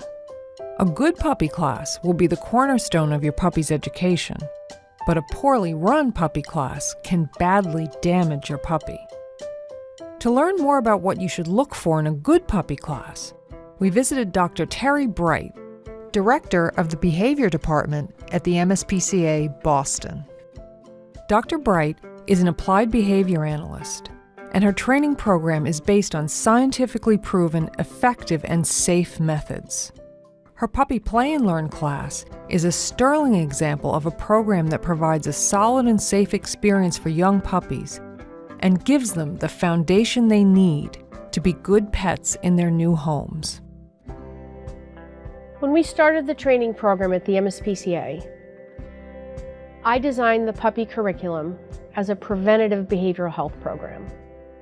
Because I see the sad end of many dogs' lives who lose their homes because of behavior problems, I knew that I wanted to prevent those. Every day here, adolescent dogs are surrendered because they weren't trained when they were puppies. They weren't trained to accept handling. They weren't trained to walk on the leash. They weren't trained to be social with other dogs. They weren't trained to be social with people. That opportunity was over at an early age. That window of opportunity is as small as the puppy, and it's gone too soon. So that's the time to start when your puppy is little.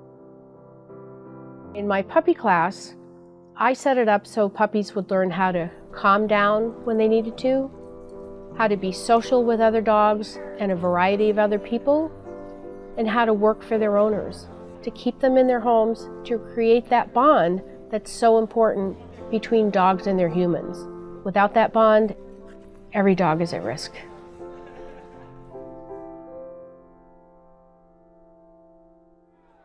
So if you're in a puppy class, there's usually going to be kids there in class. That's a great thing for puppies to be exposed to.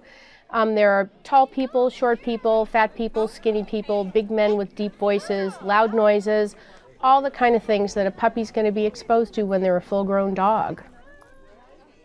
So if the goal is to get your puppy exposed to as many new dogs and people as possible, why not just head down to the local dog park? It's free and you can go anytime you like. Sounds perfect, right?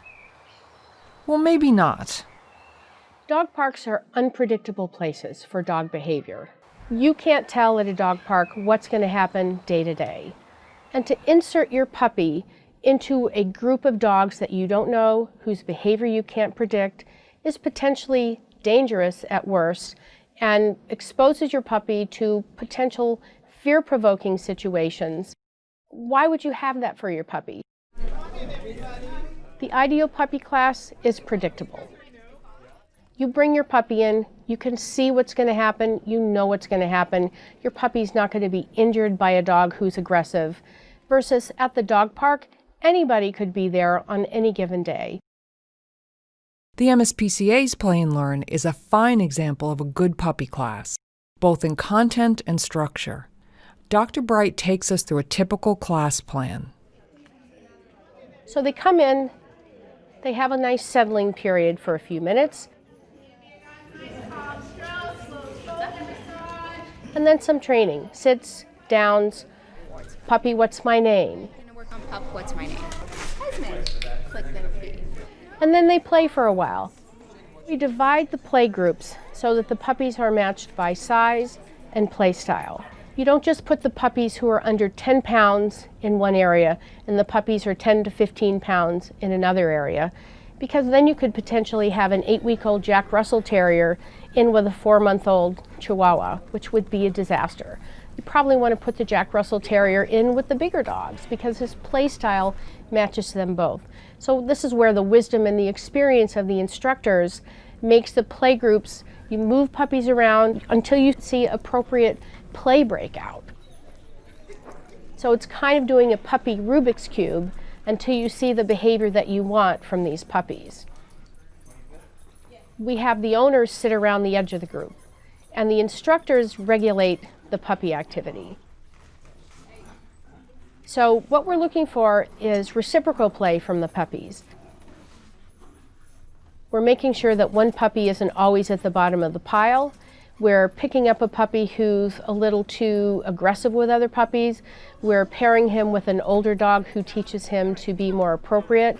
And the instructors have eyes in the back and the front of their heads. And they'll get in and break up a group of puppies very gently, cookies for everybody, just to move things along so that you don't wind up with a big kind of conflict with puppies that can quickly turn into a puppy fight, which is the last thing that you want. We're very lucky in our class to have an adult dog, Esme, who's a great puppy trainer. So she can shape the behavior of a puppy in a way that none of the humans can. Esme is using very subtle signals to tell these puppies, don't do that again. And they listen to her. And then when the puppy puts their butt in the air and wags their tail at her, she's like, yep, now I'll play with you. And you'll see her play bow at a puppy until the puppy learns to play. It's pretty profound to see her teach these puppies. It's great when dogs can train other dogs, but you need a really special dog to do it. So having a puppy trainer dog in a class is worth the price of admission right there. After a short play session, it's back to training.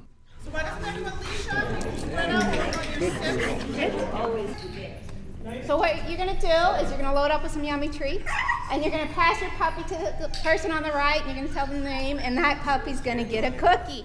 In Pass the Puppy, puppies learn to tolerate being handled by lots of different people without being afraid. Again, the novelty is what gets puppies in trouble. They learn that a new thing can earn them a cookie, and a new thing doesn't hurt, that a new thing can be fun and earn them attention, and this is a good structured way for them to learn it. And then back to playtime, and then a quiet settle. During the settling, we do the body handling, touch the puppy's feet, teach the owners how to touch their puppy's mouth, look at their teeth. We'll have the other handlers sometime go by and look at the puppy's teeth so the puppies learn this is a good thing. It's something they're going to have to withstand at the vet. Look in their ears. There's a time in a puppy's life when they learn that these things are good. And then they go home and sleep for the rest of the day. The structure of the class can be as important as the content. As you may recall from our chapter on distributed learning, puppies can only take in so much information at once, and they learn best using short training sessions with rest periods in between. This is one reason why you should break up the class into alternating playing, training, and relaxing sessions. But there's another good reason to do this. We don't do all the training at the front and let them play because transitions are really important in behavior, and they're really important for puppies to be able to learn the socialization, and then learn to calm down, to go out and play, chase another dog, and then learn to sit and hear their name. Lay down. Go out and play again, come back, and just pay attention to their owner, have their ears rubbed. These transitions really get dogs in a lot of trouble when they're older. So if they can learn these when they're puppies, it's a really good start. If you don't live close enough to attend the MSPCA's puppy class, you'll need to find a class in your area.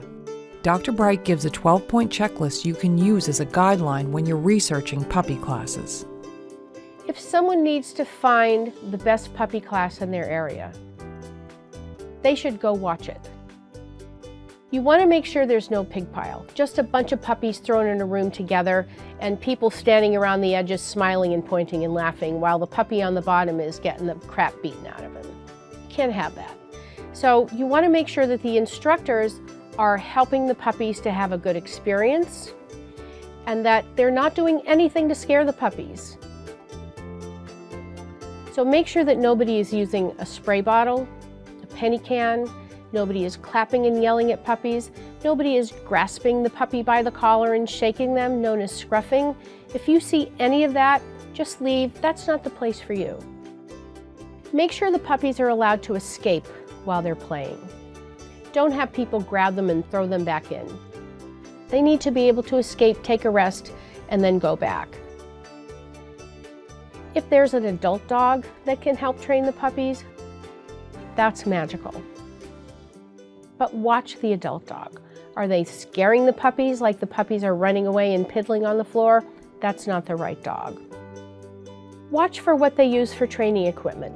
If someone suggests a special collar that might hurt your puppy, that's a prong collar, has spikes in it or anything like that, or anything that, you know, a choke collar where you can apply a correction and they want you to do stuff to make your puppy stop things. This is how you stop behavior. In puppies, we want to build behavior. That's our goal. If you see an instructor who's going in a way to scare your puppy, that might not be the right thing. There might be just the puppy that really frightens them enough so that it turns them off of being around other dogs for a long time. You want to see the instructors and the people in class and you build the behavior of your puppy into a robust, confident, never afraid of novel stimuli dog. That's the goal. Fear is not the way to do that. The way to do that is through carefully shaping confident behavior.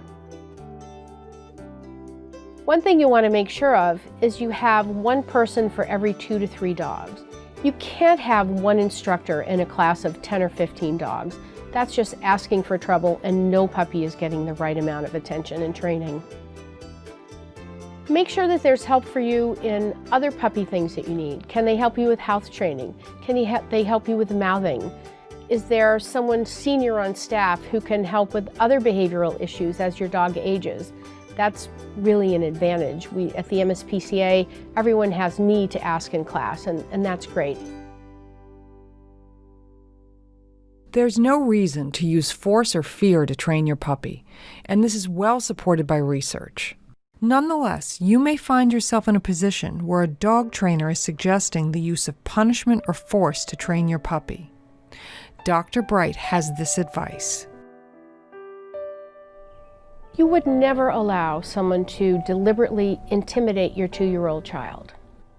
Yet people allow dog trainers to do that to their puppies all the time, just because the dog trainer is a person of authority. You don't have to do that. If a dog trainer is suggesting that they do something to your puppy or that you do something to your puppy that seems like it would frighten your puppy, just say no, don't do it. Say, I'm not comfortable with that. If you're particularly intimidated and you don't really know what to say, but you want to get out of there, then here's what you can say. Dr. Bright told me I shouldn't do that to my puppy, so we're leaving now. Have a nice day. But what if you can't find a good puppy class in your area? Don't worry and don't compromise. You can set something up yourself. If you can't find a good puppy socialization class in your area, you can create one.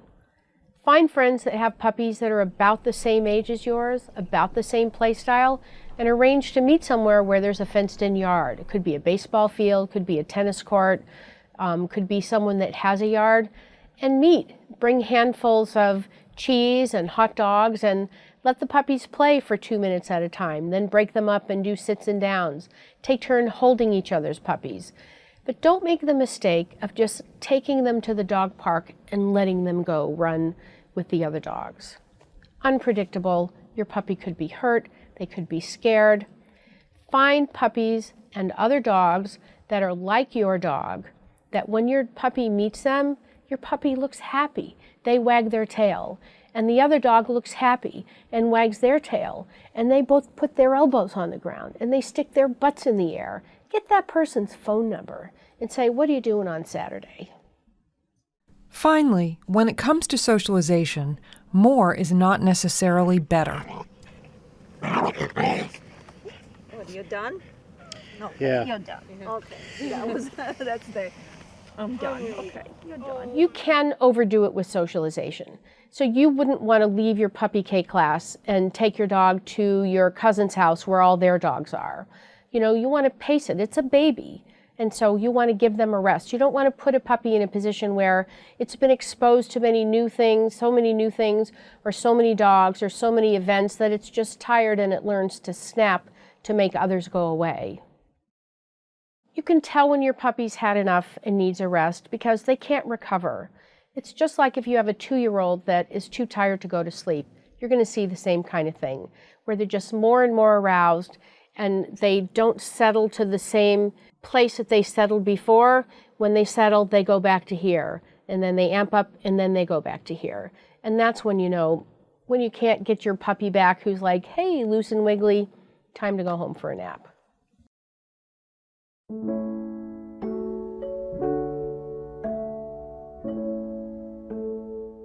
It takes significant research and commitment to find and attend a good puppy class. Rest assured, however, it's worth the effort.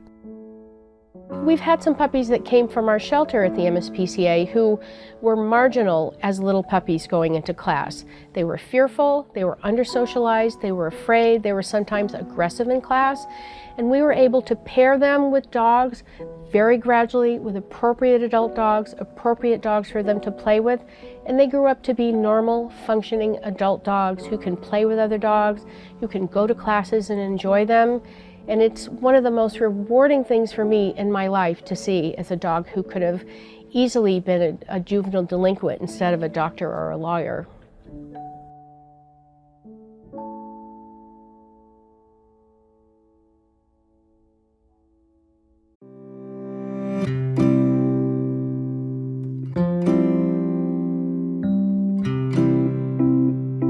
We've presented a lot of material in this film, which will give your young puppy the building blocks for a great life. But good rearing and socialization is just the beginning. In order to reap the benefits of good rearing and early socialization, you'll still need to get your puppy out and continue to expose him to positive experiences as he matures into adulthood. We hope you'll enjoy enriching adventures with your dog for your entire life together. But in our observation, it's particularly important to make sure that that puppy has as many enriching experiences as possible through 18 months old. Again, in our observation, most dogs will not achieve stable emotional maturity until about 3 years old. So it's important to make an effort to keep their experiences positive during those early impressionable years. Given all this, you have to ask yourself, while the rearing and socialization we show in this film looks like a lot of fun, does any of it really matter? Will doing these things in the first 12 weeks of life really change outcomes for puppies and their owners? After all, we all know dogs who are raised under the most abominable conditions, never socialized, even abused, who turned out to be the most loving, outgoing, docile companions. Conversely, we also all know people who did all the right things with their puppies at a young age, yet still the puppy grew up to be aggressive, shy, or neurotic. Knowing all this, we have to ask again, can we really make a difference?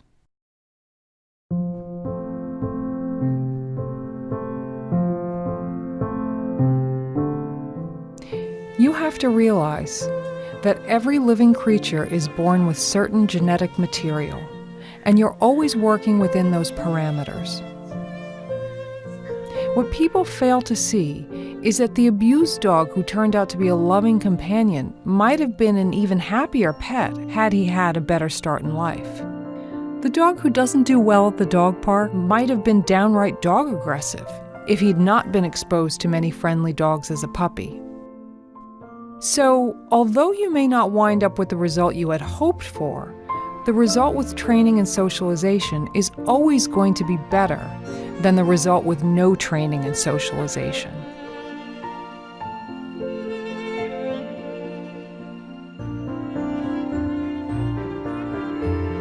There's no rearing and socialization protocol that's going to guarantee that your puppy will turn out the way you want him to. But for the vast majority of dogs, if you do the right things in the critical first 12 weeks, the dog will turn out wonderfully. And if you don't, you'll have a problem on your hands. Take that to heart when you're training and socializing your young puppy, and know that, for that one small life, you're doing the greatest thing in the world and truly making a difference.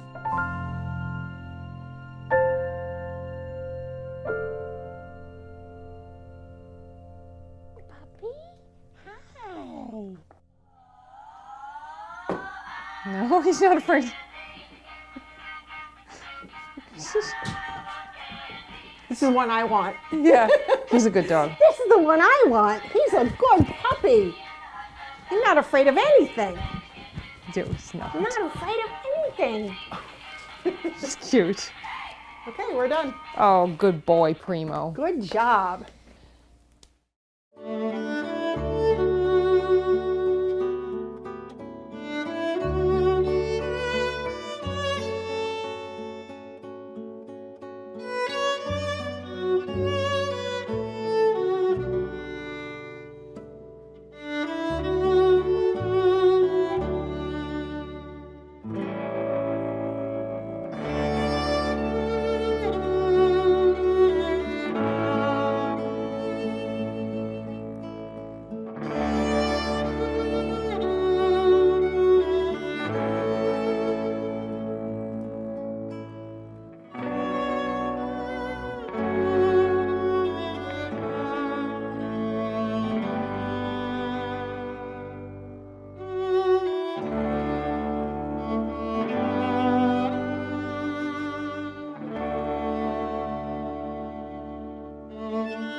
Although puppy culture presents all the essentials you need to know about rearing, training, and socialization, those cute puppies can make it difficult to concentrate on the content, and you might have missed a few key points here and there.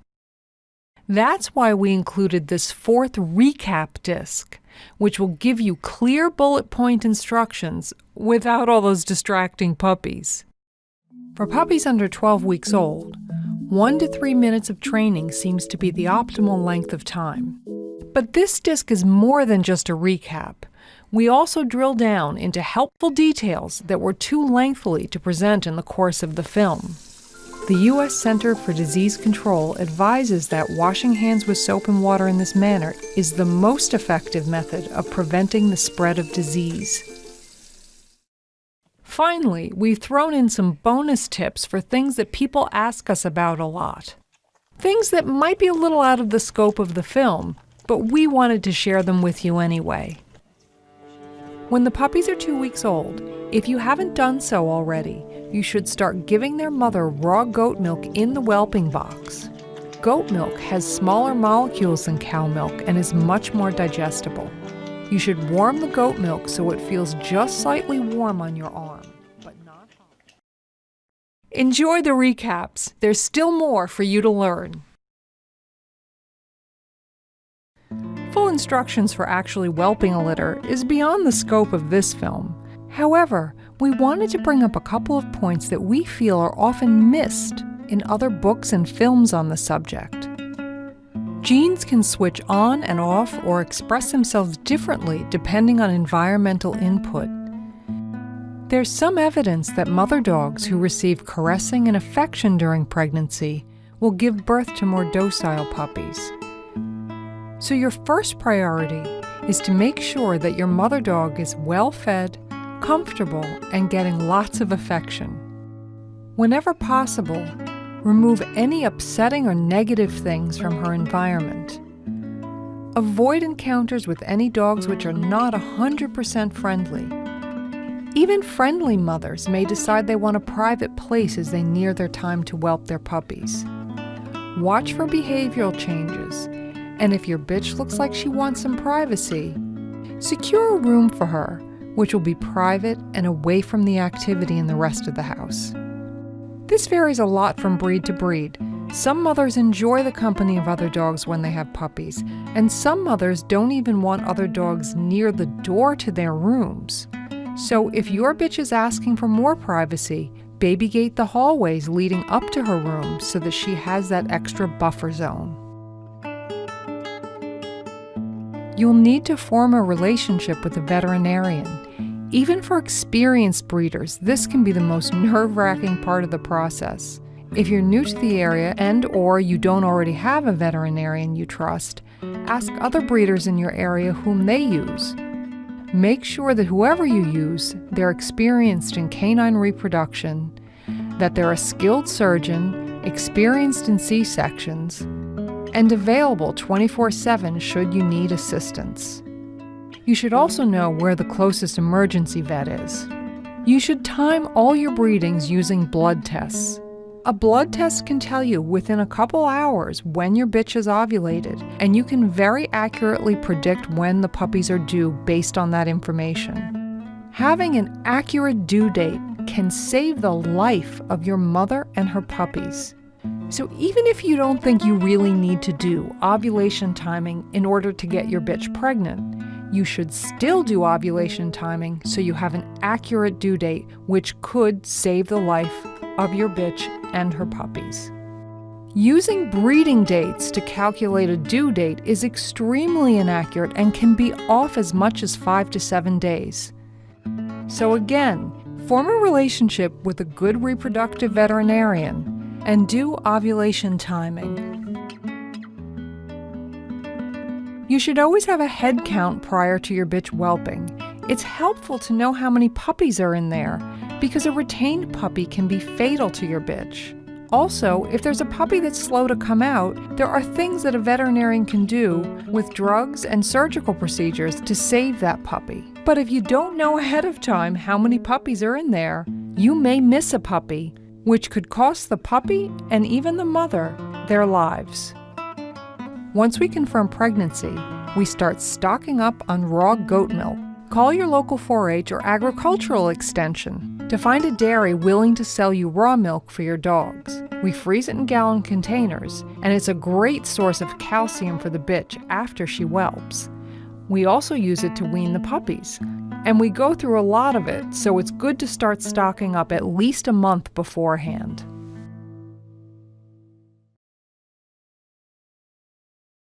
Here's a recap of Dr. Battaglia's early neurological stimulation exercises.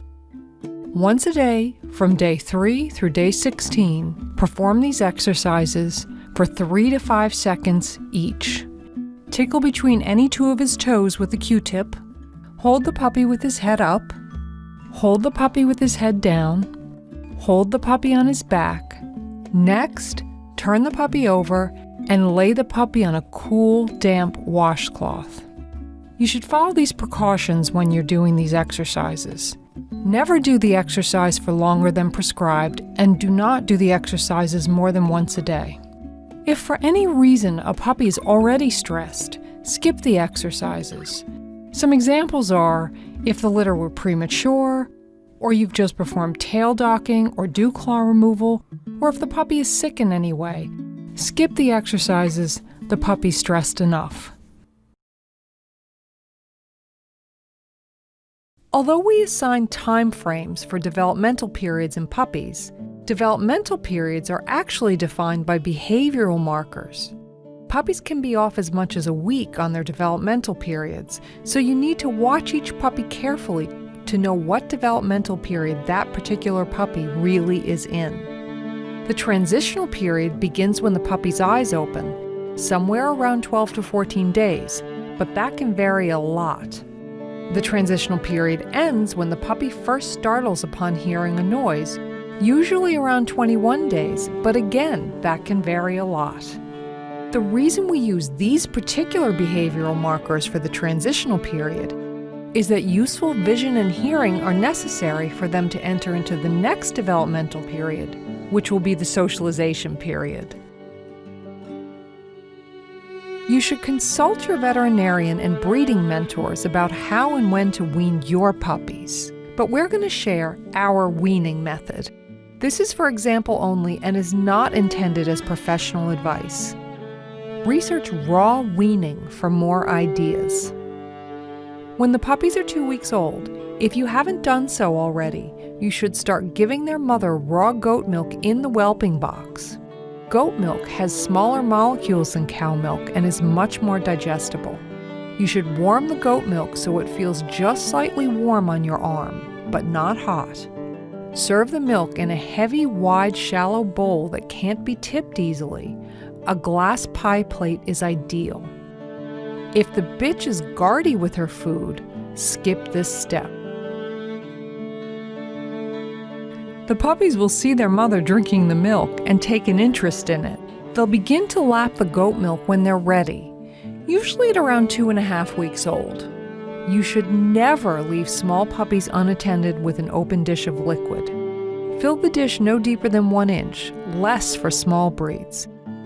Once they're lapping liquid for 1 to 2 days, add a tiny bit of lean muscle meat ground to a paste. It should be fine enough to almost dissolve in the milk. We use raw venison, but to be safe, you must freeze meat before giving it to the puppies. The meat should be frozen to at least 0 degrees for at least 2 days.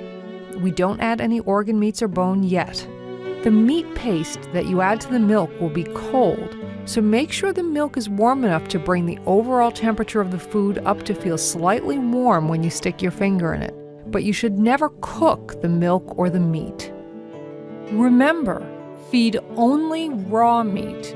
Cooked meat is not easily digested by puppies and is very likely to make your puppies sick. Over the next 2 weeks, you can gradually increase the proportion of meat to milk. You can start adding banana and canned pumpkin very gradually. Remember, keep the mix warm, but do not ever cook it. Large, raw, meaty bones can be introduced at around 3 to 4 weeks, depending on the breed. Never feed cooked bones.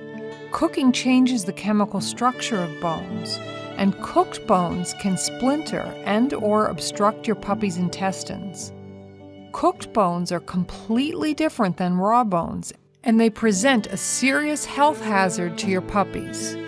Judge the size of the bones by the breed of the puppy and their ability to chew.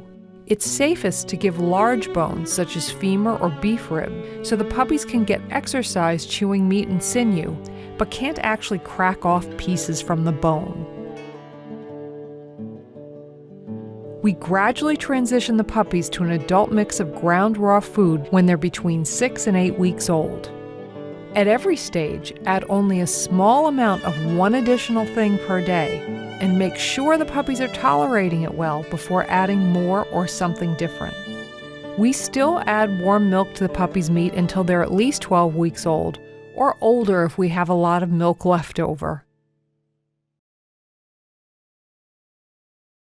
Here are the key points for you to remember about the critical socialization period. Socialization is a scientific term of art, and the socialization period begins when the puppies first startle upon hearing a sound, usually at about 3 weeks old, and ends when they reach their minimum willingness to approach new things and maximum tendency to flee, usually about 12 weeks old. These behavioral markers are biologically determined. Puppies who are well socialized may not show obvious outward signs when the socialization period ends, but the underlying process is the same. Domestication has softened the edges of the critical socialization period, and there may be some flexibility up to 16 weeks, but the decline is fairly sharp after 12 weeks old, so it's a good practice to assume the critical socialization period will end by 12 weeks and get your work done before then.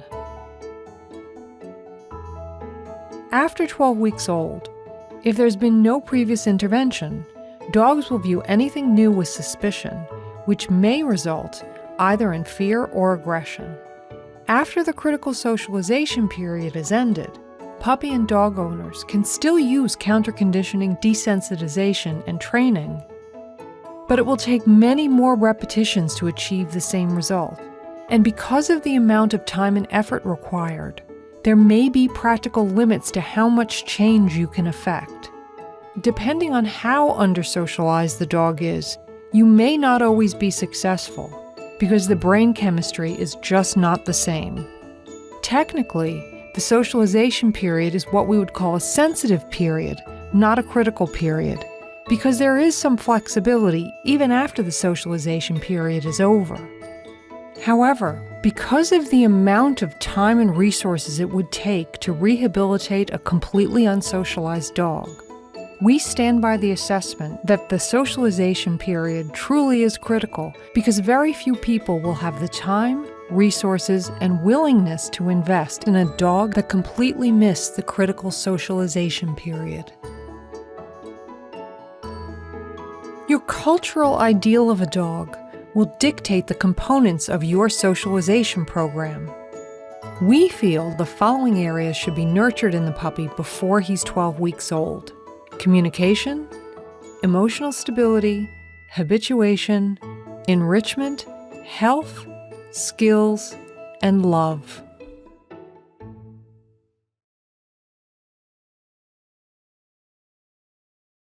Here's a recap of what you should be doing with puppies when they're 3 weeks old.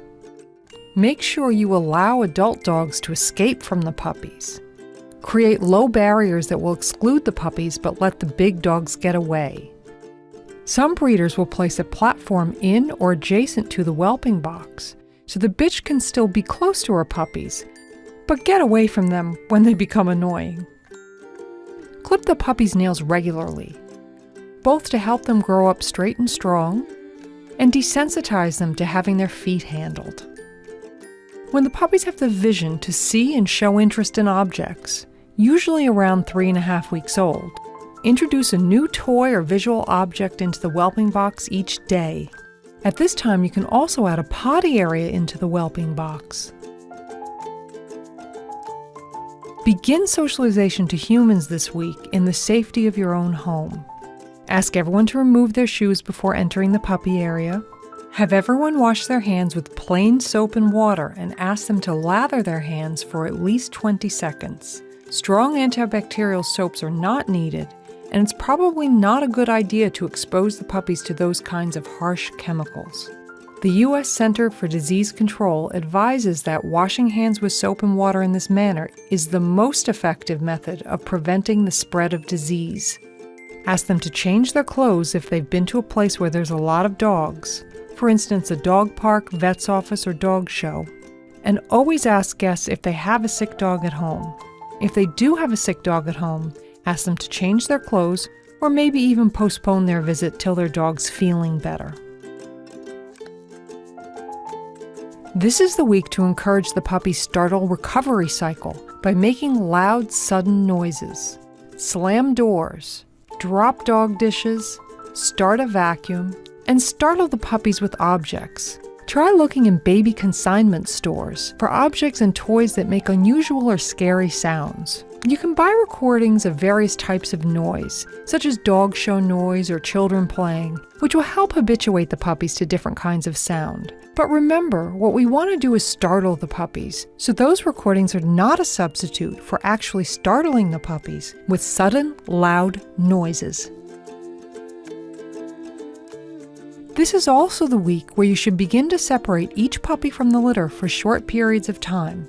It's great to spend as much individual time as possible with each puppy, but it may not be realistic, especially when you have a large litter, to spend a lot of time each day with each individual puppy. The good news is, even if you spend individual time with each puppy, only once or twice during this week, it will have a positive effect on them.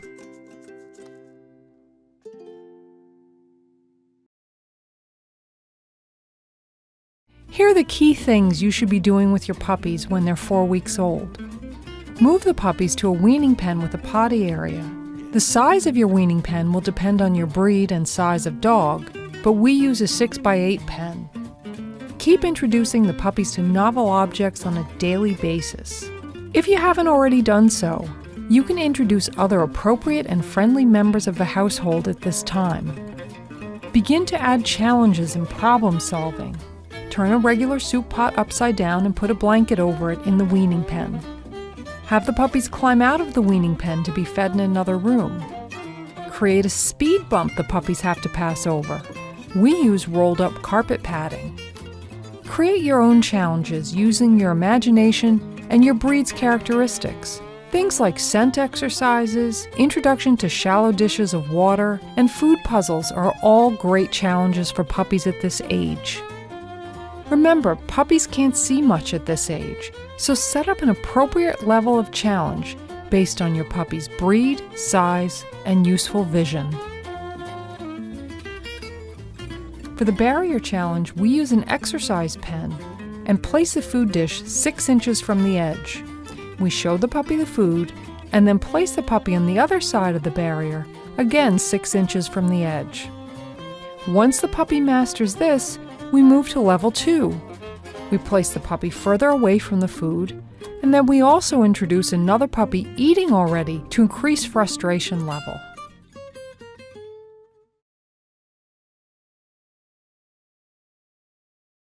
Here's a review of the procedures for powering up a training marker. Unique sounds work best, but it doesn't have to be a clicker. You can use a word, a different sound like a whistle or a bell, or even a hand sign for a deaf puppy. However, whatever you use, be it a word, a sound, or a signal, should be unique and not something the puppy sees or hears all the time. So, yes is a great training marker because you rarely say yes in conversation. But yes is not a good training marker because the puppy's going to hear that 1,000 times a day. For deaf puppies, I usually use a thumbs up sign. You can also buy collars that will vibrate and you can use that as your marker. It's crucial that you get the order of events correct. Present the marker and then feed within half a second. It is absolutely crucial that the marker comes first and then the food.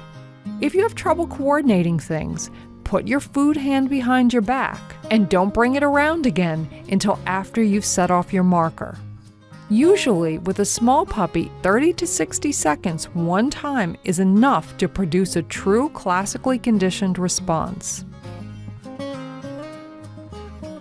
For the box game, hold a low-sided box in one hand and the clicker between the thumb and index finger of the other hand. Close the remaining 3 fingers in the clicker hand over one piece of food. You can have more food ready on a shelf or in your pocket, but for now, just concentrate on having that one piece of food ready. Most puppies will investigate the box as soon as you put it down, so you want to be ready to catch that first behavior. Click everything, even accidental touches at first. It doesn't matter at all what the puppies offer. We're instilling a concept, not a behavior. Don't try to shape anything specific. Literally, if the only thing the puppy will do is walk away from the box, click it. If you can get your 4-week-old puppy to offer you anything, it's enough and your work is finished. However, if you want to learn more about shaping and take the box game to the next level, pick up a copy of my book, When Pigs Fly: Training Success with Impossible Dogs. To begin the manding exercise, sit on the floor with the puppy. A normal puppy will jump on you. If he doesn't jump on you, you have a different problem, and you probably should stick with the box game for a while, just to get the puppy to open up to you more. If the puppy's already jumping on you, just remain impassive and wait until he shows any sign of backing off, even putting one paw back on the floor. Click that. If the puppy is overly persistent, you may gently place the puppy back on the floor, but don't say anything at all to the puppy when you do so. Once the puppy has backed off a few times, wait for him to actually sit, and then mark and treat that. Do not add a verbal cue. Remember, the presence of a human is going to be the cue for the puppy to automatically sit.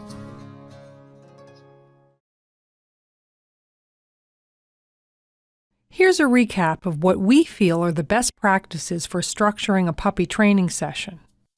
For puppies under 12 weeks old, 1 to 3 minutes of training seems to be the optimal length of time. You can train for longer periods of time, but we've found that 6 minutes seems to be about the maximum length of time a puppy under 12 weeks of age can train before response fatigue seems to set in. At least 30 minutes of rest in between sessions is optimal, and probably longer is better. It's best if the puppy sleeps in between sessions, but not mandatory. Sleep is beneficial because during sleep, the puppy's brain is flooded with cleansing chemicals which help the learning process. But any kind of break from training works well too. In reality, it's probably more than enough to train your puppy once or twice a day. But if you enjoy training, you can do as many sessions as you like, so long as you allow the puppy to get his normal amount of sleep and don't continually wake him up to train when he should be napping. As your puppy grows, you can gradually increase the training time up to 15 minutes by the time he's 5 months old. You can reduce the rest time to 15 minutes in between sessions at this point, but at least 30 minutes or more is still optimal. Sleep is still the best option, but where this isn't practical, as for instance in a puppy training class, breaking out into play sessions, settling with some puppy massage, or even just bringing a crate and giving the puppy a bone to chew on while he rests is great. Be aware that many puppy training classes are not structured to give what we feel are adequate rest periods. So come prepared with crate, toys, and chew objects so you can break up the training sessions yourself. Don't worry about missing any instruction. Just take notes on what the instructor is teaching during your puppy's rest times, and then you can go home and teach those things later. For all dogs of all ages, from puppy to adult, power training sessions of approximately 2 minutes are extremely effective.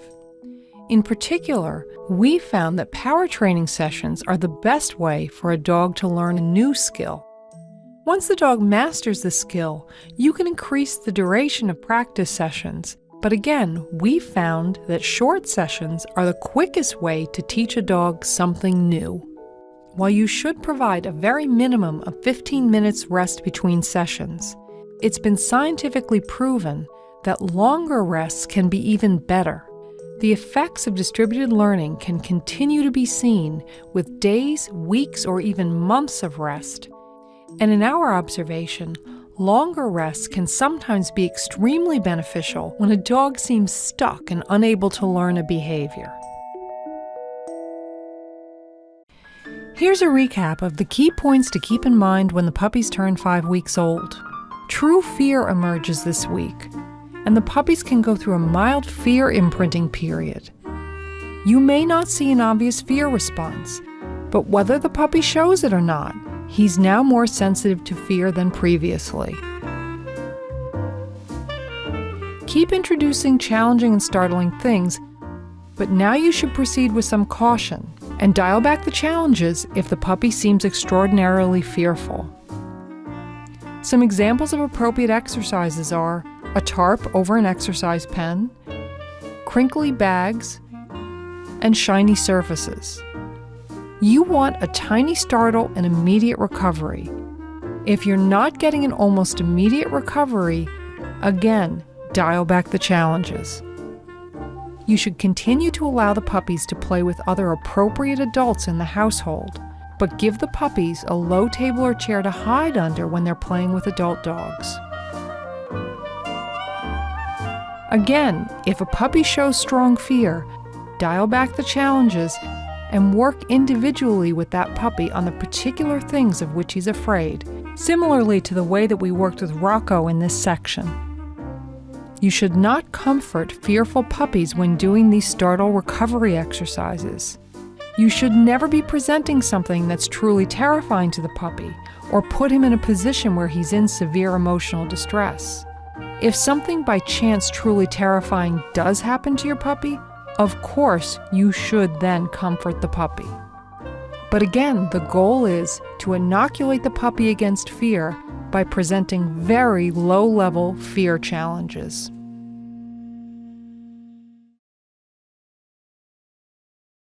Here are the highlights of the things you should be doing with your puppies when they're 6 weeks old. They have the highest approach and lowest fear now. That's why this is known as the curiosity period. So introduce as many appropriate people as possible. Remember, the puppy's social sensitivity is high for bad experiences as well as good experiences. One good exposure can imprint a love of something, but one bad exposure can imprint a fear of something, so always opt for quality versus quantity of interactions.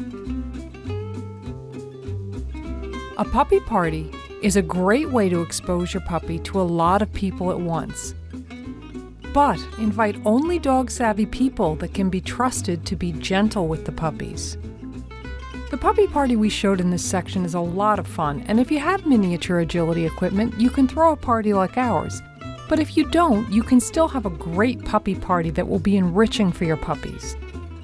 You can just have people over to play with the puppies, or train them on simple behaviors such as recall and manding that don't require any extra equipment. Whatever format you use, make sure everyone stays over for lunch or dinner so the puppies become accustomed to having people in the house. It's a great excuse for a party. We like to create 3 stations, either 3 different pieces of equipment, 3 different people, or 3 different behaviors, such as sit down or recall. We use a timer and give each puppy 2 minutes per station. Each puppy gets 3 sessions where they rotate through all the stations, with 15 to 30 minutes rest in between those sessions. We throw our puppy party when the puppies are 6 weeks old, but you can have a puppy party at any time. However, we do recommend that you hold off on a puppy party when the puppies are 8 weeks old, because 8-week-old puppies are in a sensitive fear period. Puppy owners can have a puppy party for their puppy too. Just rotate the puppy through the 3 stations and make sure he gets 15 minutes of rest or more in between each full rotation through all 3 stations.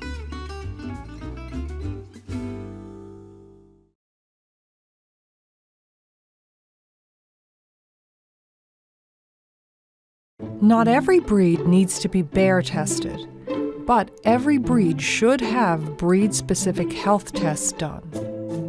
In the United States, the American Kennel Club is the largest registry of purebred dogs. and each AKC breed has a parent club dedicated to the health and welfare of their breed.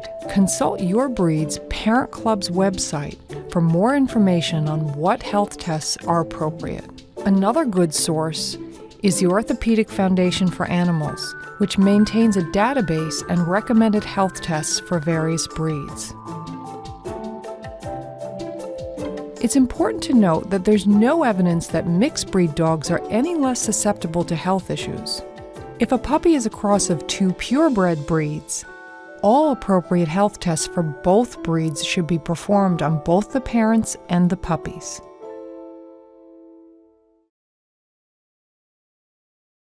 Here's a recap of potty training procedures for puppies under 12 weeks old. First, move the puppies to a larger pen at about 6.5 weeks old. This will help them keep their living area clean and create good habits. For individual puppies under 12 weeks old, you need to foresee when your puppy will need to go and take him out before then. Here are the times when you can almost count on your puppy needing to use the restroom. 10 minutes after the start of a play session, 15 minutes after eating, and immediately upon waking up. In addition, look for these signs that your puppy has to go. Any abrupt cessation in activity, any sniffing, or even a quick peck at the floor with his nose. Going to the door, even just walking by the door, is a good indication that your puppy needs to go out. All else aside, a puppy under 12 weeks old is going to have to go outside at least once an hour, no matter what. You're not going to have a lot of time between the time your puppy indicates he has to go and the time he actually does go to the bathroom, so keep slip-on shoes and rain gear by the door. When you can't watch your puppy, put him in a puppy pen. That is, an exercise pen with a crate and potty area attached. Your puppy should also sleep in his puppy pen. Withhold food for 3 hours before bedtime. Withhold water for 1 hour before bedtime. Take him out just before you put him to bed and make sure he does at least pee. And leave the crate door open. When the puppy can go 4 or 5 hours at night without using the potty area, you can begin closing the door to the crate, but set an alarm to wake up in no more than 5 hours. Most puppies will be reliable by 5 months old, but some will still be having occasional accidents until a year or more old. This is a physiological development issue, and there's nothing you can do to speed up the process. Punishment will only slow down the house training process, so be patient. The only thing you really can do is take a puppy out more often if he's having trouble getting the hang of things.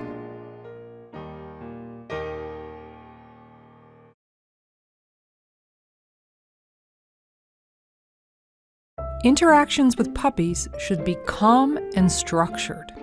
Use a toy to play with your puppy. Never play with a puppy with your bare hands. If they do bite, pick them up and point the biting parts away from you. You can then keep re-gripping and massaging the puppy until he calms down. And you can also offer the puppy a toy or a chew object instead of your arm to chew on. Motion is a big trigger for biting. When you're walking with your puppy, if he bites, stop moving. 9 times out of 10, that will end the biting right there. You should always carry food and reinforce walking next to you without biting when the puppy's small. If when you stop moving he doesn't give up, pick him up and point his teeth away from you. At that point, you can break out the food and train him to walk next to you without biting, or if you're too busy, put the puppy away. Puppies and children can get in a behavioral loop where the puppy bites, the children scream, which makes the puppy bite more, which makes the children scream more, and so on. Teach your children to interact calmly with your puppy. If the child is too young to understand, you have to manage the puppy when it's around the children. When the puppy's out with young children, feed the puppy and train calm behaviors while the kids are running around. If you don't have time to train the puppy around the kids, put the puppy away. This all seems like a lot of work, but if you're religious about following these instructions, It only takes a month or two of management and training for the puppy to outgrow the biting.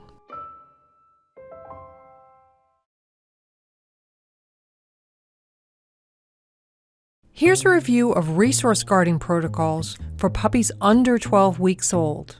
Ideally, you'll repeat these protocols until you have a true conditioned emotional response, but even one repetition when the puppy is under 12 weeks old is beneficial. Food dish. Step 1. Approach while puppy's eating his food and add something better to the dish. Step number 2.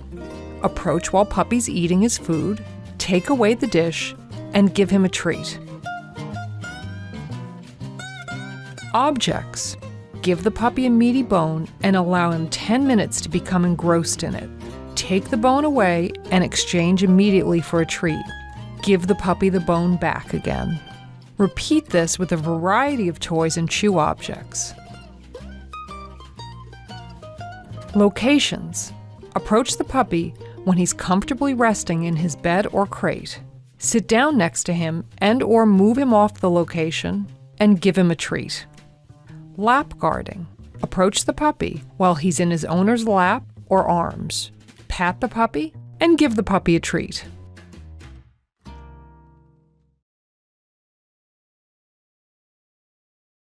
Here's a review of good body handling protocols.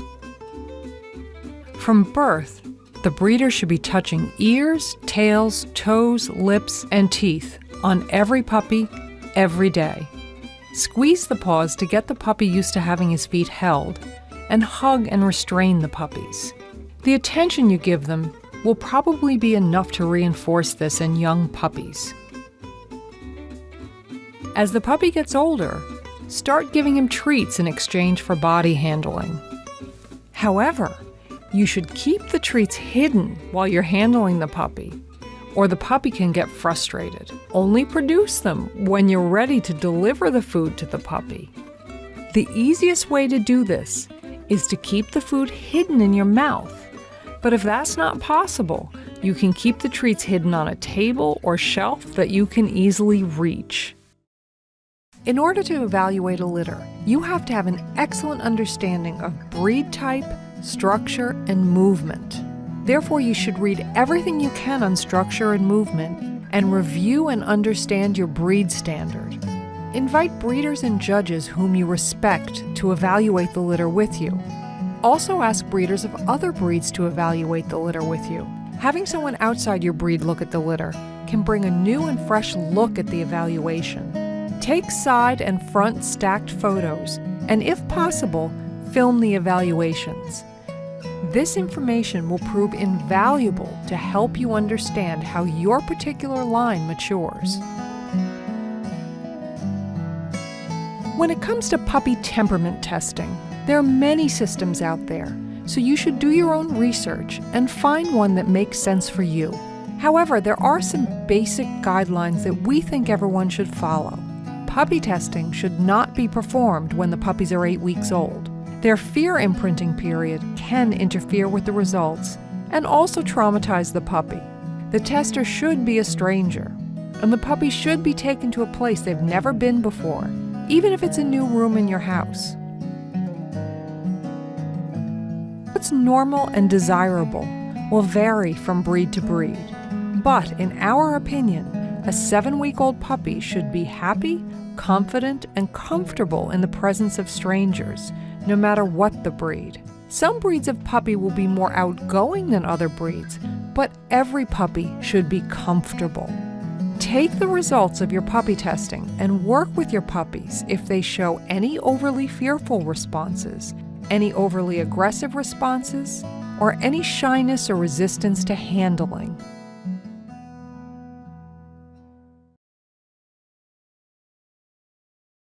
Here's a review of the things you should be aware of when the puppy's 8 through 9 weeks old. At 8 weeks old, the puppies usually go through a strong fear imprint period. This fear period can last a few minutes to a week.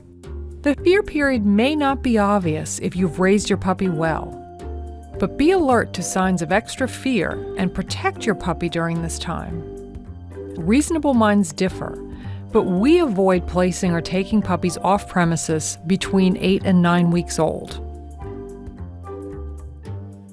For puppies that show a high level of fear to a specific situation, such as Amelia showed with the vacuum, the way you proceed will depend on how the puppy was raised. If the puppy is otherwise well raised and stable, work with it. If the puppy's not too terrified, you can just work with things as they are. Present the thing that the puppy's afraid of, and give the puppy a treat. But if the puppy's truly terrified, you need to modify the situation to reduce the fear. In our example, you would move the vacuum cleaner further away. Continue doing this until you get a good conditioned emotional response from the puppy. And make sure you can recognize when your puppy does in fact have a good CER. If the puppy was not raised to be an enrichment seeker, wait until this period is passed and begin training away the fear at 9 weeks old. Again, reasonable minds differ, but we feel it's probably best to avoid placing puppies during this week.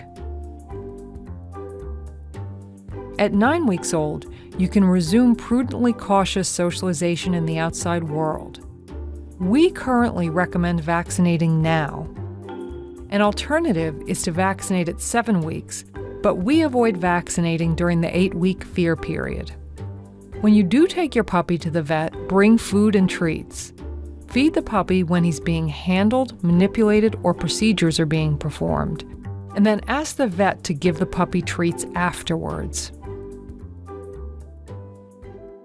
Here are our recommendations and advice for placing puppies. Make choices about when to place puppies based on the size of the litter, the experience of the puppy buyers, and your vaccination protocol. If you only have 2 puppies, you might consider holding onto those puppies longer to get them through the first 12 critical weeks. But if you have 12 puppies, chances are you won't be able to give them all the individual attention they need. If you have extremely experienced puppy buyers with friendly dogs at home, you might consider placing those puppies first and hanging on to the puppies that are going to less experienced homes or homes that don't have another adult dog. Your vaccination protocol also can dictate when you place puppies. Be aware that it takes 7 days past the puppy's first vaccination to be sure that the puppy's mounted an immune response. We'll discuss more about this in the vaccination versus socialization section, but for us, we like our puppies to have at least 1 vaccine on board before they go to their new homes. When a puppy goes to his new home at 10 weeks, he's gotten over his fear period. We've had a chance to instill some foundation training, and we've had the opportunity to expose him to some carefully scripted socialization experiences. Yet he still has 2 weeks left in the critical socialization period, which will allow the puppy's socialization experience to be customized to the needs of that particular home. We feel this strikes a nice balance between allowing the puppies to benefit from our experience during the critical socialization period, yet still integrate well into his new home. When you place puppies, we recommend you make these 4 key points to your new puppy owners. From age 10 to 12 weeks, they should meet as many friendly dogs as possible. Again, dogs don't generalize, so they should meet dogs of different sizes, different colors, especially black dogs with dark eyes, short and long coats, prick and drop ears. Accustom him to the venues he'll experience as an adult. If the puppy's going to a home where the people like to camp, the puppy should ride in their camper. If the family likes to boat, the puppy should go on their boat. Again, no matter what, emphasize quality over quantity. One bad experience can imprint just as easily as a good experience during this time. Finally, puppies need a lot of rest. At 10 weeks old, a Bull Terrier puppy will have about 1 hour out and then need a 2 to 3 hour nap. Some breeds sleep much more and some much less, but generally speaking, puppies need a lot of rest. In addition, The puppy buyer should continue actively socializing the puppies to as many different types of humans as possible. Finally, although there can be different situations and reasonable minds can differ on the best age to place puppies, it should raise a red flag for you if a breeder tries to place a puppy under 8 weeks old.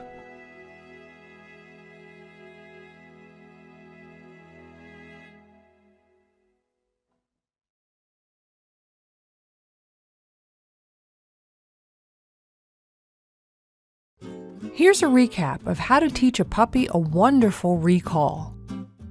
Breeders should pre-install a good recall in their puppies. Pre-installing a good recall in puppies is effortless and one of the best value adds a breeder can give a puppy buyer. All you have to do is use a unique puppy call whenever you put the food down for the puppies. We use puppy, puppy, puppy, but any unique call would do. Make sure you use your puppy call just before you put the food down. The puppy call has to predict the food. If you use the puppy call after you put the food down, it won't predict the food. In no time, the puppies should become unhinged with excitement when they hear the puppy call. We begin segging the puppies to an adult recall when they're about 6 weeks old. But the procedure is the same for puppies of any age, so the recommendations in this section apply to both puppy owners and breeders. You can use any recall word you like, but it should be high-pitched and staccato. Our grown-up recall word is come, but you can use any high-pitched staccato sound. Another good one frequently used is here. Next, you should add the adult recall word to the puppy call. It's probably best to use the adult recall word first and then the puppy call. But in reality, we sometimes use the puppy call first and then the adult recall word, and it works fine. You then fade the puppy call gradually. For example, say puppy, puppy, puppy, come. Then pup, pup, come. Then pup, come. And finally, just come. Even if you've acquired a puppy whose breeder did not teach him a puppy call, this will still work for you. Puppies tend to move toward high-pitched sounds, so you can use the puppy call in the same way that breeders do. Just use the puppy call each time right before you put your puppy's meal down. Once you have a solid, conditioned emotional response on the puppy call, you can start fading the call and introducing your adult recall word in the way we described above. See the resource guarding section for more information on conditioned emotional responses. That's really all you need to do to teach a nearly bomb-proof recall, but there are 7 important things to keep in mind. We're creating a classically conditioned response so that your dog almost involuntarily comes running when he hears the recall word. In order for this to work, the puppy has to get something wonderful every time he responds to the call, and that has to continue for the rest of his life. Make sure you use the correct reinforcer, because what's wonderful to one dog or puppy won't be wonderful to another. For young puppies, particularly under 5 to 6 weeks old, praise and play is usually enough to maintain a good recall. But as they grow older, giving the puppy treats when he comes to you will usually be more effective to help maintain a good response to the recall. Certainly, by 16 weeks, most puppies will respond much better to food than to praise. Remember, dogs don't speak English, but they read music. Make your recall word unique. Even if it's a common word, say it in a different way, and always say it in the same way. So, come and here are great recall words, but come and here are going to be ineffective recall words because they sound like things the dog hears 100 times a day. Because your recall word has to be sacred, meaning to say that the dog has to receive something wonderful every time he comes to you, you'll need a second, more casual recall, such as let's go or come on, for those times when you're not prepared to reinforce the recall heavily. A name is not a recall. To paraphrase Dale Carnegie, a dog's name should be to that dog the sweetest and most important sound in the world.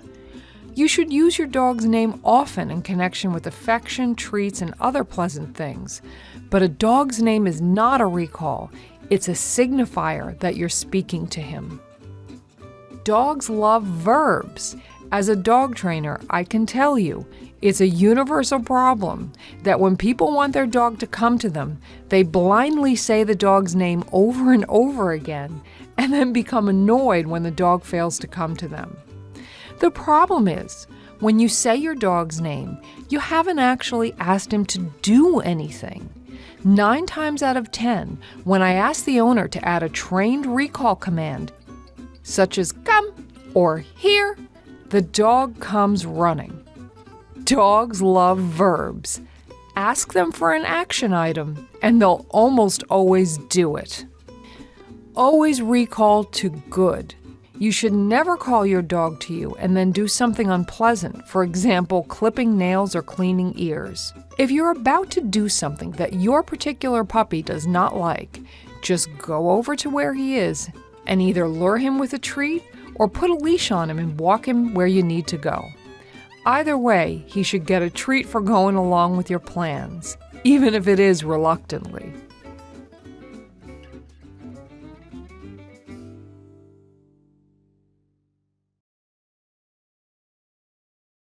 Here's a review of how to introduce a puppy under 12 weeks to crates. Before you begin any formal crate training, the puppy should be accustomed to sleeping in the crate on his own.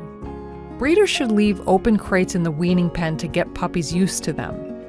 If you acquire a puppy that has not been accustomed to crates in this way, you can leave an open crate in the puppy's playpen and he'll climb right in. Once the puppy's comfortable sleeping in his crate on his own, you can begin actual crate training. To prepare for a crate training session, withhold food for 3 hours and withhold water for 1 hour. Take the puppy outside and make sure he does at least pee. Inspect your puppy and make sure he's 100% well and not injured in any way. Now you're ready to close the puppy in his crate. Place the puppy in a crate with a nice meaty bone. Close the door. Make sure the puppy is engaged in chewing, and then leave the puppy for just a few seconds. Return and let him out before he starts fussing. Remember, when you take away his bone, do an exchange for the chew object. You can gradually work up to longer and longer periods. And you'll find when your puppy's tired after a long play or training session, he'll be almost grateful to go in his crate and take a nap.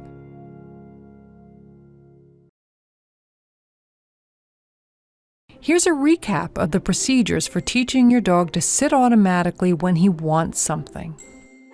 When you approach puppies in their pen, feed or pay attention to the puppies that are sitting. Ask all your guests to participate. At first, you may have to reinforce puppies for just putting one front paw on the ground. But once they seem to understand that they need to back off the walls of the pen, wait for them to sit.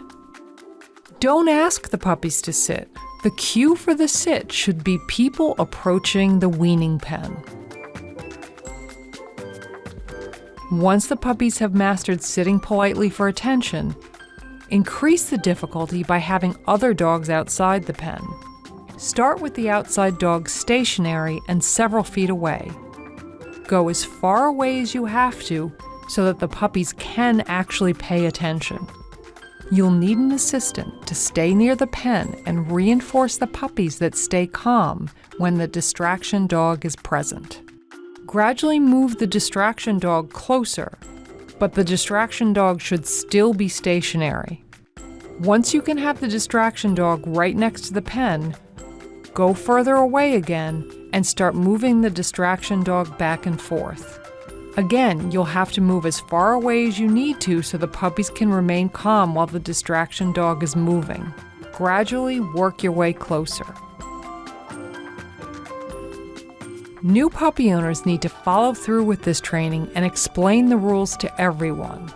When your puppy's in his pen, tell your guests to wait until he's sitting before they pat him. When you're out and about and someone asks you, "May I pat your puppy?" Your answer is yes, you may, but help us out with our training and wait until he sits before you pat him. You can't expect other people to know what to do, and it's up to you to get everyone on board with your training.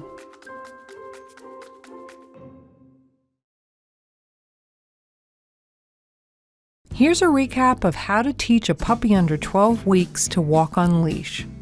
Begin walking in a counterclockwise circle, about 10 to 20 feet across.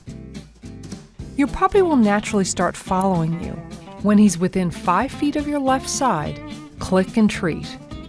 Gradually wait until he's closer and closer to your left side before you click and treat. Once he's clearly running to your left side as you walk, take 2 steps with him in position before you click and treat. Then wait for 3 steps. Then gradually work your way up to about 3 to 5 steps. Now you can put a collar on your puppy and click him for walking next to you just as you did before. Once the puppy's used to his collar, you can attach a leash. If the puppy pulls or fights against the leash, let the leash slide through your fingers, drop it if necessary, and keep moving forward. Click and treat when the puppy starts following you. Remember, keep sessions to no more than 1 to 2 minutes at a time. In no time at all, the puppy will ignore the leash. Your goal for a puppy under 12 weeks old is that he should be able to walk about 10 to 15 steps on leash before you give him a cookie. To continue with your training, see my book, When Pigs Fly: Training Success with Impossible Dogs, for complete instructions for older puppies and adults.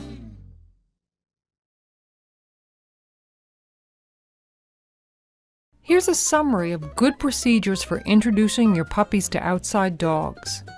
When you set up your sessions, you should make sure that you have a large open space, either indoors or outdoors. Set up low tables or chairs, or provide a fence that the puppies can squeeze through to escape from big dogs if the puppies feel pressured. All socialization should be done off-leash. You need a trusted dog that you're sure will not snark at the puppies. And it's very helpful to have an experienced owner with you to help supervise the session.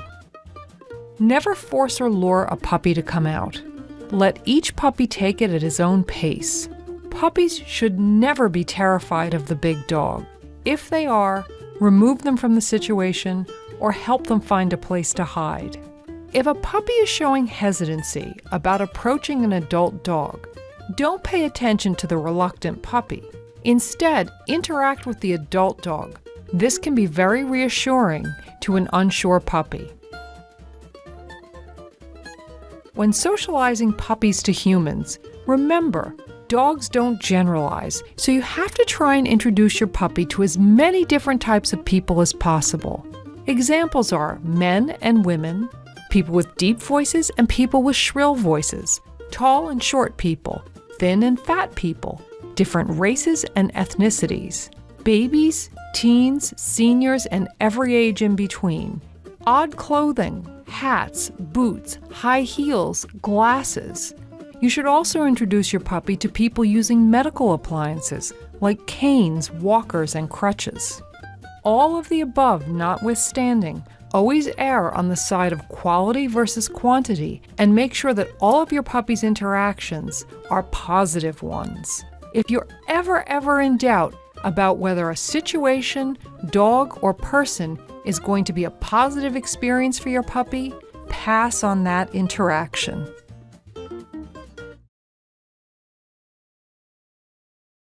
Here's a review of the considerations in the vaccination versus socialization debate. Maternal antibodies will protect the puppies for a while, but those antibodies will also prevent a vaccine from taking effect. So the trick is to find the earliest possible window where the maternal antibodies have worn off. New vaccines may penetrate maternal antibodies. However, very young puppies, that is under 6 to 8 weeks old, will not mount an immune response even if vaccinated, because their immune system isn't mature enough. There may be exceptions to this rule, but it's probably not a good idea to rely on a vaccination that's given before 8 weeks old. We administer 3 vaccines, not because it takes 3 vaccines to inoculate the puppy, but because we don't know for sure when the maternal antibodies have worn off, and in fact the puppy can be vaccinated. Core vaccines that every puppy should have prior to outside socialization are distemper and parvovirus. Vaccine should be given 7 days prior to outside socialization. There are many different protocols, and you need to discuss your vaccination protocol with your vet and your breeder. Vaccine technology and knowledge of immunology is constantly evolving, but we currently follow the 2013 Jean Dodds protocol, which calls for distemper parvo at 9 weeks, distemper parvo at 12 weeks, and distemper parvo at 16 to 20 weeks. Rabies vaccine at 24 weeks or older as required by law. Any other vaccines will depend on where you live and what your puppy will be exposed to, and again, you should discuss those vaccines with your vet and your breeder. Health safety guidelines for socialization. Home socialization should start from day 1, but socialization outside your home should not start until 7 days after your puppy receives his first vaccine. To be safe, your puppy should be at least 8 weeks old at the time of his first vaccination. You can vaccinate earlier, but it's unclear whether the puppy will have a mature enough immune system for the vaccine to actually take effect. Once your puppy's had this first vaccine on board for 7 days, it's safe to attend puppy class and socialize with known dogs who have been vaccinated and are healthy. You should still avoid dog parks, pet stores, and roadside rest areas, or anywhere else where you're not sure about the health status of the dogs who are visiting. Finally, although the risk of prudent early socialization is minuscule, as documented in scientific studies, there are no guarantees, and ultimately you have to weigh the risks and the benefits and make your own decisions. Here's some guidelines to help you find a good puppy K for your puppy. First, before you even get a puppy, you should go observe the class and look for the following. There should be no aversives used. Aversives are things like penny cans, scruffing, clapping or yelling at the puppies, hitting puppies, or using a spray bottle. There should be no special training equipment like prong, choke, or shock collars. The instructor should not be talking about stopping behaviors. They should be showing their pupils how to build behaviors. So for instance, if a puppy jumps on someone, the instructor shouldn't be showing them how to check or correct the puppy. The instructor should be showing them how to train the puppy to automatically sit in front of them.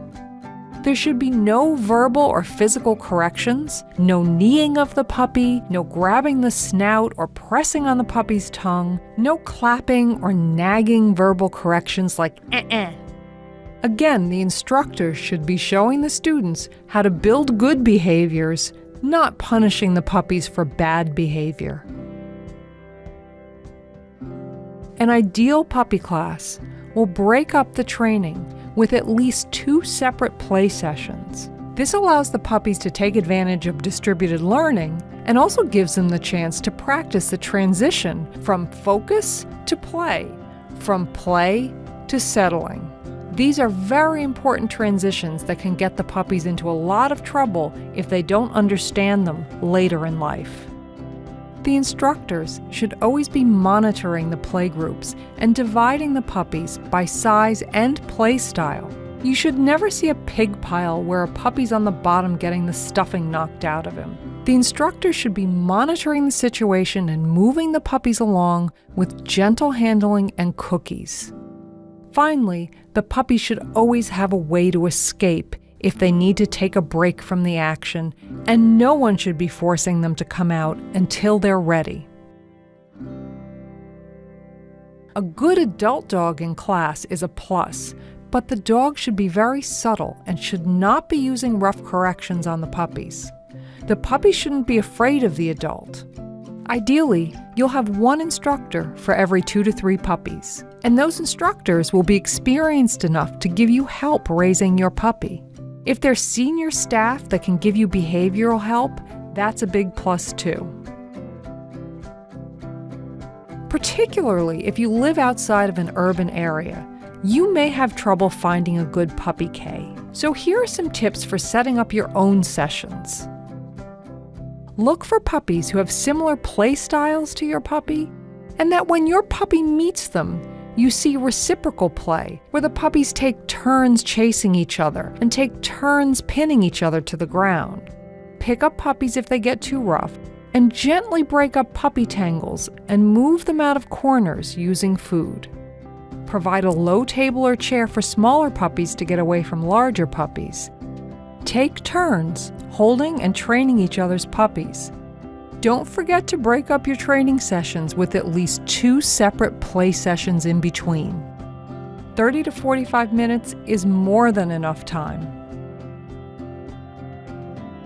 Again, the dog park is not a good option for socializing your puppy. It's unpredictable, potentially dangerous, there are dogs of uncertain health status, and it exposes your puppy to potential fear-provoking situations.